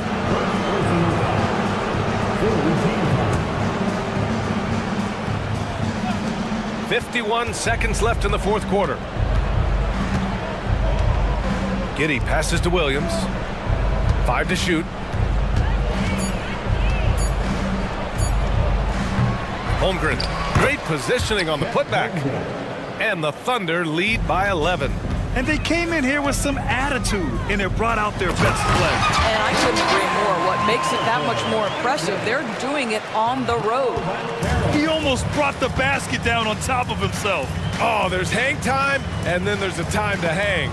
Now 8 seconds separating the two clocks. Oh, and a fast break for the Magic. Now you can see in transition, Jalen Suggs knows exactly what to do. Runs the floor, gets a quality shot in transition. So it's the Thunder now. Now here's Williams. Dort finds Giddey. Orlando foul. Marcel Fultz. Second personal foul. Fourth team foul. Oh, the first of two, no good. A heartbreaker. Guys, we have seen a number of high-caliber players from Australia. Josh Giddey adding to the reputation of the country. This guy is long, he's versatile, and he's skilled. Orlando calls timeout. They're down by 8. Just 4 seconds left in the final quarter. And stolen by Holmgren. Orlando foul. Jalen Suggs. First personal foul. First free throw is good, and that'll put him up by 9. Both free throws good from Holmgren. When you've got your opponent down, don't let him up. This one's all.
Run these days, it's refreshing, isn't it, to see a battle between half-court offenses?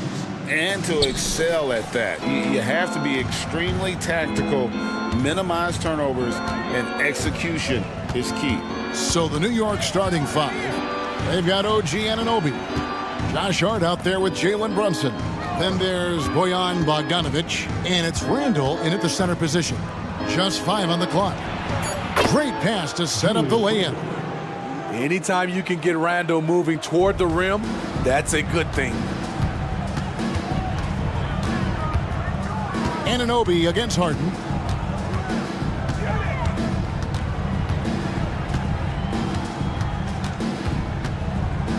Passes it to Leonard. Kicks it out to Harden. From deep, George drains the three-pointer. An absolute marksman from three-point land. Paul George can drain these in bunches. Brunson against Leonard. And Brunson, here we go. Off to a good start as he hits his first shot attempt. Some guys just understand how to generate points. He's one of them. Here's George. Put him on skates. What a crazy move from PG-13. Brunson scanning the floor. Scored the basket, his second of 2 attempts. And I like to see this. They're calling his number early, and he's delivering. It makes sense, right? You're trying to get off to a fast start, and he can help with that. Here's Anunoby. Count the bucket, and he's got a free throw coming up as well. What a take from Anunoby. Demonstrating how tough he is on finishes like these. And he'll be shooting his first free throw of the game here. A year ago, he had an 84% success rate on his foul shots, so he was a guy they were always happy to see at the line. And George gets it to go. That's the pass you want. Orchestrating the offense, creating for others. Here's Brunson, and the Knicks good for 2. And defensively, if you are not on point, Brunson more than capable of finishing inside. The pass to Tucker. Kicks to Harden. Driving inside. And Harden with the stuff. Hey, dunks aren't always for the big fella. A serious power move from the point. Forget just laying it in. He wanted to make a statement. Oh, what a find. The ball just comes out of Brunson's hands on time. Leonard with a screen on Anunoby. They get it again. Second chance shot. Leonard sets a screen for Harden. Oh! Yes! Yes! Kawhi just wanted that one more. He hustled to get that follow-up shot. And load management, a term, Greg, that's been associated with the Clippers. And Kawhi rightfully managing his return from ACL injury with care. It's harder to build chemistry when guys are out, but it's all about staying healthy for the postseason. And George with the stuff. Outstanding dunk from Paul George. This is why the defense can't let him get too deep. Randall with a screen for Brunson. It's good from long range. Brunson's got 11. And he likes to get in a rhythm early. Nice triple. Here's George. And he gets the whistle. 2 free throws coming up. It's going to go on Josh Hart. Defense throws everything at George, but he persists and finds a shot. Paul George. That free throw good from George. He makes 1 of 2 that time. New York leading by 4. Bogdanovic inside. Guarded by Tucker. Hart, that's good. Great decision by Josh Hart. He's got a nice feel for the game. And the Clippers decide to take their first time out here.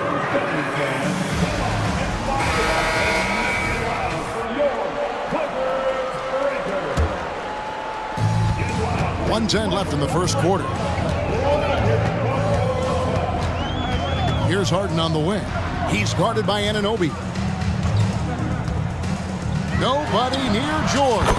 Nailed from three-point land. 13 points in the game. An elite player in this league. Paul George is going off tonight. Something we've seen PG do a lot.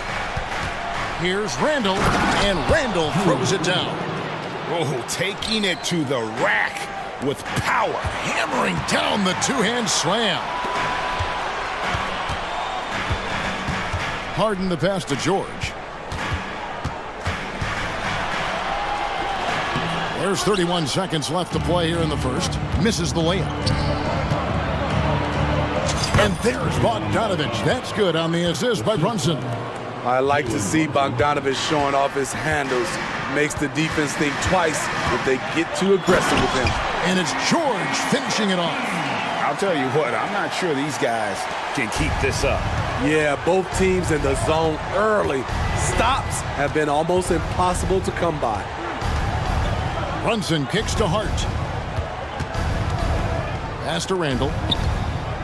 Anunoby with the screen for Randall. And Randall throws it down.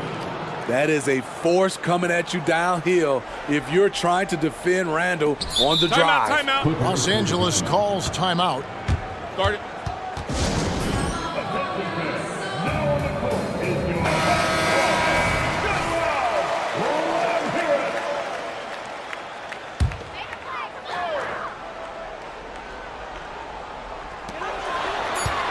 The three from George.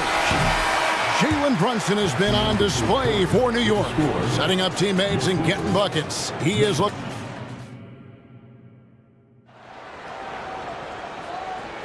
And hope you've enjoyed the broadcast so far. Halfway through the first half in this one.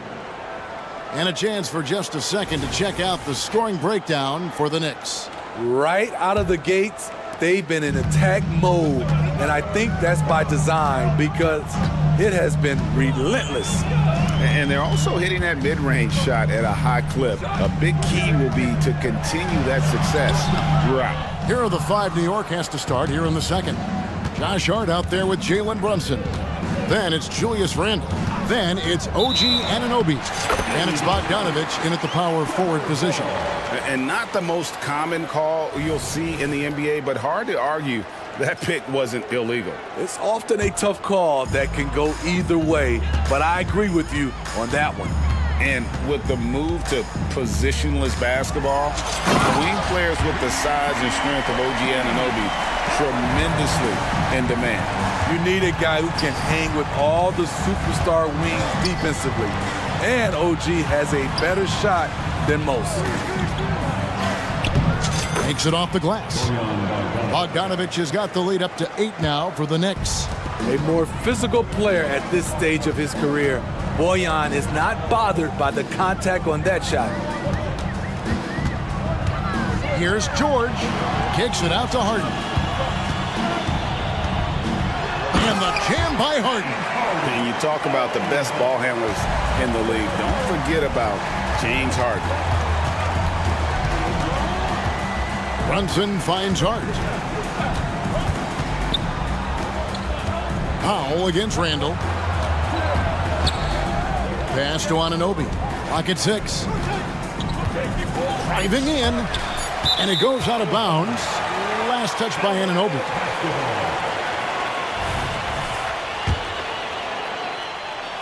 Second quarter of action, about a minute and a half played. Leonard on the wing. He's defended by Randall. Leonard with a screen on Anunoby. Back to Leonard. Oh, and the jam by Leonard. And the passing ability of James Harden, elite. Bogdanovich passes to Hart. Driving to the basket. Not the kind of aggressive defense they need to cut into the lead. Yeah, you have to protect the rim, Greg, a little better. Also, if you can't get stops at this point, it really doesn't matter what you do at the offensive end. Harden kicks to George. To the paint. That one's in there. The New York lead is cut down to 4 on the bucket from Kawhi Leonard. And sports may be the ultimate meritocracy. Does it matter where you're from, Greg, your background? You got to have game, right? Kevin, it's a beautiful thing. Some players grew up with a father in the NBA. Others were a world away. Either way, when you get here, you know you've earned it. And that one's good, George. I like to see Kawhi looking for his teammates, keeping the offense flowing. Outside Bogdanovich. A shot's good on the assist by Brunson. Brunson's got 6 assists now in the game. George against Hart. George dishes to Tucker. Here's Powell, and the dunk by Powell. Wow, the vision of P.J. Tucker made that play possible. The Knicks leading by 4. Here in the second quarter, just under 3.5 minutes played. Randall kicks to Brunson. Randall a screen on Leonard. Brunson, that's a two-pointer, and the Knicks good for 2. Man, he's been on point, not forcing things, getting the most of his looks within the flow. And the Clippers call time here.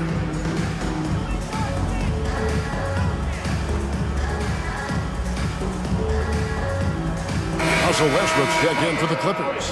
And a switcher also for New York. Dante DiVincenzo. He's checked in for Hart. Powell, the pass to Harden.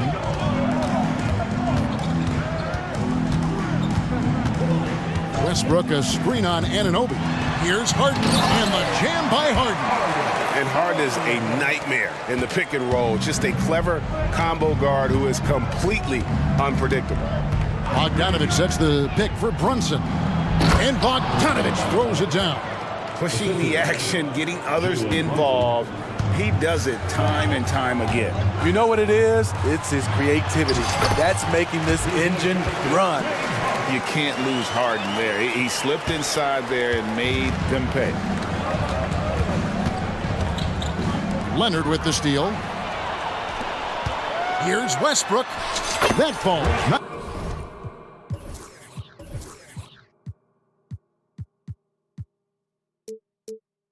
Nice feed that time from Leonard.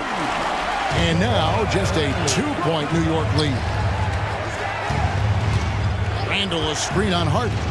Anunoby passes to Randall. From deep, Brunson passes it to Anunoby. There's the triple. Knocks down the 3-ball. Anunoby's got 6. This is what you already like about OG Anunoby's game. Has a good feel for where to get his shots along the perimeter. Westbrook finds Harden. Powell against Brunson. Tucker the pass to Harden. 1 second left. And that would have counted, but his shot was off the mark this time. And that'll do it for the first half. A competitive game so far. New York ahead, up 5. We'll take a quick break, then get you back to the action.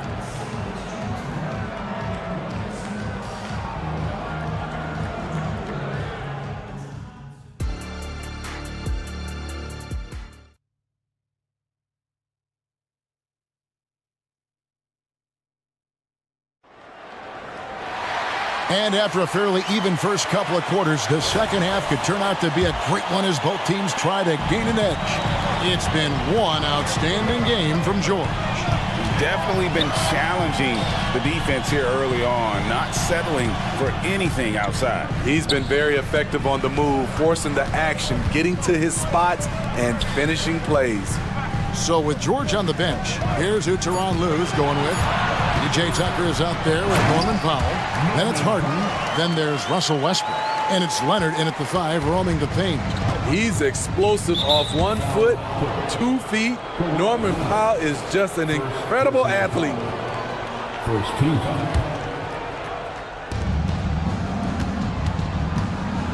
Leonard against Brunson. Good once again. That makes him 8 for 9 this game. This is the player that Brunson has become. He's capable of carrying the load offensively on any given night. And there's the pass to Leonard. Leonard sets a screen for Harden. Fires the 3, and Leonard gets it to go on the assist by Harden. Leonard's got 9 points. At the start of his career, no one thought Kawhi would end up being this good of a 3-point shooter. He's a marksman. Anunoby finds Brunson.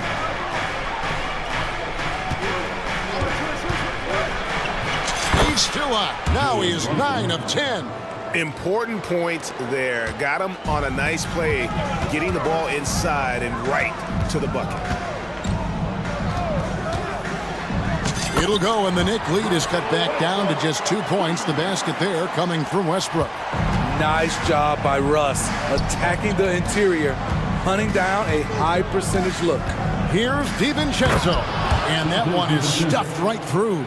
And once he gets clear off the screen, there is no stopping him. No, not when there's a flush waiting to happen. That's a big-time move and a big-time finish.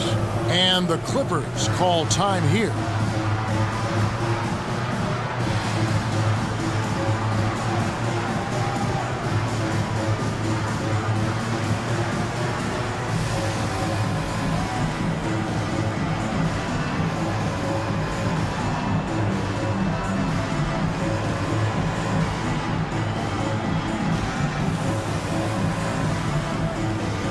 For the Clippers, Daniel Tice is checked in for Leonard. Amir Coffey comes in for P.J. Tucker. And it's Paul George in for James Harden. Here's Westbrook. Drops in the layup.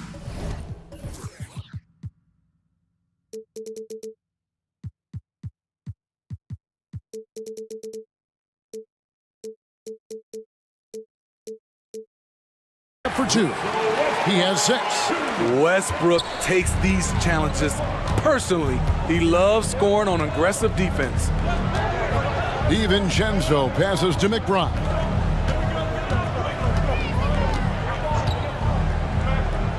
Back to DiVincenzo. Takes it inside, and he drops in the layup off the glass. DiVincenzo's got his second basket of the game. And so far in the second half, this has been a different kind of game than what we saw early on. In this half, a more entertaining one. The pace is picked up, tougher defense, better ball movement. Here's George. He's still up. Now he is 9 of 10. Defense does a good job, but George won't relent. He rises to meet their challenge. McBride passes to Achua. Kicks it to Burks. They set the pick. Off target from outside. And here's Westbrook. He'll bring it up for the Clippers.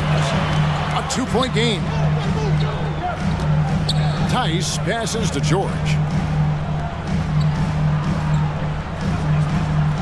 There's 1:47 left here in the third quarter.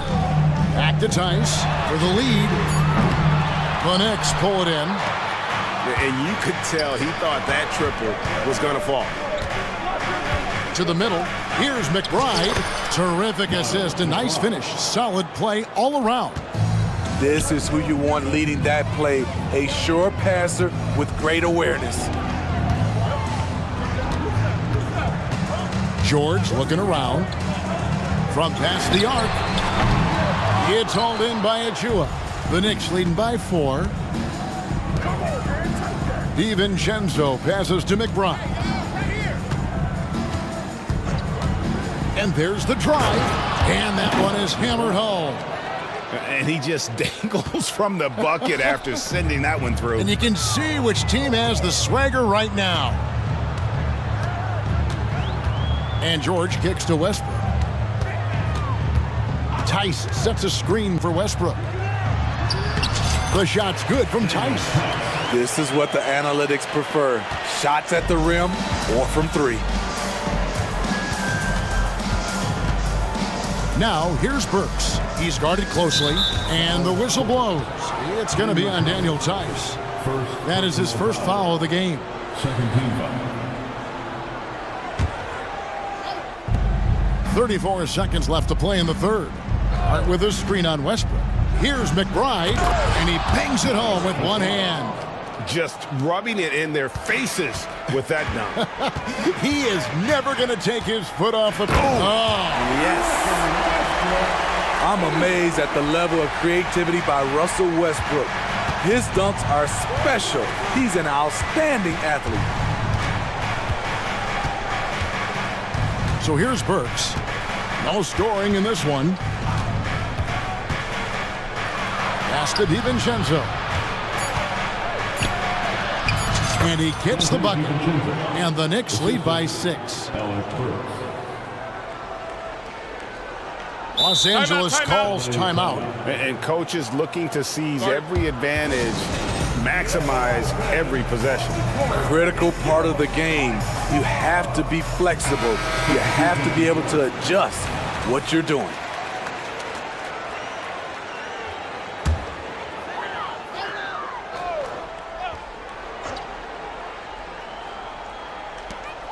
The three from George. No good on the last second attempt there. And as we end the third quarter, a great game. Both teams playing well. We've reached the fourth quarter, and what has been a very competitive game should be an exciting finish.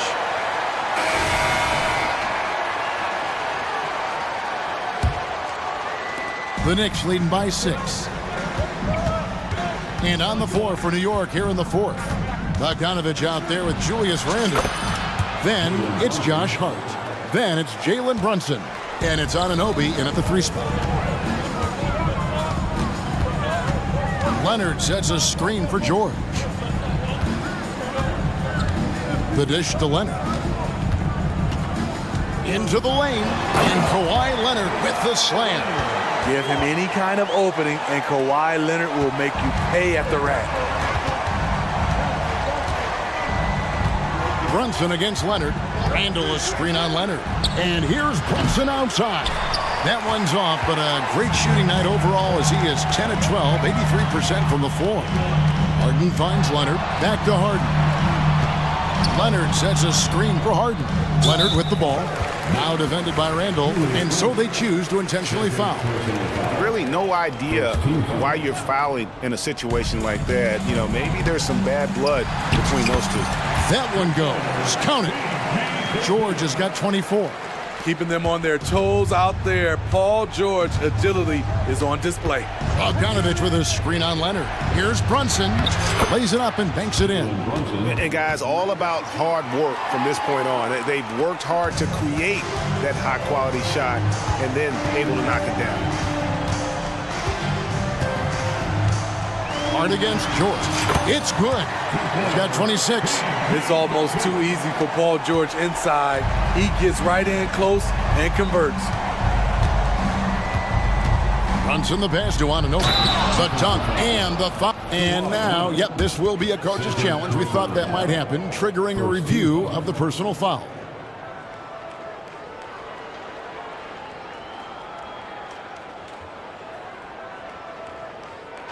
And I think when it comes to some of the more difficult calls to make, personal fouls can be tough. The action is so... The previous play is under review. The wonders of technology. We've seen replay reviews so effectively and involving the coaches by being able now to challenge like this. After review, the ruling on the floor stands. And so the word is in. They've decided that the call stands as it was made on the floor. And, you know, even if a coach still feels this wasn't the right call, you got to acknowledge the effort being put in to reviewing it. The double checking, and the game continues on. And now the latest from our reporter, David Aldridge. Hey, Kevin, during that last break, I heard Tyronn Lue as he talked with the team. Now, they've been happy with the way the team is shooting. He reminded players to keep taking those threes, that they've had some clean looks. And when that three goes in, it's always a welcome sight. Guys? Okay, David, much appreciated. Harden kicks it to Tucker. And it's going to be a 24-second shot clock violation. They turn it over. Ball to New York.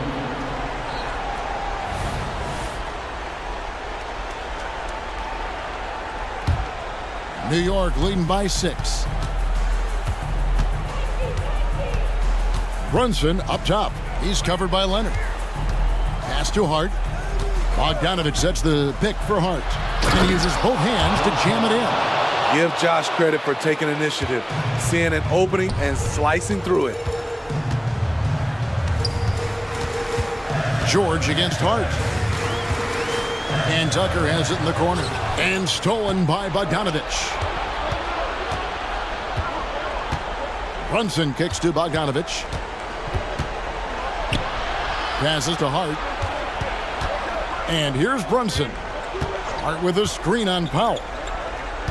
5 on the clock. Hart finds Randle.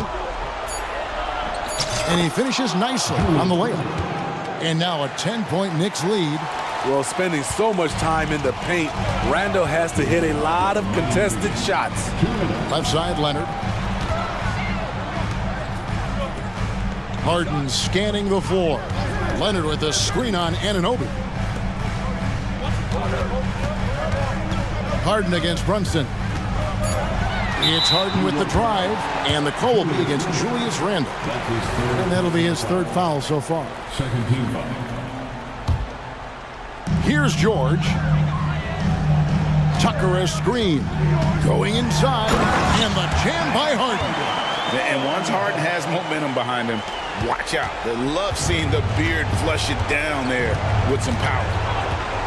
Brunson the pass to Anunoby. Leonard against Brunson. Here's Hart, and they immediately answer back with the dunk at the other end.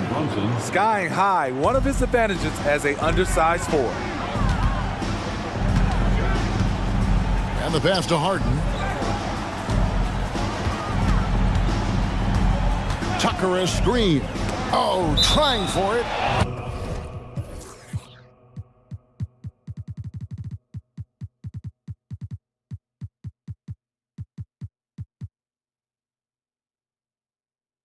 That's out of bounds. The Clippers able to retain possession here.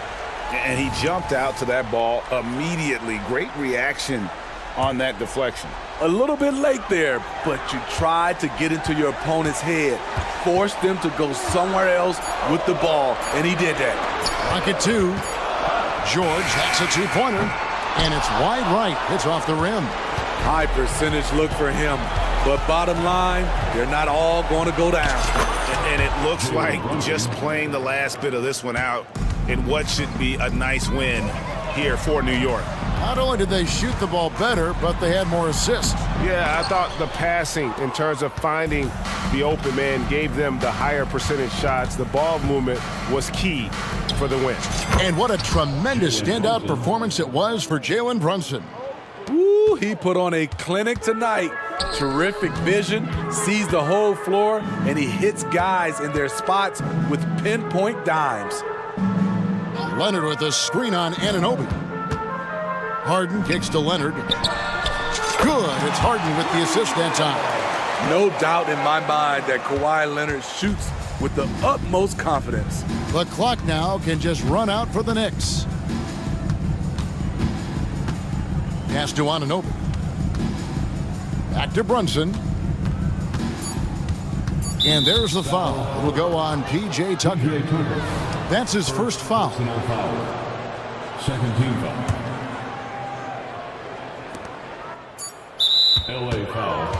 Paul George. First personal foul. Third team foul. That free throw, no good. And you love what Bojan Bogdanovic has done to round out his game.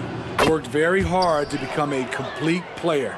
Well, he got the important one to go. Their lead should be safe now. And here's Harden for three.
Sort of an old-school matchup tonight. Two teams that prefer to operate in the half court. Look, it might not be fast-paced, but there's a lot to like about this contest. We're going to see a bunch of creative sets. These coaches love going to work on the clipboard. Here are the five for the Cavaliers. Mitchell out there with Isaac Okoro. Then there's Marcus Morris. Then it's Jared Allen. And it's LeVert in at the small forward position. Using all that size in close, Banchero, he understands his strengths on offense. Here's Mitchell. After the basket by Orlando. 2 points. That one goes. Just taking it right to the rim, and no one was there to greet him. Easy possessions like that literally are just a gift. You just dream of them. He'll gladly take those. And the foul called on Karis LeVert. That's his first foul of the game. He didn't have his feet planted. Here's Banchero. Here's Suggs. Orlando calls timeout. Attention fans, quarter is your home squad. Get loud and let them hear it. Here's Anthony driving inside, and Anthony slams it in. What a finish. I mean, he just took over himself. What a show of power right there from the point guard. Man, sweet. A point guard getting up like that? Boy, that is special. Now here's Mitchell. Allen, the pass to Mitchell. 6 to shoot. Here's Okoro. Deflects the pass, and the ball's out of bounds. It was last touched by Anthony. He clipped the ball there, but not enough to nab the steal. That's fine. You love the effort, not making things easy for the opposition on offense. The three from Okoro. It's rebounded by Banchero. And so Banchero will bring it up for Orlando. Pass to Wagner. And he goes up strong with a one-handed jam. Don't sleep on Banchero's ability as a creator. He wants the best shot possible, even if it's not his own. Mitchell, the pass to Allen, and stolen by Banchero. And the Magic call time here. Here they come, fans.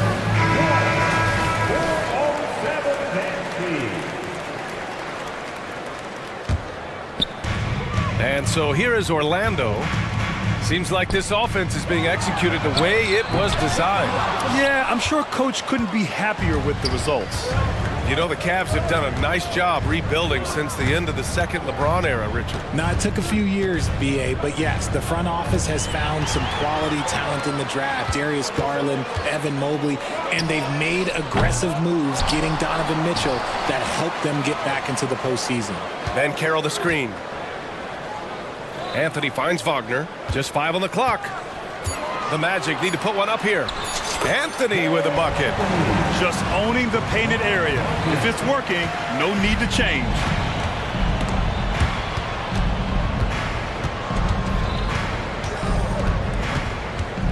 And a little over 2.5 minutes gone here in the first. They set the pick.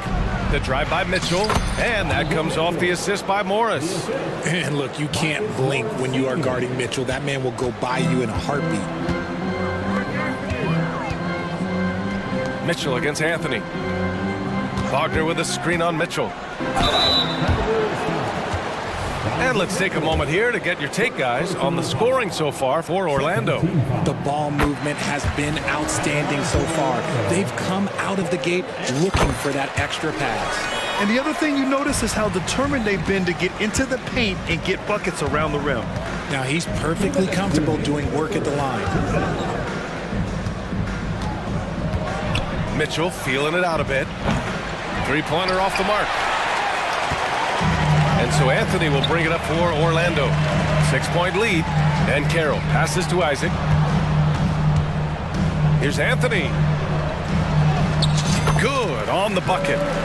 Anthony's got 8 points. Making a statement here early, going right to the rack. Oh, I love it. Yeah, it's nice to see him be assertive instead of settling for a jump shot, especially in the first quarter. Now here's Mitchell to the inside. Allen outside for Mitchell. Counted from distance. Mitchell's got his second basket of the game. It's great whenever a big knows how to handle it. Allen sharing the wealth. Outside Mitchell. From deep three-point land. Three-pointer. It's another three for Cleveland. Perfect use of the pick and roll. Mitchell just taking what the defense gives him. There's 57 seconds left to play in the first quarter. On the wing, Suggs. Pass to Banchero. It's Suggs with a drive. Oh, a rim-rattling two-handed jam. I tell you, a little extra pressure on D when you're up against a point guard who can elevate. Ha, it doesn't make it easy, does it? Yeah, hard to strategize for a guy who can make a pass or a play like this right in your face. Now here's Mitchell. Give him 8. Pulls it. And another basket for Cleveland. He's a go-to guy for them because he's that consistent.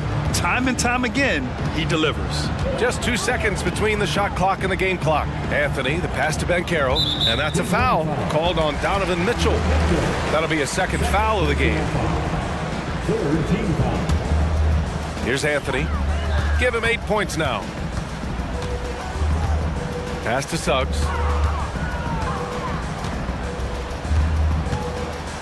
Clock at 6. Back to Anthony. Rejected by Allen. Oh, and with that wingspan of Allen, you always have to be aware of where he is because he will block a shot from pretty much anywhere. Cleveland calls timeout.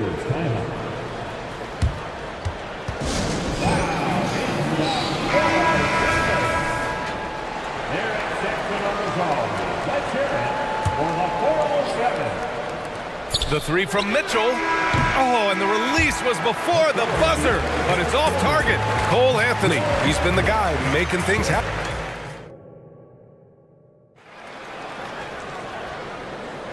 And we hope you're enjoying the game. Both teams tonight keeping things pretty even on the scoreboard so far. And for the Magic guys, what jumps out to you stat-wise? You can really see the strategy coming in.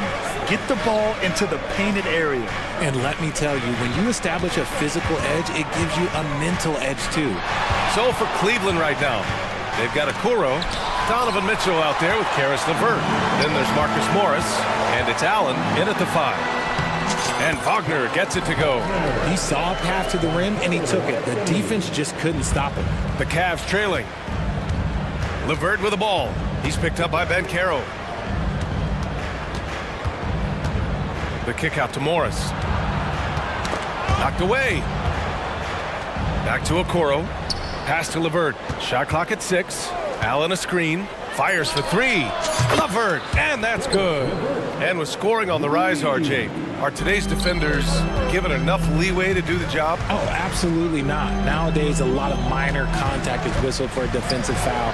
Everything is let's go to the monitor. Everything now is a flagrant 1. So look, defenses are operating at a very serious disadvantage. Here's Mitchell. A strong move by Mitchell inside. It is not an easy thing to body up to Mitchell. He is built like an absolute brick. Anthony feeling it out a bit. Offline with a 3. Cleveland has gone 3 of 6 from deep so far. Magic foul. First personal foul. First team foul. Now approaching 2 minutes of action here in the second. Mitchell, good.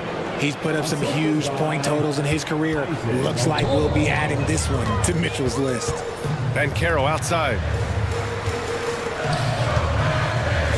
To the middle. Banchero uses his size down there. That's been the story of their offense so far.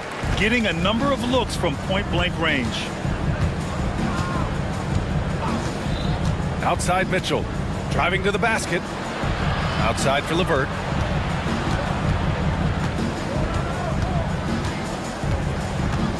Shot clock at 5. Down low. Here's Morris. And so he draws the foul, headed to the line to shoot a pair. I don't mind that. I mean, they met him at the rim and temporarily prevented the points. And the Magic making a change here. Fultz is checked in. Garland's checked in for Cleveland. Golden opportunity to take the lead. Instead, he merely knots up the score. Boy, that foul looked intentional. Not exactly what you'd expect here. Yeah, I know. It just doesn't make sense given the situation. Here's Banchero. Plenty of space. And it's Orlando with another. At 6'10", Banchero possesses impressive mobility. Just excellent in screen and rolls. Garland scanning the floor.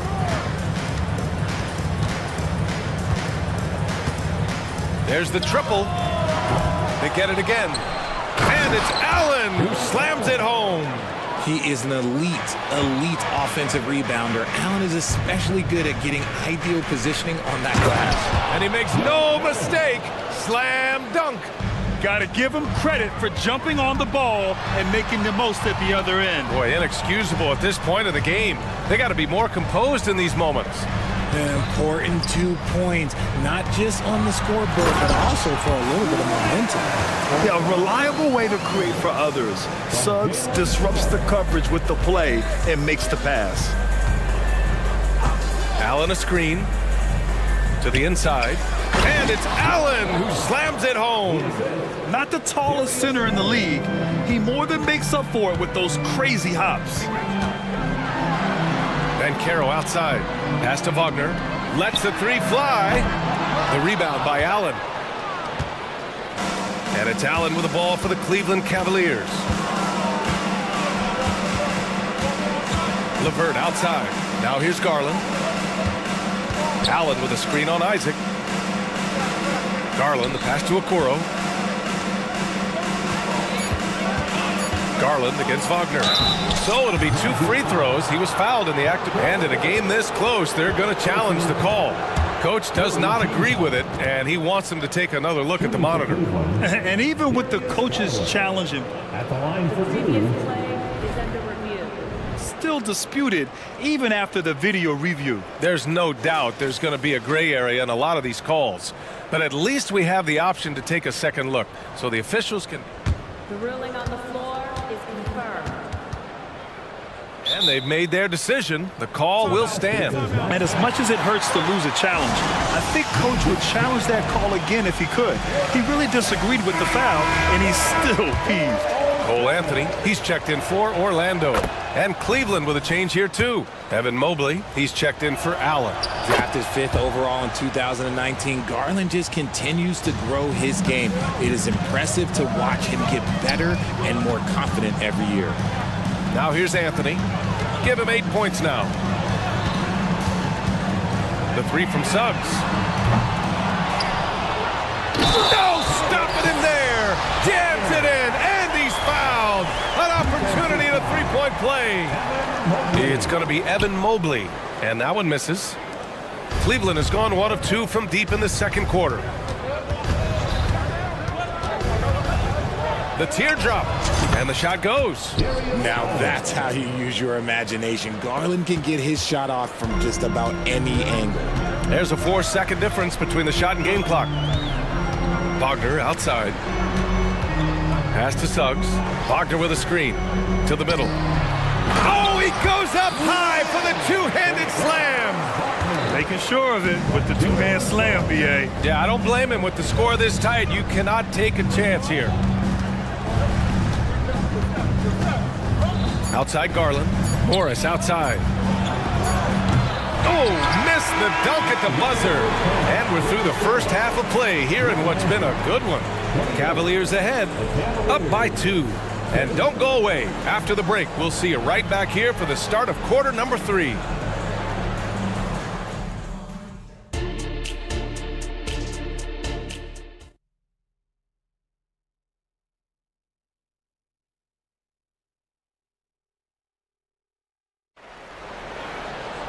We've got second half action for you, and if the next couple of quarters are similar to the first, this one could go down to the last possession. What a game we're seeing from Donovan Mitchell. Yeah, tonight he's done a great job of slashing through the lane and finishing. And you love that mindset he has going at the rim. He hasn't settled for anything, and he's been the aggressor all game long. In the backcourt, it's Anthony and Suggs. Isaac and Wagner make up the forwards. And it's Ben Carroll in at the center position. So that's who Jamal Mosley starts the second half with. Just outstanding distribution. This is the kind of team chemistry that you love to see. And stolen by Ben Carroll. Wagner inside, guarded by Garland. And that's what happens when you don't take care of the ball. Hey, that makes the turnover hurt even more. We know mistakes lead to breaks. That's just textbook right there. Basket's good. Garland's got 6 points. When you give Garland these looks, oh, he's going to find ways to capitalize. But I love his aggressiveness. And Wagner gets it to go. A great move. I mean, the defense has no response. Yeah, taking it right to the rim. One imagines that might be discussed at halftime. That's going to be on the film. And there's the call on Ben Carroll. That's his first foul. Allen, he's checked in for Mobley. Here in this third quarter, just over a minute played. Garland for three. Goes back up. And for some reason, he decided to foul there. Yeah, B.A., that's an odd move. Maybe there's something else behind it. I mean, I'm just not sure what he was thinking right there. I mean, he needs to get his head in the game. Harris is checked in for Orlando. Donovan Mitchell's checked in for the Cavaliers. So for the Magic, Wendell Carter, he's checked in for Ben Carroll. Houston comes in for Wagner. And it's Ingles in for Isaac. The three from Mitchell. And now they decide to foul it intentionally. First personal foul. Third team foul. And here are the Cavaliers now. Outside Mitchell. Allen with a screen on Harris. 4 on the clock. Cleveland needs to get off a shot. Here's Okoro. The Cavaliers again cannot hit. And so it's Carter who brings up the ball for the Orlando Magic. Here's Houston. They get the rebound. Outside Carter. Harris on the wing, guarded by Morris. Ingles from outside. Nails it from beyond the arc. Ingles has got his first bucket of the game, and he's on the board for three. Here's Mitchell, and it's in, off the glass. I love seeing guys use the mid-range. Mitchell, that's just some smart basketball. Harris against LeVert. The three, and again, it's the Magic from deep. Defensively, gotta close out a little faster. That's a look he'll make with regularity. And what you like about Gary Harris, you can depend on him to make good decisions and always bring that energy, Grant. Yeah, no doubt, B.A. I mean, he's all about the team, willing to do whatever they ask of him. Can't have enough guys like that on your roster. Now here's LeVert. And it's in after a nice bounce off the right iron. LeVert's got 5. Sharing the love. If you get yourself this open, Mitchell will set you up. Three-pointer Anthony. He drops it from range. And the Magic lead by 5. Ooh, can't ask for a cleaner look than that, and he'll make you pay. Here's LeVert. And the dunk to finish it off. A beauty. And plays like that one can make the difference in a close game. And it definitely got the bench on their feet, too. And you can feel the jolt of energy that he sent through his team. That is a huge boost in a tight game like this. Yeah, these teams are playing with incredible energy. Yeah, the second half in stark contrast with the first. Coach must have gotten on them a little bit at halftime. Cleveland calls timeout. Suggs is checked in for Harris. Third quarter of basketball here. A little under 3.5 minutes gone by. To the paint. Pass to Okoro. And here's Mitchell. Now here's Allen. Now Mitchell. Over Suggs. He drains it as the shot clock ticks down. Mitchell's got 4 points this quarter. And that's a backbreaker for the defense. Mitchell just crushing their hopes, draining it before the shot clock expired. Puts up a three, and Bancaro with the bucket. And the assist by Anthony. This is what he gives you night in and night out. Stellar production at the offensive end. And here's Mitchell. He's got 18. Morris finds Mitchell. The three ball. It's rebounded by Bancaro. Bancaro's got his 4th rebound in this one. Wagner with a screen. Anthony, the pass to Wagner. Allen against Bancaro.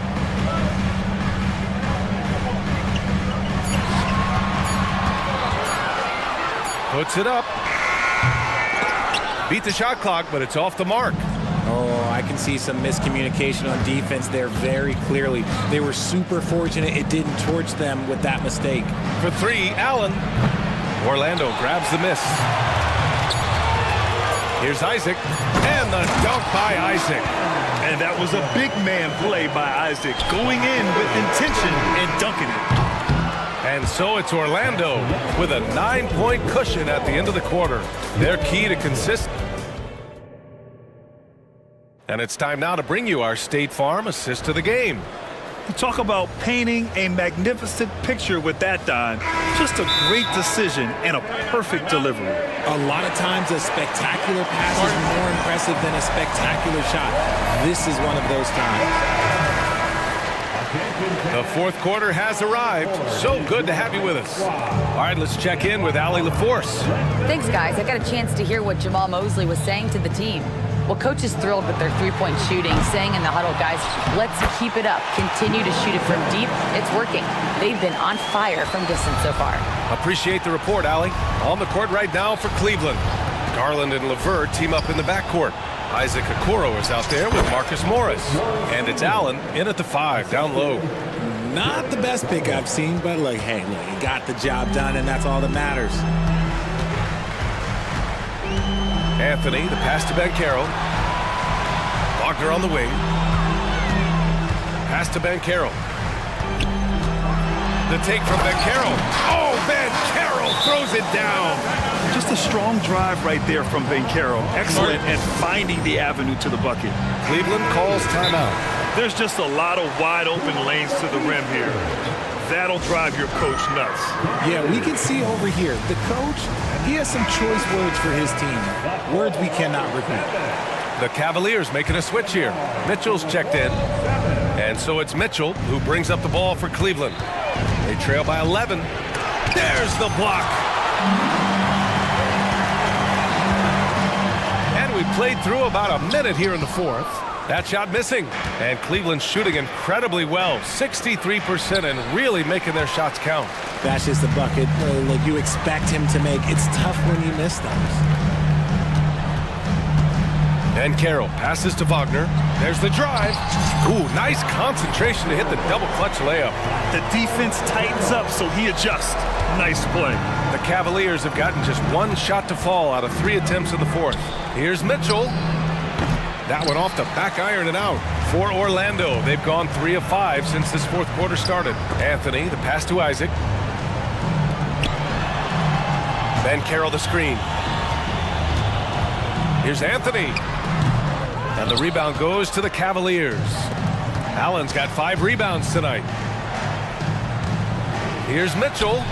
He's got it. His 9th make out of 15 tries. It doesn't matter where he is on the court. Mitchell is a walking bucket. And the Magic shooting almost 70% from the floor. Sensational. And so it looks like it'll be Orlando's ball still. And we have to take another look at that block. Oh my, and that was textbook defense, positioning himself well to send it back. On defense, the Cavaliers. 11-point game. Pass to Wagner. Shot from the low post is good. Wagner's got 10 points here in the 2nd half. And a quality find there by Isaac. It's really nice to see a big guy watching the floor for opportunities like that. And the shooter had very little space on that attempt. I'm sure they'll think twice about shooting against him next time. He's been playing great, unselfish basketball, really putting the rock in the hands of the right shooters. His court vision has been on display in this one. Oh, my goodness! Did you see that? Bring it out the hammer! Now that's how you finish. Unbelievable. The agility at his size, throwing it down, big fella. Isaac finds Bankero. Wide open look.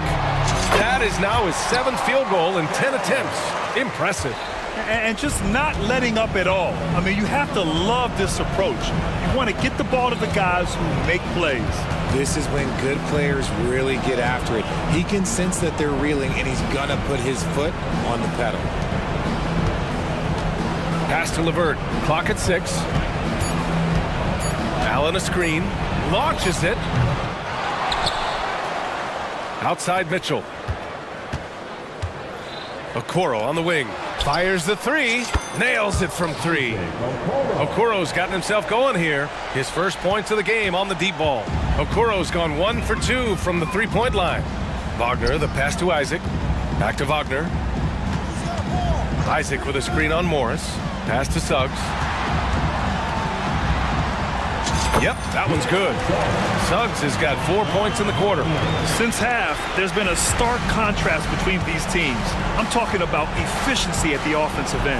And start with their defense. They've been intense on that end, and they can actually help their offense as well. I mean, once he crosses the timeline, you need to pick him up. He can drop it in from way back.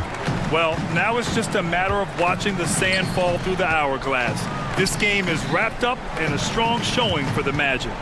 Well, Grant, I don't know if there was one deciding factor in this game, but I'd say shooting accuracy if I had to choose. Agreed, B.A. They really went after quality looks and shot the ball with confidence. And even the opposing fans can't deny this was a sensational game for Franz Wagner. He really managed to shine on both ends of the floor, finding lots of opportunities to affect the game and make an impact. Mitchell finds Allen. Left side Mitchell. And he was fouled in the act of shooting. Opportunity for a 3-point play here. The size and strength of Allen is sometimes overwhelming for defenses, even when they try to rough him up. We've got 22 seconds left to play in the 4th. They can simply hold on to the ball here. No question, B.A. They deserve the win. Now Anthony.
This is probably the kind of game that suits your taste, am I right?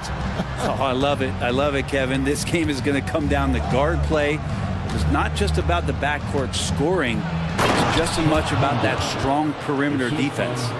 So here's Oklahoma City's starting group. Gilgeous-Alexander runs things with Dort to his side. Hayward out there with Chet Holmgren. And it's Williams at the 3. Paul George just quick and smooth that time coming down the lane. In the corner, it's Hayward. Hayward with a screen for Gilgeous-Alexander. Holmgren kicks to Gilgeous-Alexander. Shot clock at 6.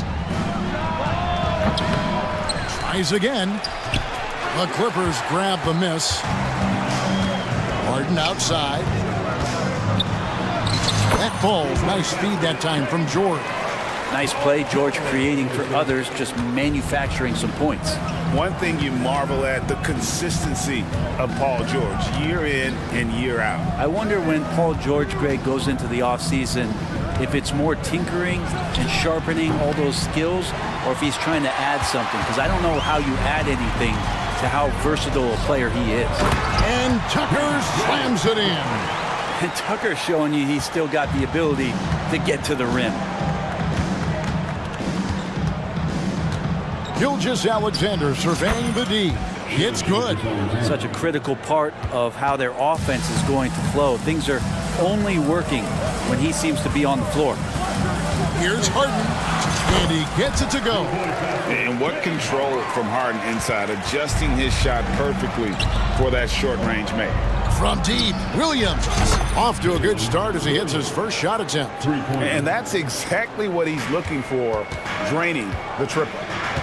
Here's George, and George with the stuff. How about the head of steam he's able to generate right there and just gets to the rack really easy. Here's Gilgeous-Alexander. Pass to Williams. And it's Gilgeous-Alexander in the corner. George with the ball. He's picked up by Gilgeous-Alexander. Pass to Leonard. Again, Los Angeles. Great shooter off that quick release. Kawhi expecting the pass and did the rest. From about 19 feet. And again, it's Oklahoma City. And I like to see this. They're calling his number early, and he's delivering. Well, he's going to just keep going now. That's early confidence for him. Now here's Leonard. And Kawhi Leonard with the slam. Great dribble move there. Kawhi using refined ball handling skills to get wherever he needs to on the floor. Now here's Holmgren from the arc. Rebound by the Clippers. And taking a look at the LA Clippers, Brent, a team that just keeps coming up short, unfortunately. Well, the Clippers have definitely been more competitive lately, and it's kind of like phase 2 for them with this group. They still haven't been able to get over the hump, and they have some work to do. From deep, Harden sinks the triple. Harden's got 7 points. Oh, and the D, you got to get out on that, or Harden will make you pay. Holmgren can't hit. Here's the Clippers. They're on a 17-7 run. George, that's a 2-pointer. And guys, what do you think about the offensive approach so far that we've seen for Los Angeles? These guys have been so quick off the dribble, finding great lanes to attack and getting themselves to the basket. Well, not only that, but you love how unselfish they've been to start this game. That's going to get all the guys in a great flow and feeling good. So moving that ball around and scoring off assists, it's a nice way to play. George. No good on the triple. Clippers leading by 10. From deep, George. That's in, and he's now 3 for 3 and looking sharp. Their play on both ends has been superb. We'll see if they can maintain the momentum. Like tonight, all the hustle plays have meant so much to this team. Now just sustain some of that energy and keep comfortable. Here's Harden after the made shot from Shai Gilgeous-Alexander. George against Gilgeous-Alexander. Fires from deep, and another 3 for the Clippers. Just a great hustle play there. Energy and passion. This is what you play the game for. Outside, Gilgeous-Alexander. Near the three-point line, it's Holmgren. The shot's good. Gilgeous-Alexander making the play. A silky smooth shooter. Holmgren makes it look so effortless at times. Really seizing the momentum of this game, but doing it with a methodical approach. Well, how good have they been on the inside tonight, just getting down into the painted area and just dominating, controlling that spot. I mean, even from over here, you can see that one pretty clearly. And Williams drops them both. There's 21 seconds left here in the opening quarter. And here's George. He's got 14.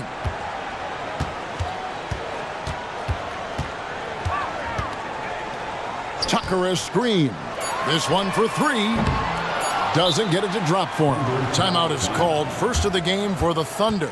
And they're allowing too many points in the paint. Coach is going to let them hear about it. Yeah, coach knows that. They know that. In the timeout, they're going to hear about it, make the adjustment.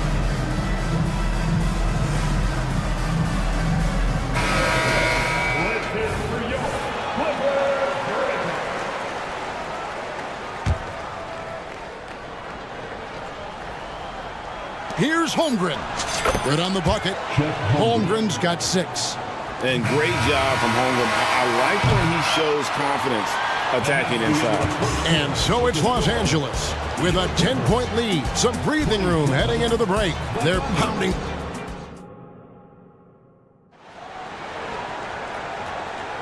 And welcome back to the second quarter of action. Plenty of basketball left to play, but this one has been one-sided so far. And taking a look at Los Angeles' performance here, what have they been doing or not doing? Yeah, in that first period, they looked to push in transition at every opportunity. It felt like they knew that there were openings in transition and just wanted to try to feed that, get out quick. PJ Tucker is out there with Kawhi Leonard. Then it's Paul George. Then there's Norman Powell. And it's Harden in at the point. That's who's out there for the Clippers. Wallace against George. The jumper's good from inside 6 feet. 16 points for him. Always a formidable scorer. George just doing what he does.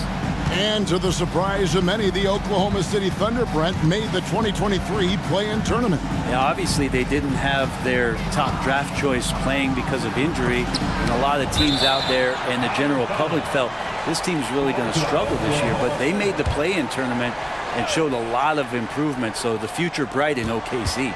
Gilgeous-Alexander, that's a two-pointer. And it's good for 2. What a move by Gilgeous-Alexander, using his agility to beat that contact.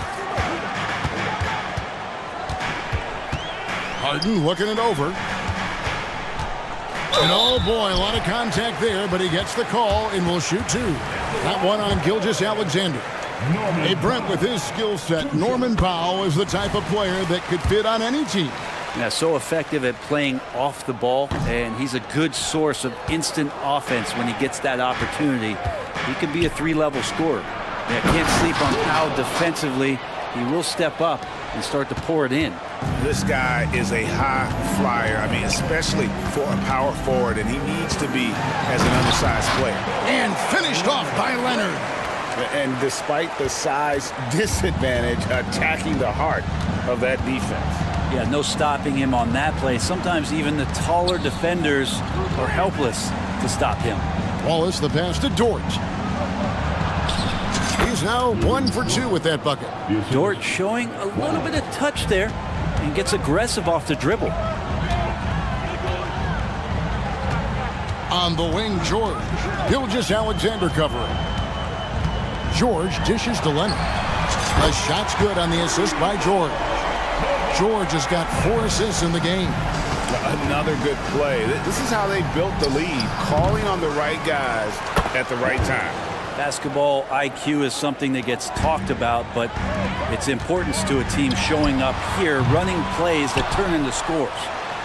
A nice shot by Tucker. And the Clippers lead by 12. And relentless stuff from PJ Tucker. It's why his teammates love to play with him. Here's Gilgeous-Alexander. Hits the layup after the sweet pump fake to freeze the D. Gilgeous-Alexander's got 10. And so it's Leonard with it. He'll bring it up for the Clippers. Pass to Harden. A 3-ball. And Leonard gets it to go on the assist from Harden. He's got 12. Kawhi typically solid from 3. You're not sure you want to leave him open like that. Wallace, the pass to Holmgren. The lead pass was put in just the right spot. And teams cutting back on practices to limit the load on players. And Brent, some say it creates the opposite effect. Players not conditioned to the level they need to be. You wonder in the next couple years, Kevin, if some of the coaches, just depending on the life cycle of their team, with a team being young as opposed to a team being veteran, that coaches are going to find creative ways to get more practice time in. We know practice time is where teams improve the most. Wallace against Powell. Wallace outside. Here's Holmgren. Yep, it counts. Holmgren's got it back down to within single digits for the Thunder. I mean, sneaky. When he moves around the floor, Holmgren takes you out of the play, slips past, and just rolls to the hoop. So timeout called here, the first for Los Angeles. Russell Westbrook in for Paul George. Los Angeles leading by 9. Harden with it. Dort covering. Out to the wing. Westbrook kicks to Leonard. The kick out to Westbrook. Leonard inside. Defended by Holmgren. And then Leonard with the dunk. And we love it when Kawhi takes it over into his own hands. What a special player. Got that one up quick. Holmgren's got 13 points. And remember when big men shooting threes were as rare as a Sasquatch, and now those big guys are everywhere. Los Angeles calls timeout. George is checked in for the Clippers. Los Angeles has gone 2 of 3 when they've stepped beyond the arc in the second quarter. And out of bounds as the Thunder gain possession. Thunder trailing by 8. Left side, Gilgeous-Alexander.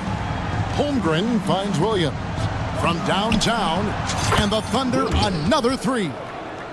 Oh, nice job there from Holmgren. His guys appreciate when they're open, he gets them the ball. Harden with it. He's picked up by Holmgren. Leonard with no one around. And they come right back with their own three-pointer. Both teams running perimeter-oriented plays that are working. Well, both of them looking towards the three-point line. And I like to see that, especially when the results are made buckets. Holmgren gets the bucket. I mean, length and skill. And Holmgren has a lot of both. Left side, Leonard.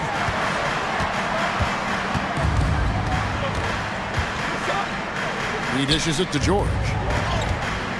Back to Leonard. That falls. Nice feed that time from George. And that's 19 points for Leonard. And this is a nice outburst on the scoring end for Kawhi. He's been looking for his shot and connecting each trip down. Kawhi Leonard has been on display for the Clippers. Going on an absolute rampage, piling in the points. He dictated the pace of the entire quarter. And a chance now to send it over to David Auld. Thanks so much, Dave, for the great interview. Don't go away, folks. We'll be back for the second half of basketball right after this.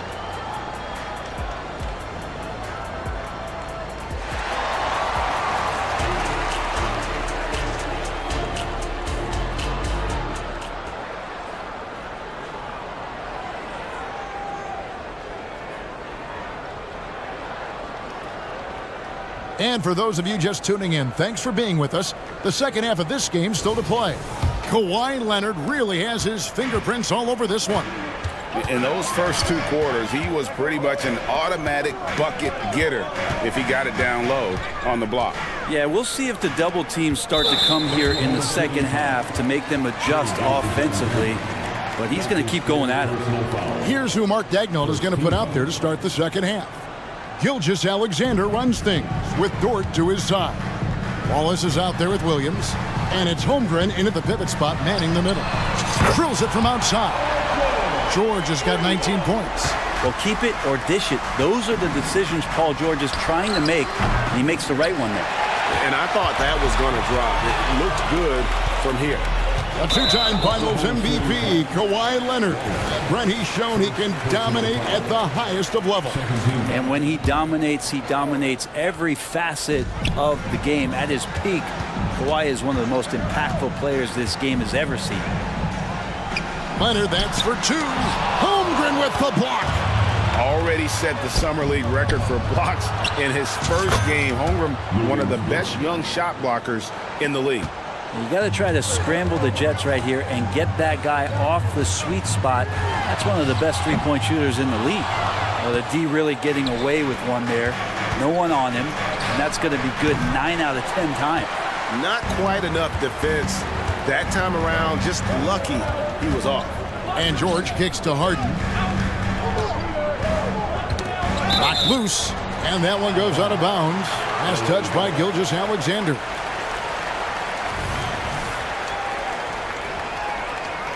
Now a timeout called by Oklahoma City. Paul George really making a difference here. Yeah, the defense has not provided any threat to stop him out there, so it should come to no surprise that he continues to attack the basket.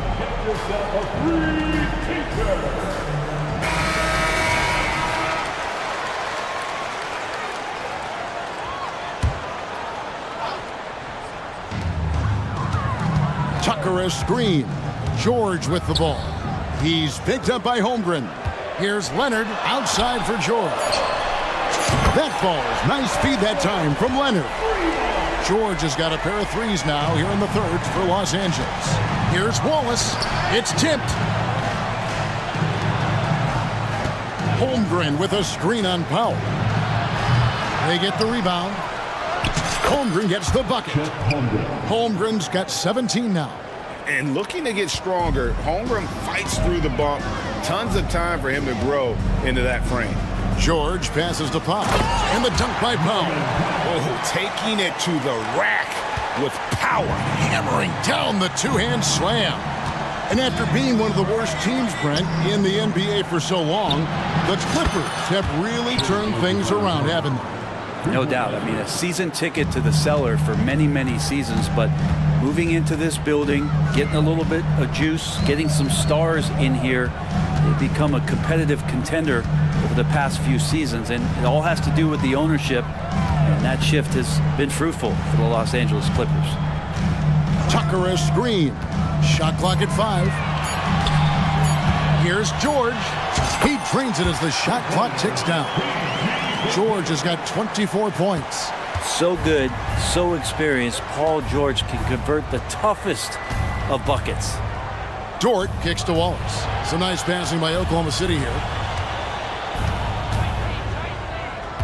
Outside, Gilgeous-Alexander. Out to the right wing. 2 minutes remaining in the third quarter. Oklahoma City needs to get off a shot. Here's Dort. And again, it's Oklahoma City. Great job of just reading the defense by Holmgren. He just gets it. It's Harden with the drive and the jam by Harden. And there is no better way to add to the lead. Isn't that true, GA, especially when the slam is coming from the point guard? Oh, yeah, his teammates love that one. I'm sure he's going to hear about it when he gets to the huddle. And the Clippers making a switch here. Westbrook's checked in. 1:39 left in the third quarter of the game. Gilgeous-Alexander kicks to Williams. To the inside, Holmgren. And the dunk by Holmgren. Guys, this is what you call a generational talent. Holmgren is bound to fill up the highlight reel every night he plays. And that's a foul called on Shai Gilgeous-Alexander. That's his 4th foul of the contest. Mann's checked in for Norman Powell. 1:20 left in the third. From deep, George. And Holmgren pulls it down. Holmgren's got his 6th rebound on the night. Here's Dort. And the shot goes in. Dort's got 7 points for the quarter. And so it's Leonard with it. He'll bring it up for the Los Angeles Clippers. These are his 3rd and 4th free throw attempts of the game. 4th team foul. throw good, Paul George. Now, Paul George, really a true two-way player in the NBA, gives you so much on both ends, so you get all-star value offensively and defensively. Just solid, really one of the very best there is at the free throw line. Gilgeous-Alexander finds Dort. The tray, and again Oklahoma City with the triple. Well, if you're looking for a 3-and-D player, Dort plays D, and there's your 3. And so they foul intentionally. And not the guy you want to send to the line. He has been automatic. Los Angeles shooting their 7th and 8th free throw attempts for the game right here. And at the line last season, about 78% as a team. Pretty solid numbers. Now a timeout called by Oklahoma City. Daniel Tice is checked in for the Clippers. And Oklahoma City also making a switch. Josh Giddey's checked in for Gilgeous-Alexander.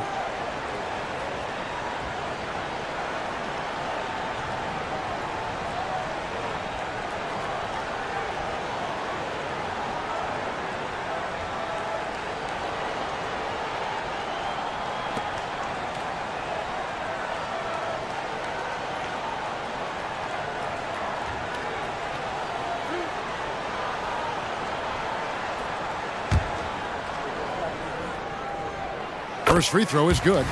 And we're taking a glance here at the Oklahoma City Thunder, Brent. They are all in on the future. Absolutely. You open up the coverage there to see what they have, and they are not bare. Massive amounts of first-round draft choices.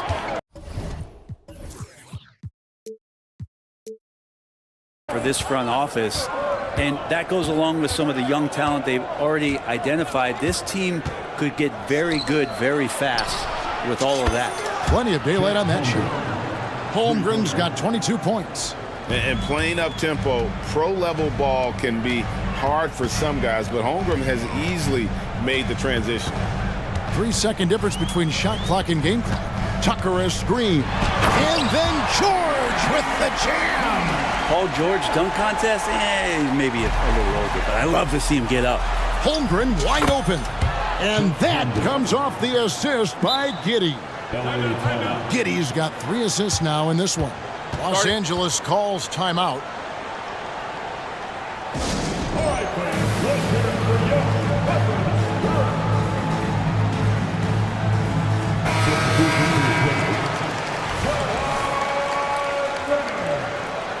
Norman. 11 seconds left in the third quarter. Here's Harden with the drive. Crafty off the dribble. And the moment Harden gets an angle on you with his strength, it's over. And we have an intentional foul there, GA. Wish I could say why. That one's pretty strange. I mean, no idea what got into his head right there. Time called here. The Thunder decide to talk it over. And starting to send guys to the line way more than they need to. Let's get some good position defense going here. That should be the emphasis, and get away from the sloppy fouls.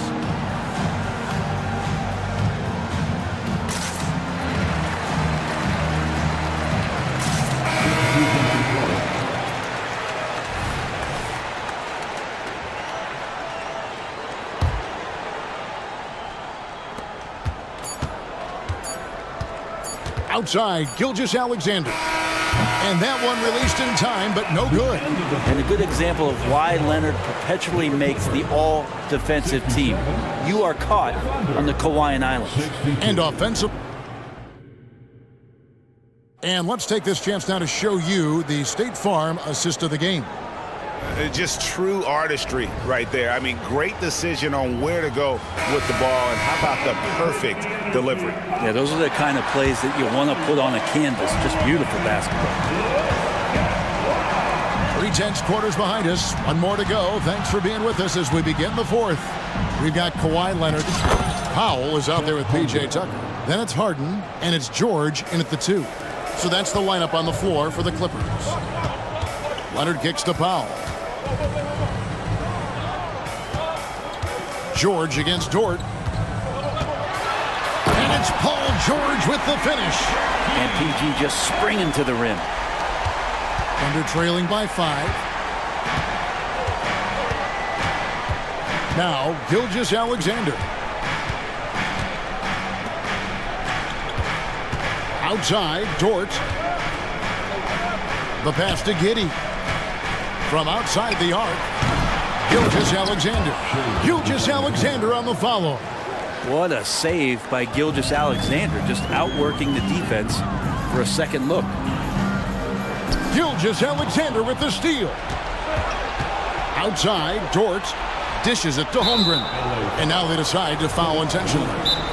Really no idea why you're fouling in a situation like that. You know, maybe there's some bad blood between those two.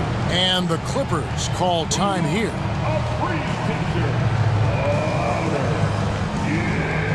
Wallace is checked in for Oklahoma City. And now we've got some time to check in from the sidelines. You got for us, DA? Well, guys, over the break, I was able to listen to Tyronn Lue's huddle. Now, his perspective was to play like we're behind. He said that's the energy we need right now. We haven't won anything yet. Back to you guys. Thanks, David. 6 on the shot clock. And a lot of contact on that one, so he'll shoot 2 here. It's going to go on Norman Powell. Yeah, easy call. And a closer look here at the scoring breakdown for the Clippers. Credit them for not settling. I mean, they've been in attack mode off the dribble all game long, and thus far, it's paying off. Well, something else that has stood out is their up-tempo offense. I mean, these guys have been on the track all game long. They're creating high-percentage looks, getting out there on the fast break. Here's Harden, and the basket is good, and yep, we thought we might see it. And the coach's challenge has been triggered on the personal foul call. And this is the time now where the original personal foul. Getting a different angle can sometimes make it a lot easier to determine. Indeed, and the one thing with replay review is that when you see the slow motion replays, you really... The ruling on the floor stands. And how hard it can be sometimes, Greg, to make the right call. And so the word is in. They've decided that the call stands. It was made on the floor. And, even if a coach still feels this wasn't the right call, you got to acknowledge the effort being put in to reviewing it. The double checking, and the game continues on. And the dunk by Gilgeous-Alexander. Keeping that ball absolutely on a string. Gilgeous-Alexander capable of getting creative. George against Dort, and George kicks to Leonard. Outside for George. And it's George finishing it off. And we continue to see Leonard and his patience being able to deliver the ball like that. And Gilgeous-Alexander's got the ball here for Oklahoma City, trailing by 4. There's the drive, and he uses the glass on the layup. Gilgeous-Alexander's got 9 points now in just the second half. And you just see that burst. Gilgeous-Alexander, hard to catch him once he gets that first step. Outside Leonard. Gilgeous-Alexander with the steal. Here's Williams. And a great assist by Gilgeous-Alexander as that one goes in.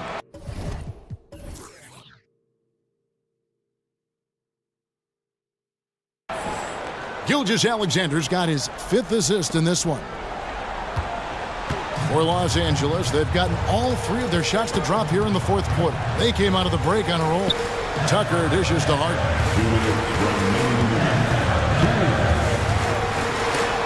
And it's sent back by Waltz. And the foul on Harden. That is his first foul of the game. And you can see he just didn't get squared up with his feet. Well, Thunder have gone 5 of 6 from the field to start the 4th quarter on a roll. Over to the wing. For 3, Holmgren. Because of Paul George's athleticism, he can do a lot of things. He turns guys over, he blocks shots, he's got great hands. He affects a lot defensively.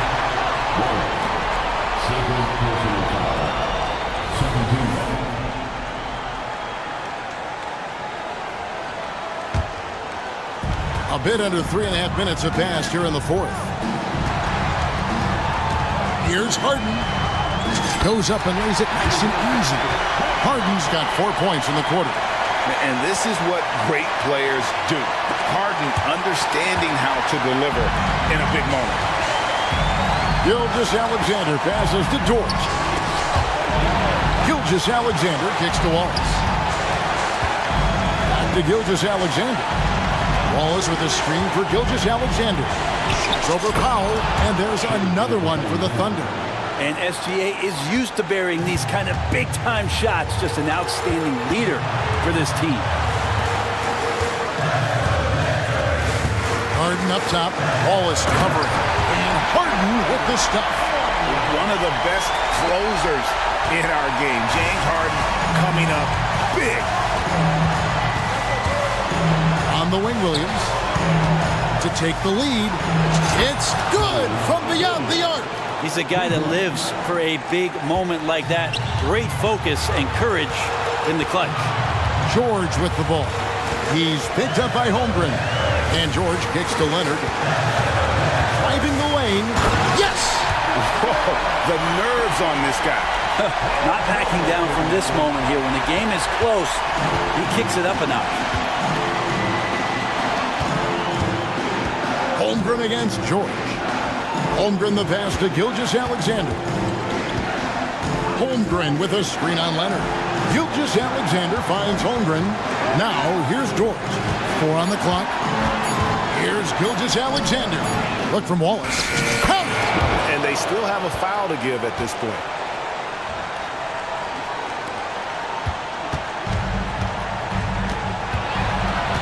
Now here's Harden.